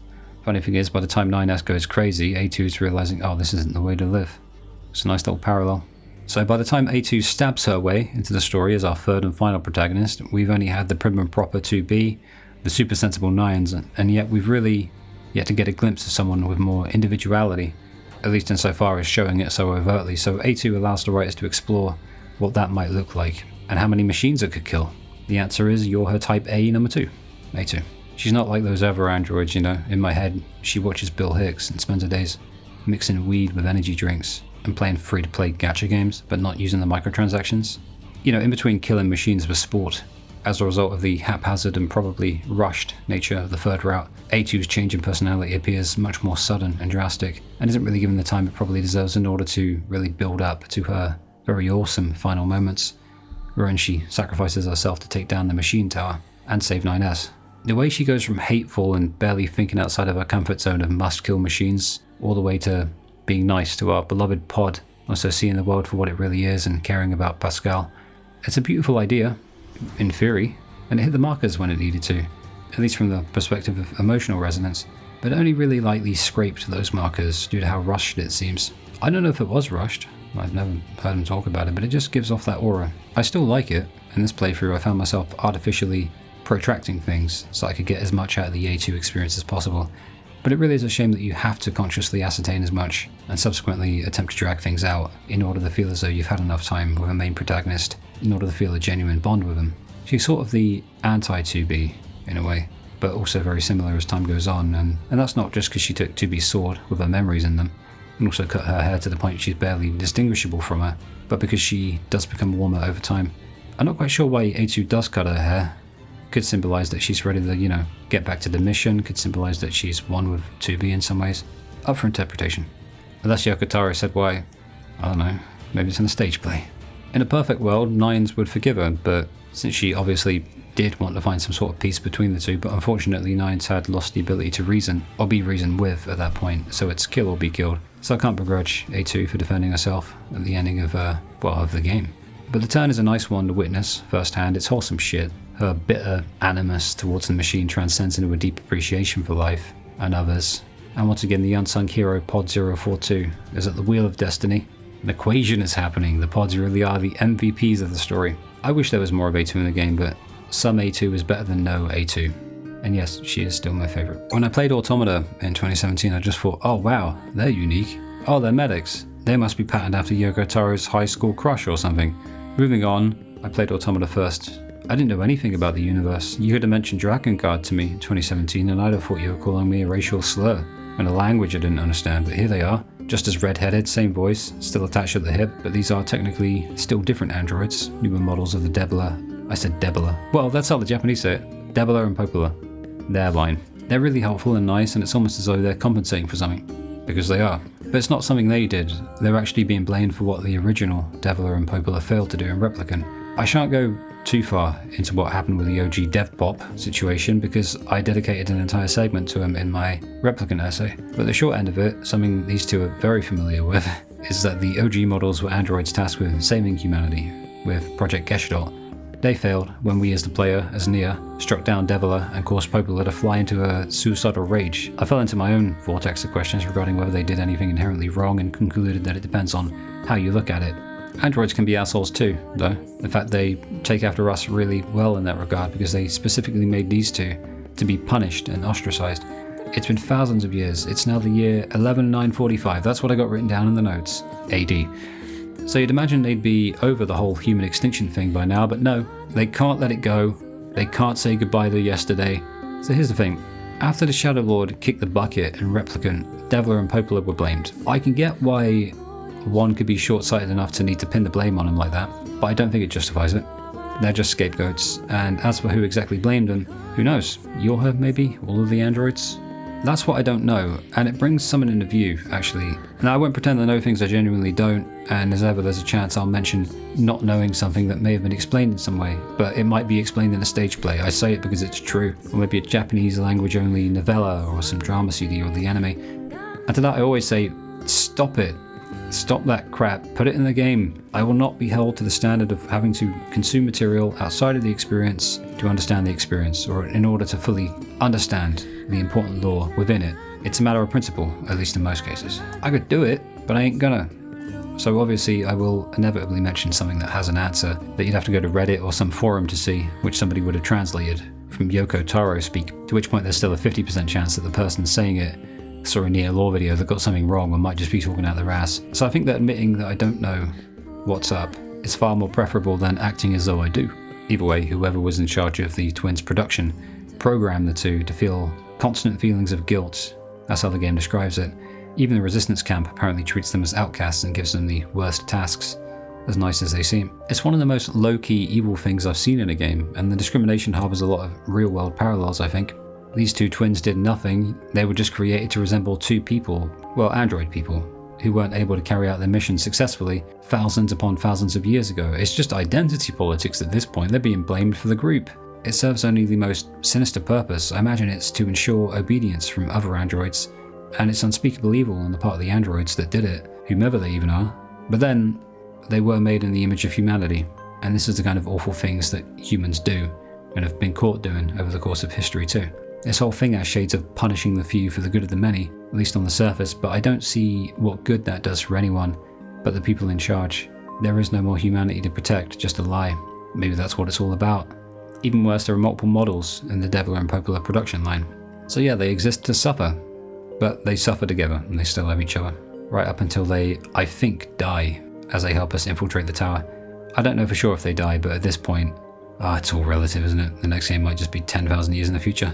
So I guess it's not just the Debula and Popola we all know, but it also is, in many ways. At least in all the ways that hurt the most. That is something they couldn't quite manage with Emil, but hey, it is what it is.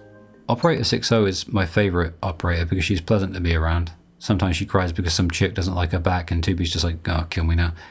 Well, at first anyway, but she lightens up eventually. 6-0's disposition immediately dispels within the player any archaic notion that they may have held preemptively that androids are emotionless. Everything 2B says about emotions being prohibited, 6-0 just demolishes, and it immediately makes the game feel warm. She's like Octagon from Metal Gear Shortbread, but cute and happy, and she doesn't build nuclear-equipped battle tanks, for defensive purposes, of course. 6-0's side quest is a good example of the good in side quests in this game, and how they got it a little bit better than Replicant did. We have to get her some flowers, and she's always nice to us, so of course we're going to help her out. Luckily, she doesn't ask us for a lunar tear, but just a desert rose. She's so fun. I genuinely think the game would be so much more boring without her. She always checks in on us, sometimes to be supportive, sometimes because she needs to moan to us as her relationship counselor. Or maybe a horoscope or something. She talks about that. Keeps things fun and engaging as we're running back and forth along this endless corridor of flame that is the game. Seeing 6-0 so outside of herself when the logic virus takes over really brings it home that she has such a distinct personality and sense of self, as is the case with most of the characters in the game, but for some reason it's more visceral with her, I think because she's so nice. Once again, it reinforces how attached we can get to fictional characters who aren't even AI, meaning that we really are screwed with AI when it comes about in real life. But hey, 6-0 has some really great moments. It's sad that she dies, but as a character she adds to the experience a great deal and brings a really good vibe. Really enjoyable character. The game had the chance to do something funny and it took it, making Operator 210 the polar opposite to 6-0. At least on the surface, but deep down I sense a lot of similar elements. 210 conversely is 9S's eyes and ears in the field, and while I do prefer 6-0 just because she's nicer to us, 210 is the most fleshed out, and her actions provoke a lot more thought. Later on we have to face her as well. Well, this could be one of two things. Either she's mimicking the mother role and really giving it her all, or she's being sarcastic. The way she snaps back to stoic and normal, you might think sarcasm, but I think it's just that the concept is so alien to her. Motherhood isn't something an android will ever experience, not in the, evolutionary biological sense anyway. And even though I've covered many of the similarities between the androids and their makers, this is like the big difference, the ability to have a family. The common thread with the operators is their interest in the outside world, and I guess that's what happens when you're cooped up in a bunker, watching everything through a screen. Pascal is a bit of an unsung hero sometimes, saves us a few times, tries to broker peace between different factions, including different machines and androids, teaching other machines about the world, always teaching himself more as well so that he can better teach others, and originally even disconnecting from the machine network prior to the game. So I really like him a lot of the time, but it doesn't mean I always agree with him. He's a pacifist, which means that when the machines attack his village, their very pacifism has him standing around unable to mount any sort of resistance. His only hope for himself and his village is that we, the androids, will turn up in time and kill the intruders for him. Doesn't seem too averse to violence when we're using it to help him out, like most pacifists. Violence isn't always the answer, but when it is, it's the only answer. That's what this idiot here thinks anyway. I don't think pacifism will ever work. Maybe it's negative, but in the real world, and the world of NieR, in fact, so long as there's life, even if it's artificial, there will be violence. It's in our nature to be as destructive as we are creative, which I believe I stated in the original Replicant video. So that will be passed down onto the androids. And if the machines are learning from the past, as they are, while in other ways refusing to learn from it, then it's inevitable, because it's not even exclusive to humans. Look at nature, we used to be indistinct from it. So Pascal's pacifist nature gets his people into danger that he's unable to defend them from. Ultimately, upon the shit hitting the fan for the final time, he goes batshit. Don't know if he realizes the gaps in his logic, but well, it's not good either way. I don't know if this is another instance of an artificial life form throwing itself headfirst into a philosophical concept in order to compensate for their lack of humanity or whatever, but I put money on it. It's true that the humans didn't create machines as they did the androids, so emulating them might seem odd. But insofar as the impact humans had on the world, even without the designer aspect, I mean, they did build all of the cool things we've been destroying with all of these machine-android wars. Pascal's a pacifist because he can ask androids to do the killing for him, but ultimately he's also swept up in the adrenaline of revenge, and it all goes out the window eventually anyway. Regardless, his ending is a sad one. No matter what you do, there's no right answer. After he teaches the machines about philosophy, they learn about fear and destroy one another. Pascal asks us to either reset his memory or kill him. Thing is, we can also leave him there. Personally, I always choose to leave him there, with the consequences of his actions. Not because I think he deserves it, but because I think he needs it. And a life wherein you can erase mistakes by erasing your memories of them doesn't seem too fun or responsible. You know, if we're talking existentialism, that's about the will of the free agent. Also, I've never liked that he put the burden of responsibility on A2 to either kill him or reset his memories. I didn't like that. That's not a burden you should put on other people based on your own actions. And even then, when you leave him there with his memories, he says, "How could you?" with disgust in his voice, as though it was ever on A2 to begin with. A2 was set to kill him when they first met. It left me with a sour feeling for Pascal. Maybe that's the point of his character, I don't know. But in terms of game design and writing, it's great. The game doesn't communicate to you that you can just walk away. It respects the player's intelligence and just gives you the opportunity to do so. And so I walked away from Pascal, but I do like the guy, and I hope things work out for him. It took me years to realize this, but I'm not entirely happy with what they did with Emil in Automata. In Replicant, everything about his arc was perfect from beginning to end, and it didn't really need to be touched upon again in a sequel, unless it was to really heighten it further, which is very difficult to do when the original did things so well. The general idea is that he pops up as a joke character at first, and then upon finding a lunar tear, we help him regain his memories. Upon doing so, however, we quickly ascertain that this Emil isn't the Emil we know, but rather one of many clones. At the very least, I enjoy having this thing around, driving up and down the map and selling us stuff as music blares out of his speakers, because he has Emil's personality. But for a game that grazes the sense of self firmly enough to cut itself in the concept regularly, this one feels more like a little scratch as opposed to what I imagine they were going for emotionally, because he's a copy. Now, if we'd had as much time with him as we did in Replicant, I'm sure I could have grown more attached, but he's just not present in the way he was in the last game, and so that kind of attachment can't be born, because it has to be earned. Sure, he speaks like him, he acts like him, he's funny and he's a joy to be around, and he's carrying enough pain to power the tower, but he's just a Control-C, Control-V version of Emil. So sure, it's a nice bit of fan service, and its ending Y is emotional, but it leans too heavily on another game, while not actually providing the version of said character from that game, or adding to it in any, well, I won't say meaningful way, because meaning is subjective, but maybe you get what I mean. To be honest, I'd rather they left him out of this one. Although I guess they kind of did, technically. I just feel as though it kind of tarnishes his character, I suppose. It's really, really sad to say that, since Automata might be my favourite game ever. It's right up there with the best. But yeah, I'm just not sure what the whole point was to pretend to bring him back, reveal it's not really him, and then expect me to care about him, even a fraction as much as I did in the original. Maybe that was what they're banking on. And I know that the sense of self was prodded at in Replicant, but he did establish one in that game that was powerful enough for me to hope things worked out well for him in the end. But as of the end of Automata, we have no idea where the original is, whether he's alive or not, but we do know that there were many copies of him that fought the aliens. This is not Emil, this is a clone of Emil. How'd he clone him? Doesn't matter, does it? But after all I said in the Illusion of Agency essay for NieR Automata, Replicant, I feel I have to clarify something. I need to clarify that it's not because he's a clone that I don't feel the emotional pull, because almost everyone in Replicant was a sort of clone, being a replicant and all. No, it's because, but simply, it's not the Emil I'm familiar with. Clone, replicant, android, human, ultimate weapon. The designation's irrelevant. It's the content of the character. And while it may seem similar, just not the same dude I laughed with in Replicant. Either Yoko Taro just fumbled this, or maybe that's the point and he's a really smart bean. Either way, if there's a NieR 3 that isn't a mobile game, and Emil's in it, he better be the real him. The pods are understated almost the entire game, and they're not meant to stand out really, at least until the end. They're presented just as tools at first, and I've talked a lot about androids, machines, aliens, humans, but even the pods do the whole sentience thing by the end. But in a game, and a series I guess, that pushes the concept of sentience off as many cliffs as it can in order to elicit emotions out of the player, I do love how the pods grew more confident and interesting as the routes went on. They have personalities that transcend those monotone voices and the weird modulation those same voices pass through in order to reach our ears. And as our favourite free androids collectively lose their shit at the weight of the world, the pods are the ones who come in clutch right at the end to pull them out of it.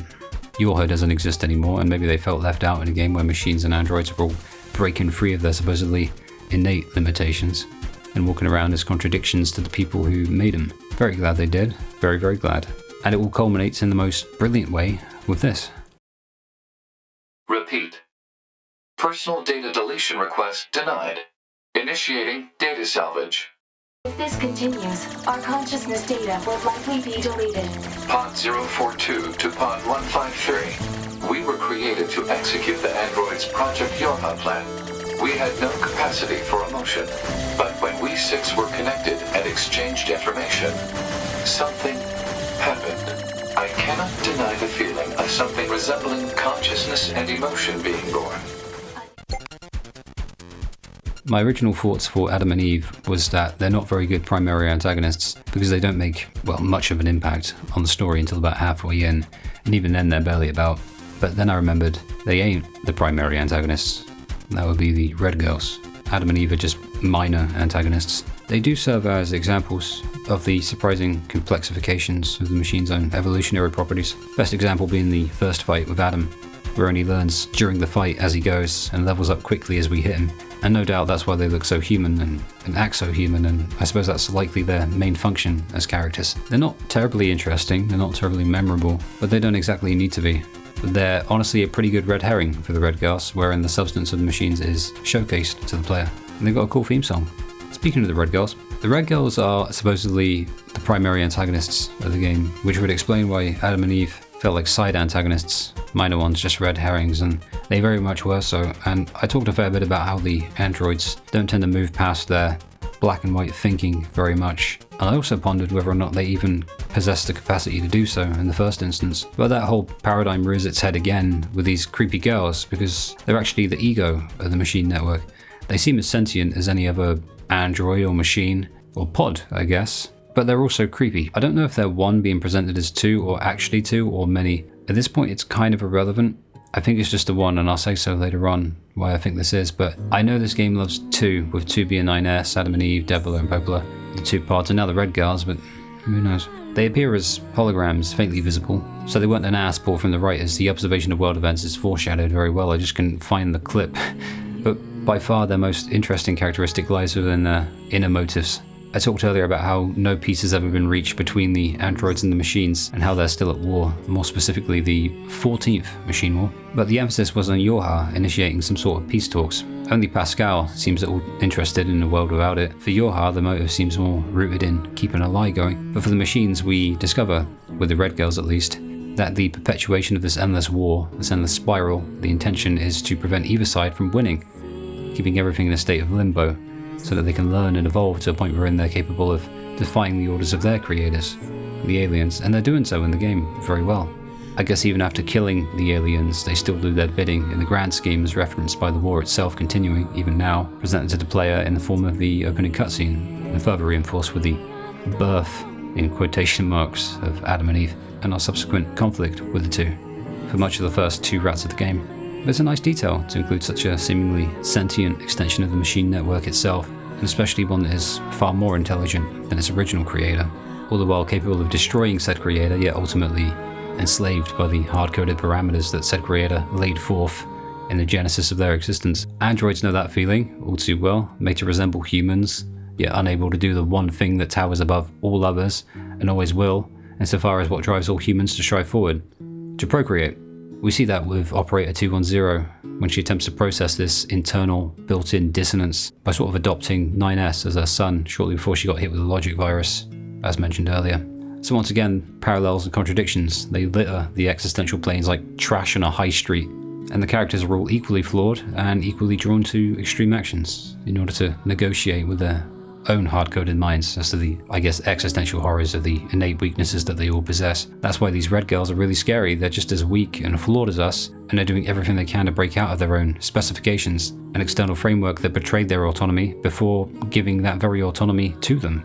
The hard-coded framework of their vulnerability means that when we finally fight them, despite all the tricks that they play on 9S with illusions of the now-deceased 2B, and a showdown with the closest thing he ever had to a mother in 210, and even being the ones who orchestrated much of what we see in the game, they're ultimately vulnerable themselves to the very ego that they represent.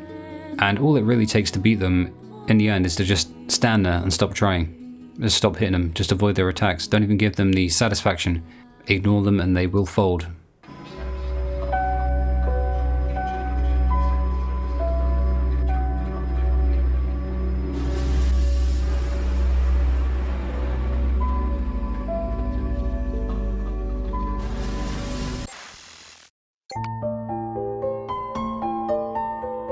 To question consciousness is not to deny it, but to walk the liminal line between denying it and also reinforcing it. So crossing causal lines in a video game is a funny little metamorphosis of the concept, and one that I try not to take too lightly or too seriously, but I can't help it sometimes, and so when I say that the only thing I can assertively state is that there is nothing I can assertively state, I recognise the intrinsic paradox there, but I also recognise these characters as not only as real as the humans in the in-game universe, but that any emotion or thought may very well be equally real when applied to the real world. Being, knowing, identity, time, space. If metaphysics is just a large circle, then automata is just a somewhat larger circle that exists to study the smaller one. Pascal calling into question the innate validity and overall sense of whether or not Nietzsche is right in questioning metaphysics. I appreciate that the game doesn't, at any point that I can reasonably discern, at least, present the idea of the sense of self in a preachy way. In fact, it doesn't present anything at all like that. Nothing. Not even in the ending. Neither the self, nor any established facet of the world, is put forth as discernibly univocal, but rather a crumbling road covered in burning abstractions that you can pass by if you want to. You can just look for a while, you can ignore it, you can continue on like you never saw it, you can do whatever you want with it. Maybe you just formulate your own philosophical dead ends in your own time. Sure, there's potentiality for an anastomosis of ideologies because we are in a way what we consume, but that much is negated by the very thing that existentialism puts forward itself, and that's the will of the individual agent. Too many games, too many writers, especially now, narcissistic fuckers. They feel this narcissistic urge to just insert their own politics and philosophy and ideologies into their games in a way that's designed not to inspire thought, but to stifle and combat any other thought that runs counter to their narrative, to their own, to push the player in the right direction. Air quotes, imagine me using air quotes. I'm making them with my fingers. They do this. NieR doesn't do this, despite having more substance than all of the others put together. In fact, I would go so far as to say that it doesn't give a single fuck about what you think. Yoko Taro obviously has some ideas of his own, and it's not that he doesn't insert them into his writing, because he certainly does. It's just that he doesn't grab the sledgehammer of subtlety and bludgeon the player with it like so many others want to do. It's obvious that philosophy is something Yoko Taro treats with at least a little contempt, but also possibly a similar degree of interest as well. So he's sort of a slave to that as well, a victim of thinking. Maybe that's why he drinks so much. Maybe I should too. You feel that as you play through his games. It manifests in characters like Jean-Paul. Aerie is asking us if essence precedes existence, meaning he's not trying to hide the fact that certain machines are named after philosophers. In fact, I spotted quite a few, and I'm fairly new to all this stuff. Philosophy is weird and confuses me, but in lieu of annoying and unnecessary complexifications, he just does silly stuff like this. Noted, appreciated as well. Genuinely, here we are making essays about metaphysics, and it's not entirely unfounded. All the while, most people probably bought the game because they wanted to kill robots while they stared at 2B's ass and legs. There you go, I brought it up. NieR understands gamers, bro. What can I say? I'll be honest, I always am. Side quests still aren't the greatest thing ever, but Replicants quests made me feel like I was being attacked by time. So it's a step in the right direction here. It's a bit better. You'll find that it's a lot more open, but with the added openness. I'll say open twice. Fuck it. It's vastly larger as a world map, and it doesn't need loading screens anymore. And so the illusion of time passing by a lot quicker will lead us to much more enjoyment. It's all about flow, I guess, and how we perceive time. But I think that I actually forgot to mention that the stop-start nature of Replicant with the loading screens was a big factor in keeping the game from reaching the heights that it otherwise might have reached. But conversely, Yona was there, running and walking and waving during the loading screen, so it could have been worse. I always waved back. I said that last time. So the overall picture hasn't shifted all that much. It's just that it's gone from a glitchy picture to a smooth picture. Other than that, the general overview is that side quests are pretty cut and dry. Example, go here and kill something, go here and collect something. For the most part, it's all stuff you'll likely pick up as you go anyway, because the animation to pick things up off the ground is no longer slow as hell, but occasionally it will ask you for something prohibitively specific, or so many of one thing that you'll be going fetch questing again. Fetch quests aren't particularly fun, but they can be made fun. I see that now. A lot of side quests involve just leaving and coming back later when you're at a higher level, but there were some that I genuinely enjoyed. I wish they put in more dialogue though, between the characters during them. There was a bit, but nowhere near as much as Replicant. What I do appreciate though is what actually offsets this somewhat dramatically. It's the general flow of the game, along with the pacing, and how you can add side quests to your general exploration of the world map in a really seamless way. The world is designed to be explored, and explored fully, for maximum fun, sure. So there are things to be found everywhere. different enemy types to keep you engaged without things getting too stale, and the areas really are designed to be ran through over and over again like your mum. I'm gonna have to edit that out. Remember to edit that out. Should I leave it in? Soon enough, you'll construct in your head a mental map, and you won't need to reference the mini-map or even the global map anymore, at least except to see where the quests need you to be at any specific moment. Time seems to pass a lot faster, basically, and that's on account of a gameplay loop that you can really get stuck into for more than a few hours at a time, but that's the risk you run, gamer. So the banter and funny moments section returns, and while it isn't quite as lengthy as the last, there are some good ones. Roll it. Man, these chores are a real pain in the butt, huh? The Resistance is a valuable ally to Yorha. By helping them, we also help ourselves. So no, I don't think they're a pain. Yeah. Operator 60 to 2B. It is time for your regularly scheduled contact. This is 2B. Nothing to report. Good to hear. Say, how's the weather on Earth today? Good? It's fine. Does that question have anything to do with our operation? Not really. I just figured it might feel nice to have some good weather. Feeling nice has no bearing on completing missions. That is so like you, 2B. Anyway, talk to you later. It is a device that propels humans on rails at high speeds for the purposes of amusement. It was commonly referred to as a roller coaster. Humans sure are strange creatures. Gratitude confirmed. Your affinity with this pod has risen. Hey, 2B? Yes? People who know me well usually call me Nines, so... So what do you think? I mean, if you want to call me Nines, it's totally okay. I'm good. Oh, alright. Well, what do you think? He just started transmitting to us directly. Now do you believe we're not a threat? Your mouth can say anything it wants, but you still don't have a heart. I suppose that's technically accurate. Yes. Run. Not this way. Man, this job can be pretty rough sometimes, huh? We don't get to choose our assignments, and you should work on keeping your opinions in check. Yorha aren't allowed to be emotional, remember? I think some of us are better at that than others. I can't believe the size of the commercial facility. The people of the old world must have led pretty good lives. I bet it was fun to shop back when you had so many choices. We don't need such things. Don't be so sure about that. Once we eradicate the machine life forms, us soldiers won't have anything left to do. We'll enter a new age of peace, and when that happens, we should go shopping together.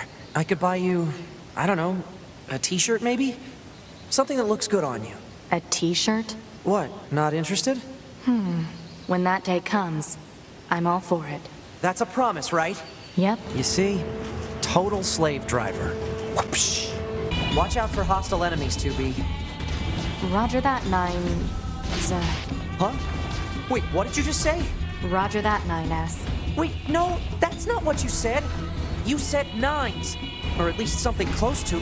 Cut the chatter and engage the enemy. Unit A2 should state updated intentions in order to secure more usable data. Shut the hell up. Negative.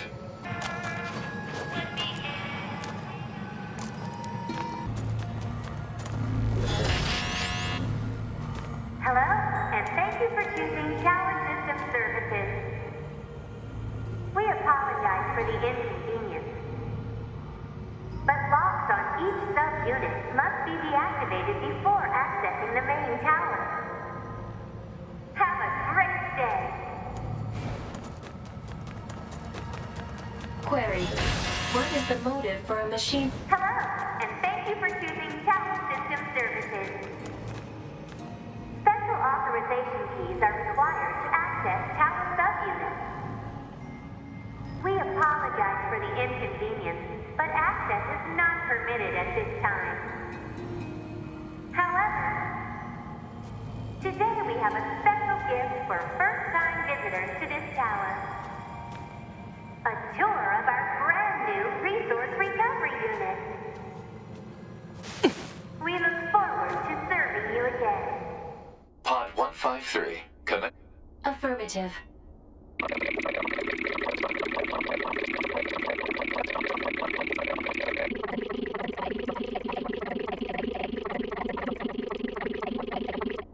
Compressed conversation mode complete. Affirmative. Analysis. Hostility toward the peaceful machine lifeform Pascal is pointless from an energy usage standpoint. Proposal. Form a friendly relationship immediately. You've got to be kidding me. Negative. And here we are again. It's similar to Replicant in that Yoko Toro's way of conveying ideas and emotions is to drill them into you in a way that abandons causality, namely in that it has you play the game twice fully again.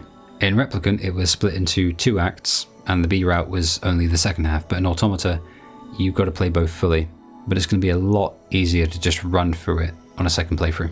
Cool thing is, in Route A you play as 2B, whose sword makes for very fun combat that doesn't really require a great degree of thought and really just feels like a breeze. And then there's the B route, which switches you to 9S, who specializes in hacking enemies, which is more cumbersome and tactical, but also devastatingly effective if you succeed in the hacking minigame. Route A has its own ending and you experience the game from 2B's perspective. Conversely, Route B does the same with 9S, while also adding contextual elements via extra little cutscenes, but also has dialogue during gameplay in the field. So both endings are nice and feel quite climactic, and on their own they provide a nice ending respectively that would be good enough for any other game that doesn't have NieR in the title. This one does though.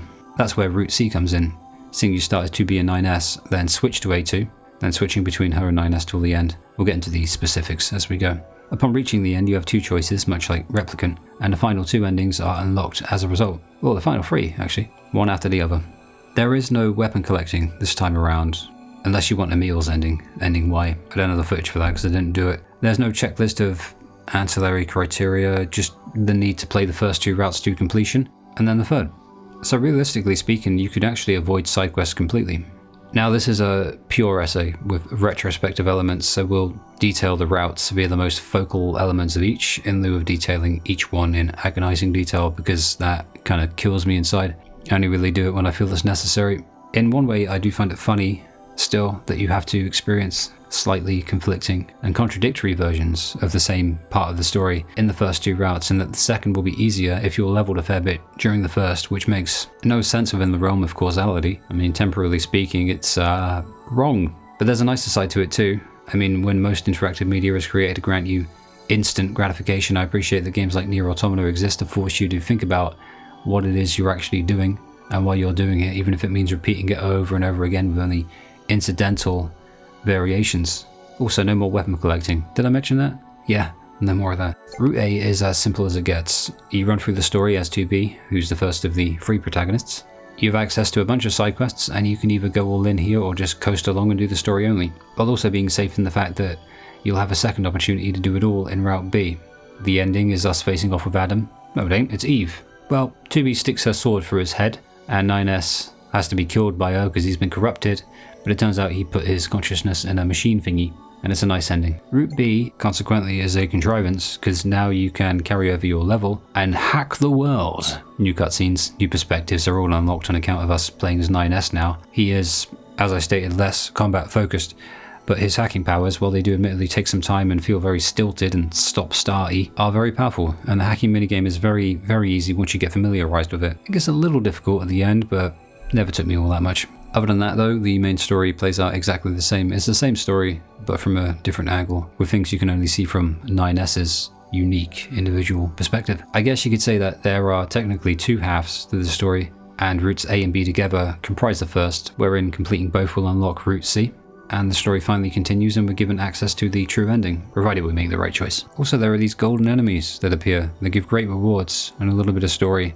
Hack 'em good. The main point of this route, the way in which it deviates the most from the first, is 9S discovering the truth of Project Yorha. It's actually via notes on Project Gestalt. Because of this, he learns that the humans are all dead and that Yorha are just sending empty crates to the moon. Scratch that, some of them have water bottles in them. What a waste. The credits are interesting too. They found more creative ways of differentiating routes in this game, and you can run around and talk and do other things while the credits roll. Come the end, you'll receive a preview for the third route, which feels weird. It's like something out of an anime, but JRPGs are anime, and I can die on that hill too. Route C involves the third and final full playthrough, wherein you start as 2B but switch to 9S, and the beginning of this route is absolutely sensational. The bunker blows up, everyone in it dies, including the operators and the commander, then 2B gets infected with a logic virus and asks A2 to kill her. 9S sees this and assumes it's all A2's doing, Then he falls off a bridge and starts his revenge boy journey. I'd never felt as alive while playing a game as I did in 2017, playing Route C for the first time, realizing that you get another route and that the story's far from over.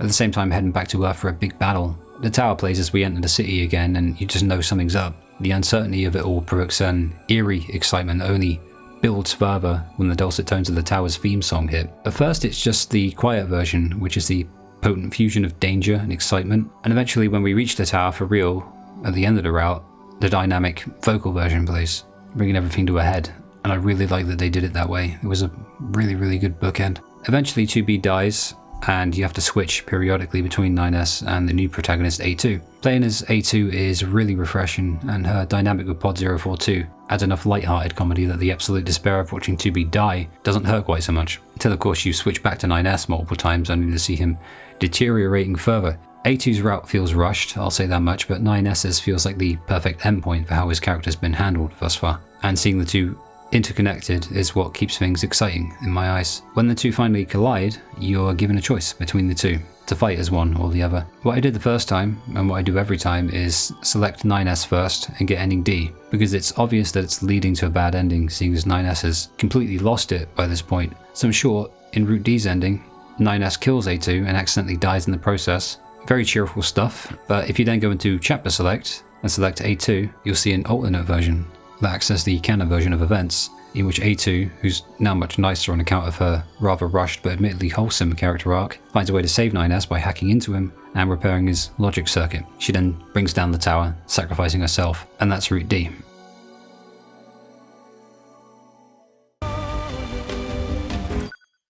Pod 042 to Pod 153. Data confirmed. Personal data for units 9S, 2B, and A2 appear to be leaking out. Pod 153 to Pod 042. Follow project rules and delete all personal data. Pod 042 to Pod 153. Personal data deletion request denied. Pod 153 to Pod 042. Failure to parse statement. Pod 042 to Pod 153. There was data created in my banks as I was referencing the records. I realized something. I have come to the conclusion that I cannot accept this resolution. The destruction of all Yorha units is an essential component of the project plan. All data must be destroyed. Pod 042 to Pod 153. Repeat.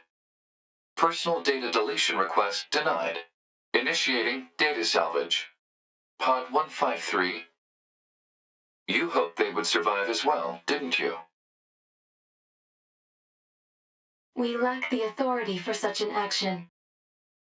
The rules are protected by low-level systems. Salvaging data poses an unacceptable level of risk. Knowing that, do you still wish for them to survive?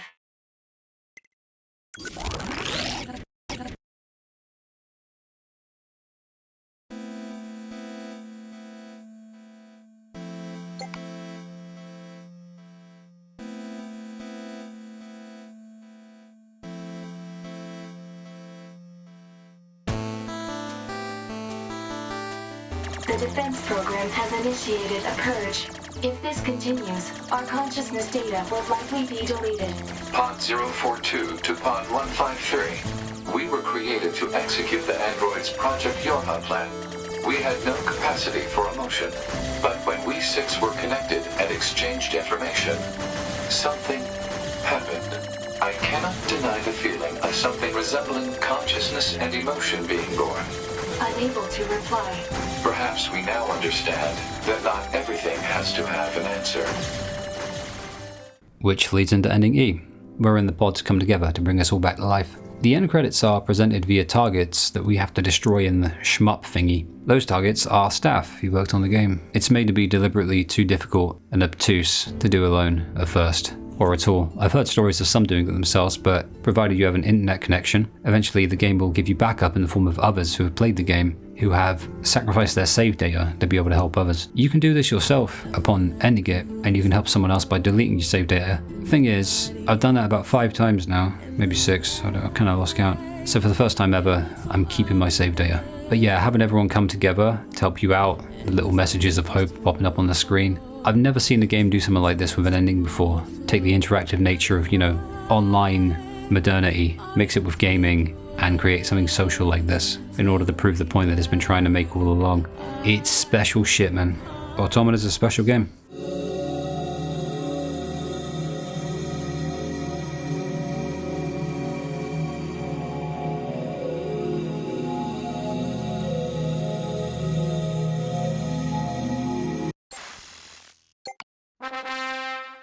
But that ain't all. What are the joke endings? The stupid joke endings? Well, they're kind of fun, as well as stupid. Never mind that canon stuff, it's all about the mackerel. Now, I don't have footage for all of them, and I hate using other people's footage, so I don't do that. But I'll think of something, and it'll always be appropriate and relevant to what I'm saying. So, with that in mind, in Chapter 1 of Route B, failed to repair 9S's system after getting knocked down by angles. Just let the timer run out. This one's called Mission Failed, but I contend that my own personal mission was to fuck up in style. So that's mission accomplished. Thank you very much. This is the 9S abandons 2B ending. Actually, 9S just abandons everything.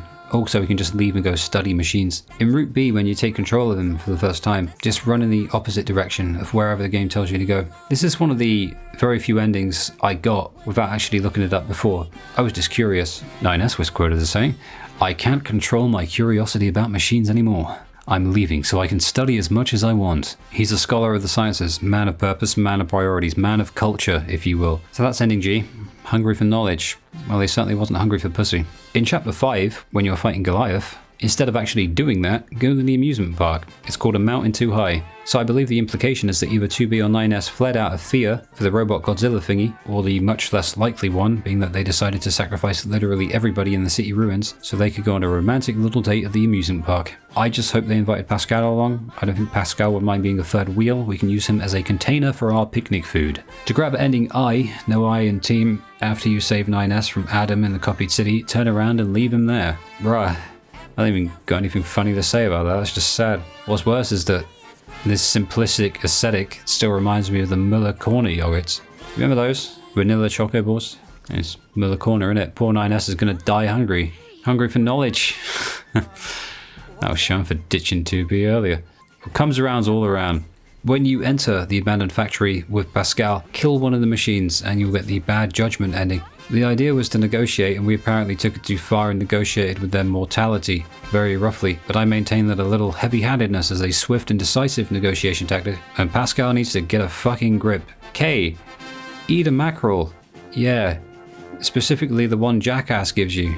That'll get you ending K. I think it literally kills you because after eating it, your consciousness fades away. Death by fish. What a way to go. At least it was tasty though. It's like the episode of Simpsons where Homer eats the bad fish, but if he actually died. To get Lone Wolf, you either got to abandon the resistance camp or let Pascal's village burn. I'm not hurting Pascal, so the resistance camp gets it. Sorry guys. Or it would if I bothered to record it, but I didn't. Essays are hard work. Help A2 to never overcome her machine hatred by literally leaving Pascal and his village to die, and you'll receive the break time ending. That's good, that's clever. Ending N. No Man's Village is the hardest ending in the game, emotionally anyway. In order to complete it, upon arrival in Pascal's village, you have to kill literally every friendly machine there. Not just one or two, the whole lot. For defensive purposes, obviously. The thing is, I never got it, and I can only show you footage of me realizing that I'm not going to get it and just giving up and hating life. Because they have dialogue where they beg for you to stop hitting them after every hit, and it makes them invulnerable during that dialogue. So not only will it take 5 to 10 minutes at least, you have to hear them cry out in pain for you to stop. This isn't defensive purpose, this is just mean. I couldn't do it. I couldn't. What kind of fucking monster, innit? The Just You and Me ending must be ironic because in order to get it in the third playthrough you need to abandon 2B when she's hit with the EMP. It's probably the most romantic ending of the lot. The corruption ending isn't too far removed from what would happen anyway, in that you just have to wait around and let 2 be infected with the logic virus. This happens in the story too, but differently enough to change the timeline. But on the bright side, you get to listen to the sad music and think about existence while you subject yourself to immense pain. And that's why we play NieR, isn't it? Pain. No one knows why, he just didn't care anymore. Well, that's nice. The gamely aptly named Questionable Actions ending do not assist 2B after she gets infected with the virus. Oh, that's so mean. I'm going to point it out now. A lot of these endings involve just leaving the scene and abandoning all interests, empathy, and care in the world. I don't think it's coincidence, considering the game's overall narrative, but it is very funny, nonetheless. This one's like the one where you kill every one of Pascal's villagers, but far less painful to do on account of only having to finish off one of the machines. It's called Maverick, and it occurs when A2 and Pascal head into the abandoned factory. Still sad though, I don't like it. And I quote, A2 had a bright idea that involved destroying every machine in sight. Pascal could only watch in astonishment. Well shit. City escape happens when Deviler and Popola help 9S gain entry into the tower, except you just run away and leave him there to die. Even just writing these endings down was a downer. I remember how down I felt when I was writing all these down and going through. It's alright, we're nearly there. Hey, an easy and not so depressing one. Fatal Error. It just requires you to remove your OS chip, that's all. It's another one of the easy to find endings because it's just sitting there in your inventory, and it also warns you not to remove it, which of course is going to make you save your game and then remove it. You know how you can self-destruct at any point and blow your clothes off? Do it in the bunker and you'll get the debunked ending. By self-destructing at the bunker, the entire structure ended up exploding in a spectacular fashion. But hey, it sure did look pretty from Earth. Somewhere in the depths of space, the commander still floats about with a stern look on her face. Oh no shit, was that written by Emil? Damn. Reckless bravery involves Deviler and Popola dying in vain again, but for nicer reasons. Instead of running off and leaving them to fight the machines alone, you just stick around and fight with them until the game ends and you all die together. It's difficult to get broken wings unless you actively attempt to, and unlike a lot of the run away and leave someone stranded endings, this one involves a certain level of lack of skill. You have to die during the prologue. Not even I managed that. The machines have won the 14th war. Once again, and in a way that makes me think that these extra endings really are too bloated at times. They just wanted to fill the alphabet. We have to run away and leave someone somewhere. Again, as A2. Just run away from 2B when she's infected with the virus. She just felt like a little straw. Time to relax, great name. But it's obvious we are just filling the alphabet of endings for the sake of it. Anyway, now this is where the alternate endings actually have some genuine substance to them. Well, it's the only one that does, honestly. It's Emil's ending. You have to progress through his side quest and fight him at the end. There's quite a few conditionals. Look up a wiki if you really want to know it, but I do not have footage for this one because it involves upgrading every weapon in the game. As I mentioned, I don't want to upgrade every weapon. Like, I'm thankful that weapons aren't involved in the true ending of the game in the same way that they were in Replicant, but I guess this is course correction up the ass because Emil's ending is one of the most important, rather Emil's clone. As I mentioned in the tower, the sheer scope of this timeline is crazy. Even if the lore is quite simple, and with that comes a lack of connection with the original game in some aspects, but also a certain level of harmony in others, and Emil mentioning the Replicant guys really brings that into focus. It's not a particularly happy ending for Emil, or rather this version of him, and because of that, not knowing, where the real Emil is, it doesn't really hit an emotional enough mark for me. When you first meet Pascal outside the resistance camp as A2 in Route 3, kill him.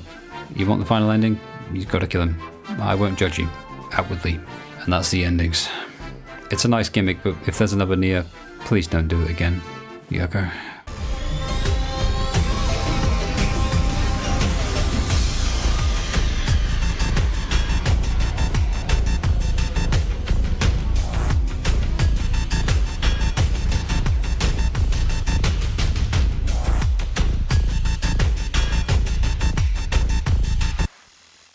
And barely any time was dedicated to combat. I'm not particularly good at it. I've probably shown the footage of the video how bad I am at it. But you don't need to be to have fun with it.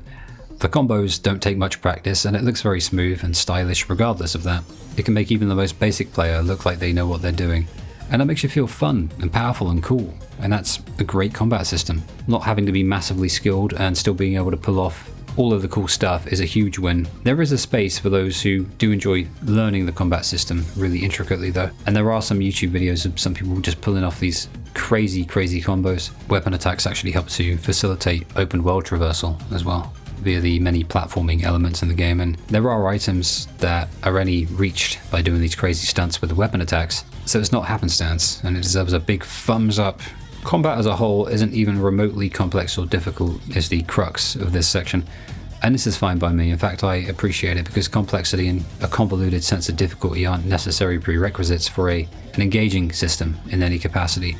The key points I tend to look for are addictiveness and fun factor, which may actually be symbiotic, at least in my eyes. It feels fun. It moves faster than you might be able to keep up with at first, but with the nature of the combat, you can acclimate to it quickly enough with its simplicity to catch up with it before it humbles you. Being action-based though, a lot of it really is just down to timing and remembering little combos. Ultimately though, you'll most likely find yourself embedded within the game's little ecosystem of violence without much pain at all. And once you're in there, it's very difficult to emerge back out from it. Reason being, it's stupidly fun, like most of the game.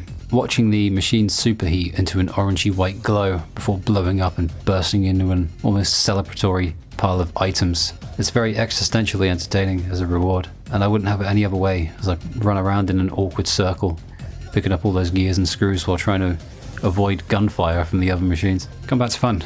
It's free-flowing, it's addictive, it's easy to pick up, and it's got more depth if you wish to get into it. That's all I need, man.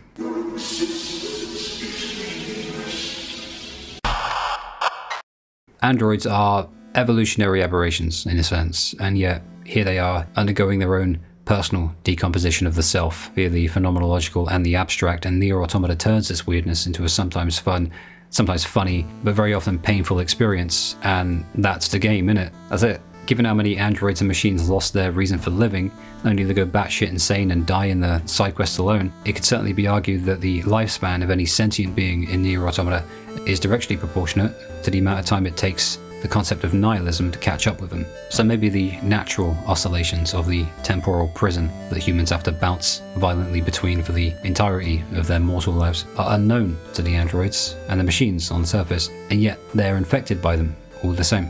And it's that very struggle that we bear witness to as we try not to stare at 2B or A2's ass too much and kill machines. A psychological course correction. So maybe the great equalizer, I guess. I like NieR because it attacks me with my own thoughts and feelings, and it does so in a way that I find weirdly enjoyable.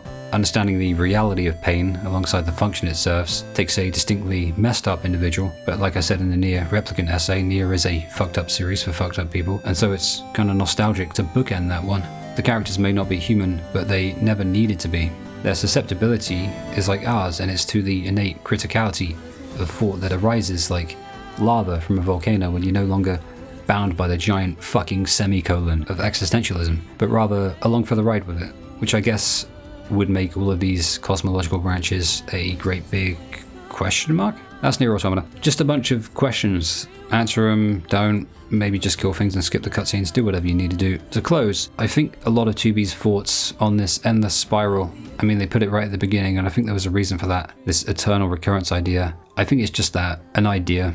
And it's funny in how it likens back to our own lives and how we often feel trapped. Because we all do, right? At certain points, we will encounter the seemingly impassable barrier. So Automata is a lovely reminder of how we're not really trapped at all, how the characters in the game broke out of that. We do that with the help of others in the game, and it all culminates in that final difficult shmup section, wherein the pods come to our aid and everyone else who played the game does too. And then all the pods come together, they take 2B, 9S and A2's body parts, they put them back, and they give them another chance at life. The game is always equal parts shining a light on humanity's disgusting habits and weaknesses, as it is a love letter to humanity's best qualities. I don't think it's like some sort of fable to humanity, but I don't think it's a damning indictment of it either. I think it tries to be balanced, and I think it does it well. It isn't inherently either of these things in any way that truly dwarfs the other, but what you take from it is very much indicative of who you already are. Also, quite possibly, you may find yourself thinking differently upon playing it. Games can do that too, they can make you think. So you could come out of Automata completely reinforced within your most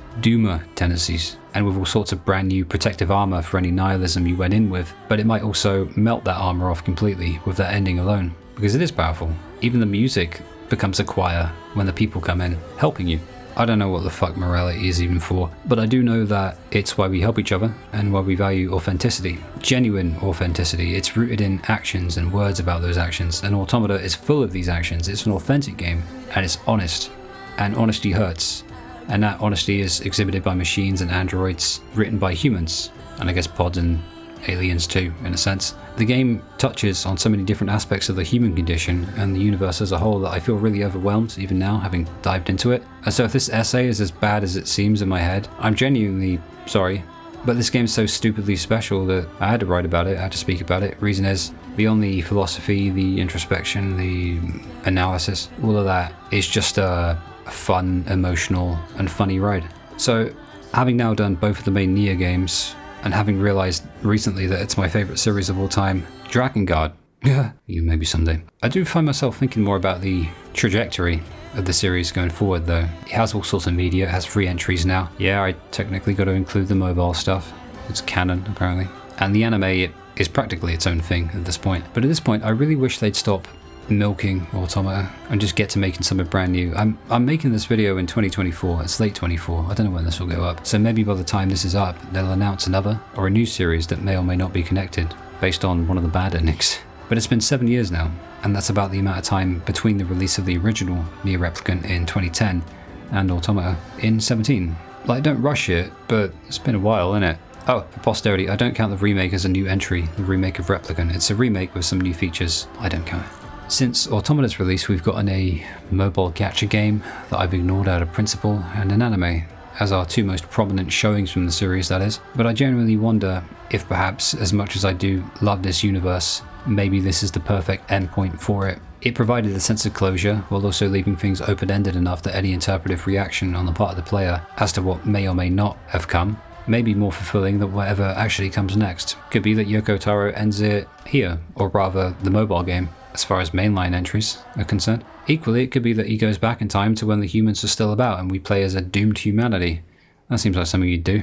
Or maybe he goes forward to the year 1 million AD and we play on a different planet. Either way, NieR Automata was really fun, and while it didn't put forward any distinctly new notions into my head regarding the go of it, or the reality of reality, it did get me thinking about it in a way that's eerily pleasant and easygoing at times, and also mercilessly painful when it's not feeling so kind. That's cool too. Above all else, within that swirling vortex of our own making, full of questions and promises of answers we'll probably never have, Automata makes you remember that beyond all of it, the truest path to contentment, and maybe even happiness, if you get real lucky, is in accepting that these questions probably won't be answered in our lifetime or any other, and that wait until the end to have them potentially answered will only make you distance yourself from the future right in front of you. Not everything needs to be answered. It's probably real enough to hope for, this future of ours. That said, I still can't prove I'm real. For all you know, I could be an AI. So you might as well just lay back, take in the emotions and the story of the game, and do the same in life. Existentialism doesn't need to be a gateway to nihilism. That's why I love it so much. Sometimes it can just exist and sit within you. Might as well just go with it. I'm not sure if I really want another NieR. I feel like this is the perfect ending, open-ended and yet enough closure to cap it all off. It's set so far after the original that the canon's nothing more than a suggestion at this point. Either way, if this is the end of NieR, it left a fucking hell of an impression on me in just two main non-mobile games. And if there's more to come, then who knows where we'll end up. Till then, yeah, I'll miss it quite a bit. If by some miracle you made it this far, thank you very much for watching my autistic video. I hope you don't die.